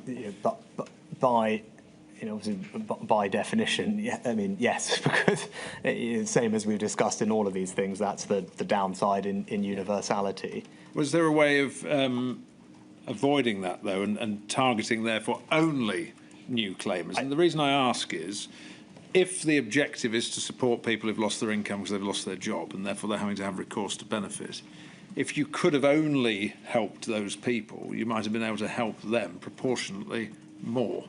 But you have to remember it's not as simple as that, because as well as brand new people coming onto the system, there's also people who are already on the system whose hours are reduced as a result of the pandemic that would still fall into that same category. And then you would have to capture those people, as you rightly should, and then you're into a question of, well, whose hours are being reduced because of the pandemic, whose hours are reduced because they're doing something themselves or whatever it is. So you quite quickly end up in, I think, probably not an easy place to start differentiating between all these people. And my understanding, again, is that, and it's in the evidence, and I think you heard this from Will, it goes back to the operational complexity. Again, we sit here now and it was all fine. Universal credit saw something like a 3 million increase in claims. I mean, a more than doubling of claims to universal credit in a matter of weeks. Let's be clear, if that had happened before universal credit, the system would have fallen down. Right, so all the people, as before, and I can't take any credit for that, all the people who preceded me, who designed that system, implemented that system, probably with lots of people telling them it was a waste of time or they were doing something wrong, they all deserve an enormous amount of praise. Because had we not had the brand new universal credit system and had it embedded for the years that we had before the pandemic came along, it would have been awful for millions of incredibly vulnerable people. The old system would have just not coped at all with that volume of new claimants coming to it. So we were also conscious of that. We needed to make sure that whatever we did was operationally going to be deliverable and not collapse, particularly because we're dealing with really vulnerable people who need this support in a timely fashion. And that's what also pushed us towards the simplicity of a flat rate change to the standard allowance without any micro-targeting beyond that, because there's multiple different versions of what you've just said, Mr. Wright. You could vary the amounts for different groups of people. You could target these people over here who are new, but not everyone before. And there's all sorts of targeting you could have done. And I think again, from the official, he said, this avoided obviously the complications, and the director of UC has put in evidence that they simply don't believe the department could have implemented a more targeted approach in the desired time frame. And I think Will Quince in his evidence specifically says it just that talk of targeting fails to appreciate the pace of events and the complexity of the systems and the high risk of inequity that this could create. So is a flat rate universal standard allowance increase perfectly targeted? Of course it isn't, but for delivering what we needed it to do, being able to be done without collapsing the system and to be able to be communicated very simply with that universality to provide a broader reassurance to a very vulnerable group of people and provide those broader benefits that we talked about. I thought it was a sensible and right policy to pursue. So we're seeing the same sort of problems across all of the three big, simple interventions, if you like, job retention scheme, self-employed scheme, uplift, which is that targeting sounds great, but when you start to try and do it, you either have hard edges, cliff edges that leave lots of people shouting, what about me? Or it becomes operationally impossible. Yes, and the benefit you get from a simple message that everyone can understand and take some confidence and reassurance from. And look, I would say, just because people shout at you and get upset at you is not a reason not to do it, right? Like we're in the business of, at least I certainly you try and be in the business of trying to do the right thing for the country. It's not always easy, and people do get upset with you, and you'd like them to, generally come along with you on the journey, but sometimes they don't. But that's life, and I did that on the self-employment scheme and did get all that criticism, but I just thought it was the right thing to do and was happy to justify it. And similarly, when I had that budget in spring 21 and raised taxes to start paying back this money again, I did it because it was the right thing to do, and of course people were upset about that. So just that in and of itself is not a great reason, but let's be honest, we're talking about politics and people are responsive to public opinion, so we should be conscious about that, and recommendations and other things have to be, I think, realistic about what is possible and what is not. And it also goes to what you were saying before. It is not as easy to withdraw these things. It's all very well putting them in place.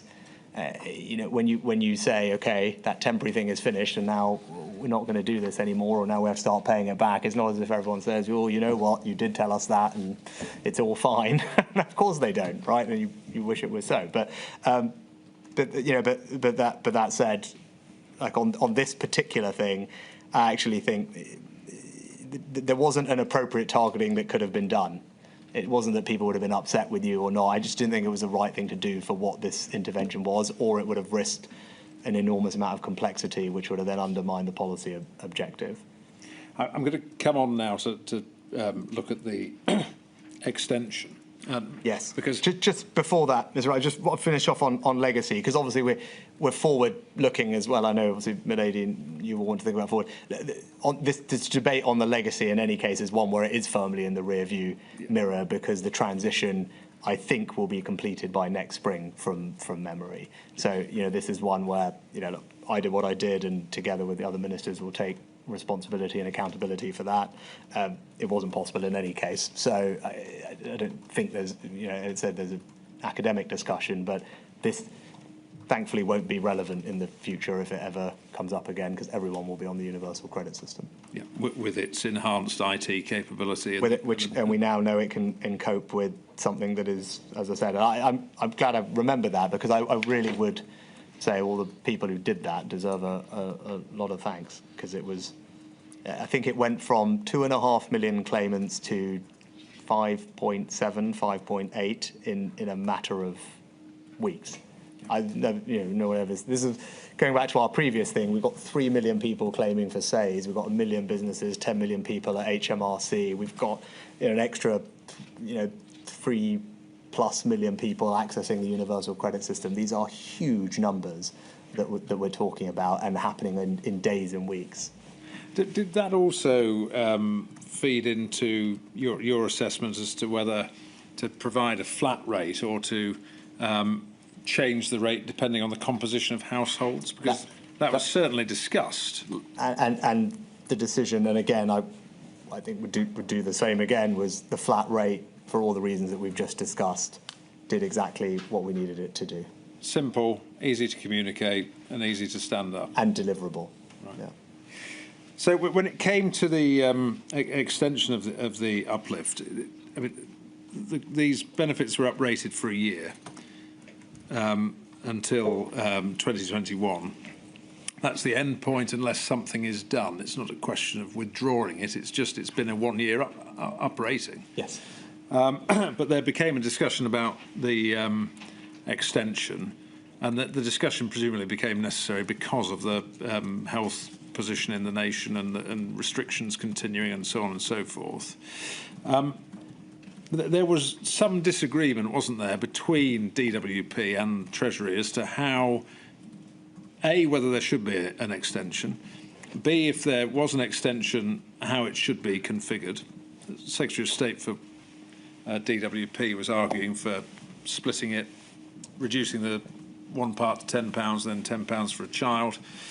Or also you were exploring the possibility of a one-off lump sum payment as an alternative. So can you just, from your perspective, explain to us where you sat with, first of all, whether there should be an extension initially, and then how that should be delivered, whether a lump sum or retaining a flat rate? Yes. So I think probably, actually, I think this is actually a good example of cabinet decision-making working quite well, I think. Actually, there was completely good-natured, constructive discussions between Tiz, me and the then Prime Minister about this issue. Lots of good meetings, lots of going through the options. To your point earlier, everyone working from the same set of shared facts, figures, analysis from DWP and HMT about the options. I think the thinking evolved. We started discussing this probably in the autumn, and obviously the health situation then was changing between then and when we ended up making the final decisions going into the spring budget. So I think my thinking may well have evolved during that period, and I think where we ended up was what I think was again, why did we do it? It aligned with the other things that we were doing. We're going to go through all the different interventions. They broadly align, or the economic interventions, if you look at how they were all phased out, they all broadly align with the health restrictions phasing out. If you put a chart on, we had it in one of the bits of evidence. We thought about it across the piece. the loan schemes, the grants, SAYS, or the last SAYS grant, CGRS, Universal Credit, it wasn't as if one thing was ending here, one thing was ending there, one thing was ending there. They were all actually, if you look at them, being done in a pretty consistent and coherent manner. And again, all of that was driven by the changing health picture. So this ending at the end of September at the same time that SAYS ended, that CGRS ended, that the grants ended, again, you'll see a kind of similarity amongst all of these things. So that's kind of where we settled on. I think it's not unfair that there's a bit of disagreement about that. The Secretary of State for Work and Pensions arguing for more money for the welfare system. It was ever thus, and I'm sure it will always be ever thus in general. Can I pick that point up? I mean, Mr. Quince was quite candid in his evidence about this, in that he took the view, well, we've got the money in the system now, let's try and make it permanent, really. Let's try and land it permanently. Now, this is, would you say, you going back to your ordinary state as Chancellor of the Exchequer, which is a responsibility to overall government spending and budgets, and was this the point at which you've been looking at this as an economic intervention related to the pandemic? That's how it had come in. That's still how you were looking at it. But the DWP was moving on to thinking about it in terms of, can we bank this going forwards? Yeah, I think Will, if you asked him, would probably not disagree with your characterisation of it. And I think if you look at his evidence, I think he said, I can't say I disagree with the final decision made by the Chancellor, competing fiscal priorities, complex trade-offs. Totally reasonable for him to make the case. And at the end of the day, the Secretary of State, myself, the PM, we sat through, actually very constructively went through the options, settled on the extension. The one-off payment was for working tax credits because it could only operationally be done that way, the way that system worked. It was either a one-off payment or 12 months from memory. There's a debate amongst the people that spend time on this about one-off, whether large lump sum payments are necessarily great or not great for people. Just jumping in there, I think the Treasury was really saying to the DWP, you were pointing out to them, there's actually some evidence the other way that people cope perfectly well with lump sum payments. I think there's a reasonable debate about that amongst people. In the end, I'm not sure it was ever whether it was possible or not for universal credit. I don't know. It might have been, but it was also we did do the 6 months. I think that's fine. Working tax credits, it had to be done in that way because the system is not able to do 6 months worth of payments. So we did it that way for working tax credits. It was an operationally driven decision rather than a policy decision. And if we did have the choice in universal credit, which I can't remember, we clearly decided to do it 6 months. And so that was, that's where we settled. As I said, I think it was entirely reasonable given everything else we were doing.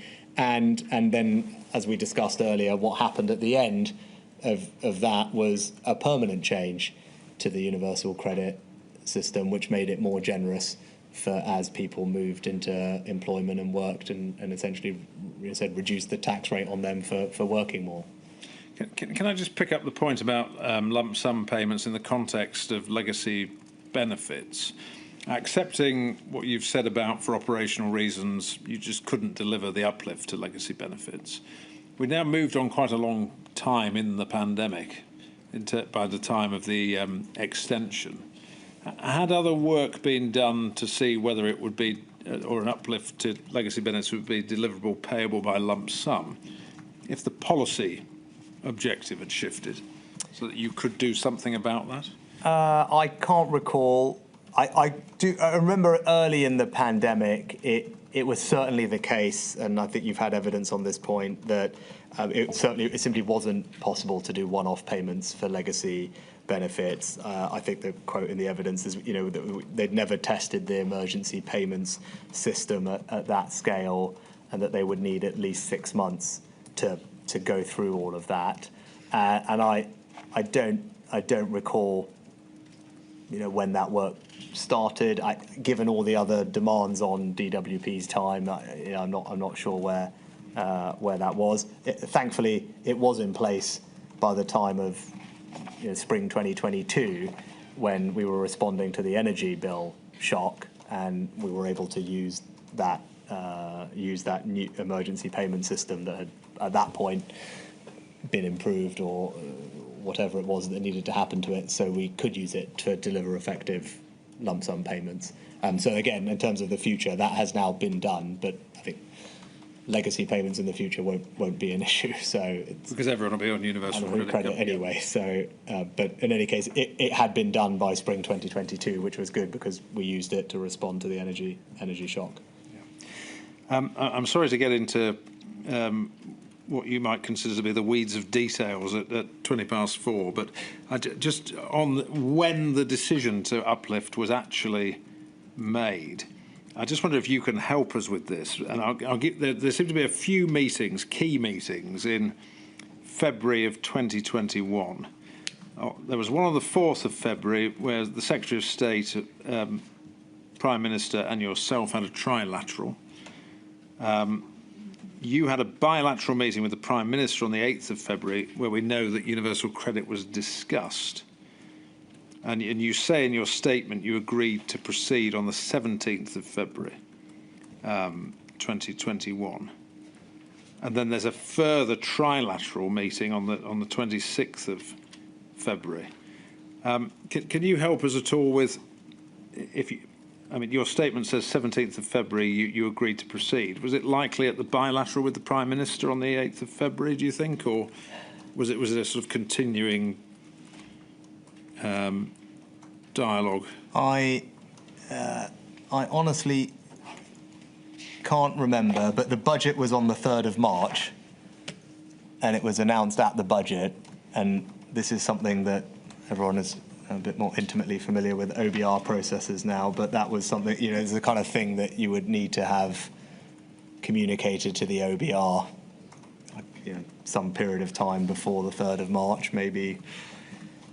And I tended not to do things last minute, so that I would have imagined would have been towards the end of Feb, maybe the 20th or something. So that feels about right to me, but I can't honestly remember beyond what I put in my statement as to where it was. But the Prime Minister was intimately involved in all of this, and would have signed off on the final decisions, as he would because of all the budget decisions. He would go through with me and sign off on them, and this was something that he'd had the meetings with Therese and me on, and ultimately took the final decision. In terms of then the uplift ending, and again, it wasn't that a decision was taken to end it, it was just that it had been extended, and so it then came to its end, and that's probably the right way of looking at it. Yes. It's not a new decision not to end it.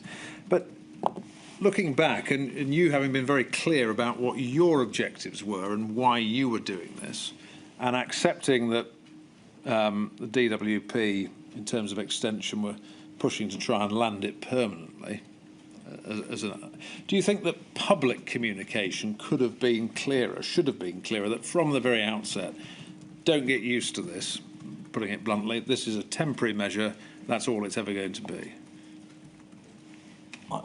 I can't recall each individual instance that I was asked. I can't imagine that I was ambiguous on that point. And again, it's the same as all of the interventions. We'll go over the others tomorrow, but all the ones we've been through today all had and most of it was all announced at the spring budget, in that 3rd of March, where there was roadmaps for CJRS, for SAYS, business grants, etc., universal credit, working tax credit, all of that was announced. Here's the plan, here's the exit roadmap from the pandemic, here's how the economic support is going to taper off over the next 6 months. Look, there's always people who would want to create and lobby and create news and talk to people to try and get energy around the idea it should be extended. Of course, that's going to happen, but I guess the person who's doing that job, whether it was me then or someone in the future, they can't stop people from agitating or lobbying for it to be made permanent and suggesting there are reasons it should be. That's always going to happen. And I would have been consistent, I would imagine, throughout that, we've set out a set of taperings or finality to these schemes, and that's what we're doing. Yeah. We understand that the DWP itself didn't do any monitoring or evaluation of the uplift in terms of that very narrow intended target group. I accept the wider point you've made about, if you like, the unintended benefits to everybody who received it in terms of poverty and living standards and so on. But in terms of its actual economic objective of cushioning the blow of those who lost their jobs or lost income, are you aware that whether the Treasury did any evaluation or not? And if not, isn't that important if you're spending money in that way to evaluate it? Yes. I mean, we do know a range of things, and I think it's worth, just in the time we have, because this was something that, as I said at the beginning, was an objective of mine to support the most vulnerable, and I'm proud of what the government did and everyone who worked on this achieved. And like everything, nothing's perfect. But I think you've had evidence from lots of people, including the expert witnesses, who have been clear that what we did made a considerable difference to those low-income households. So much so that, according to Dr. Brewer, deprivation and poverty didn't actually seem to increase during this period, which is surprising given the economic turmoil. And actually the official data shows that the proportion of households living in relative poverty actually fell from 22% to 20% during this period of time. The number of children in poverty fell, according to the Child Poverty Action Group. And some of the academic research that has been done by Blundell and others showed that income inequality fell during the pandemic. And then DWP do a survey, the HBAI survey, the Households Below Average Income survey.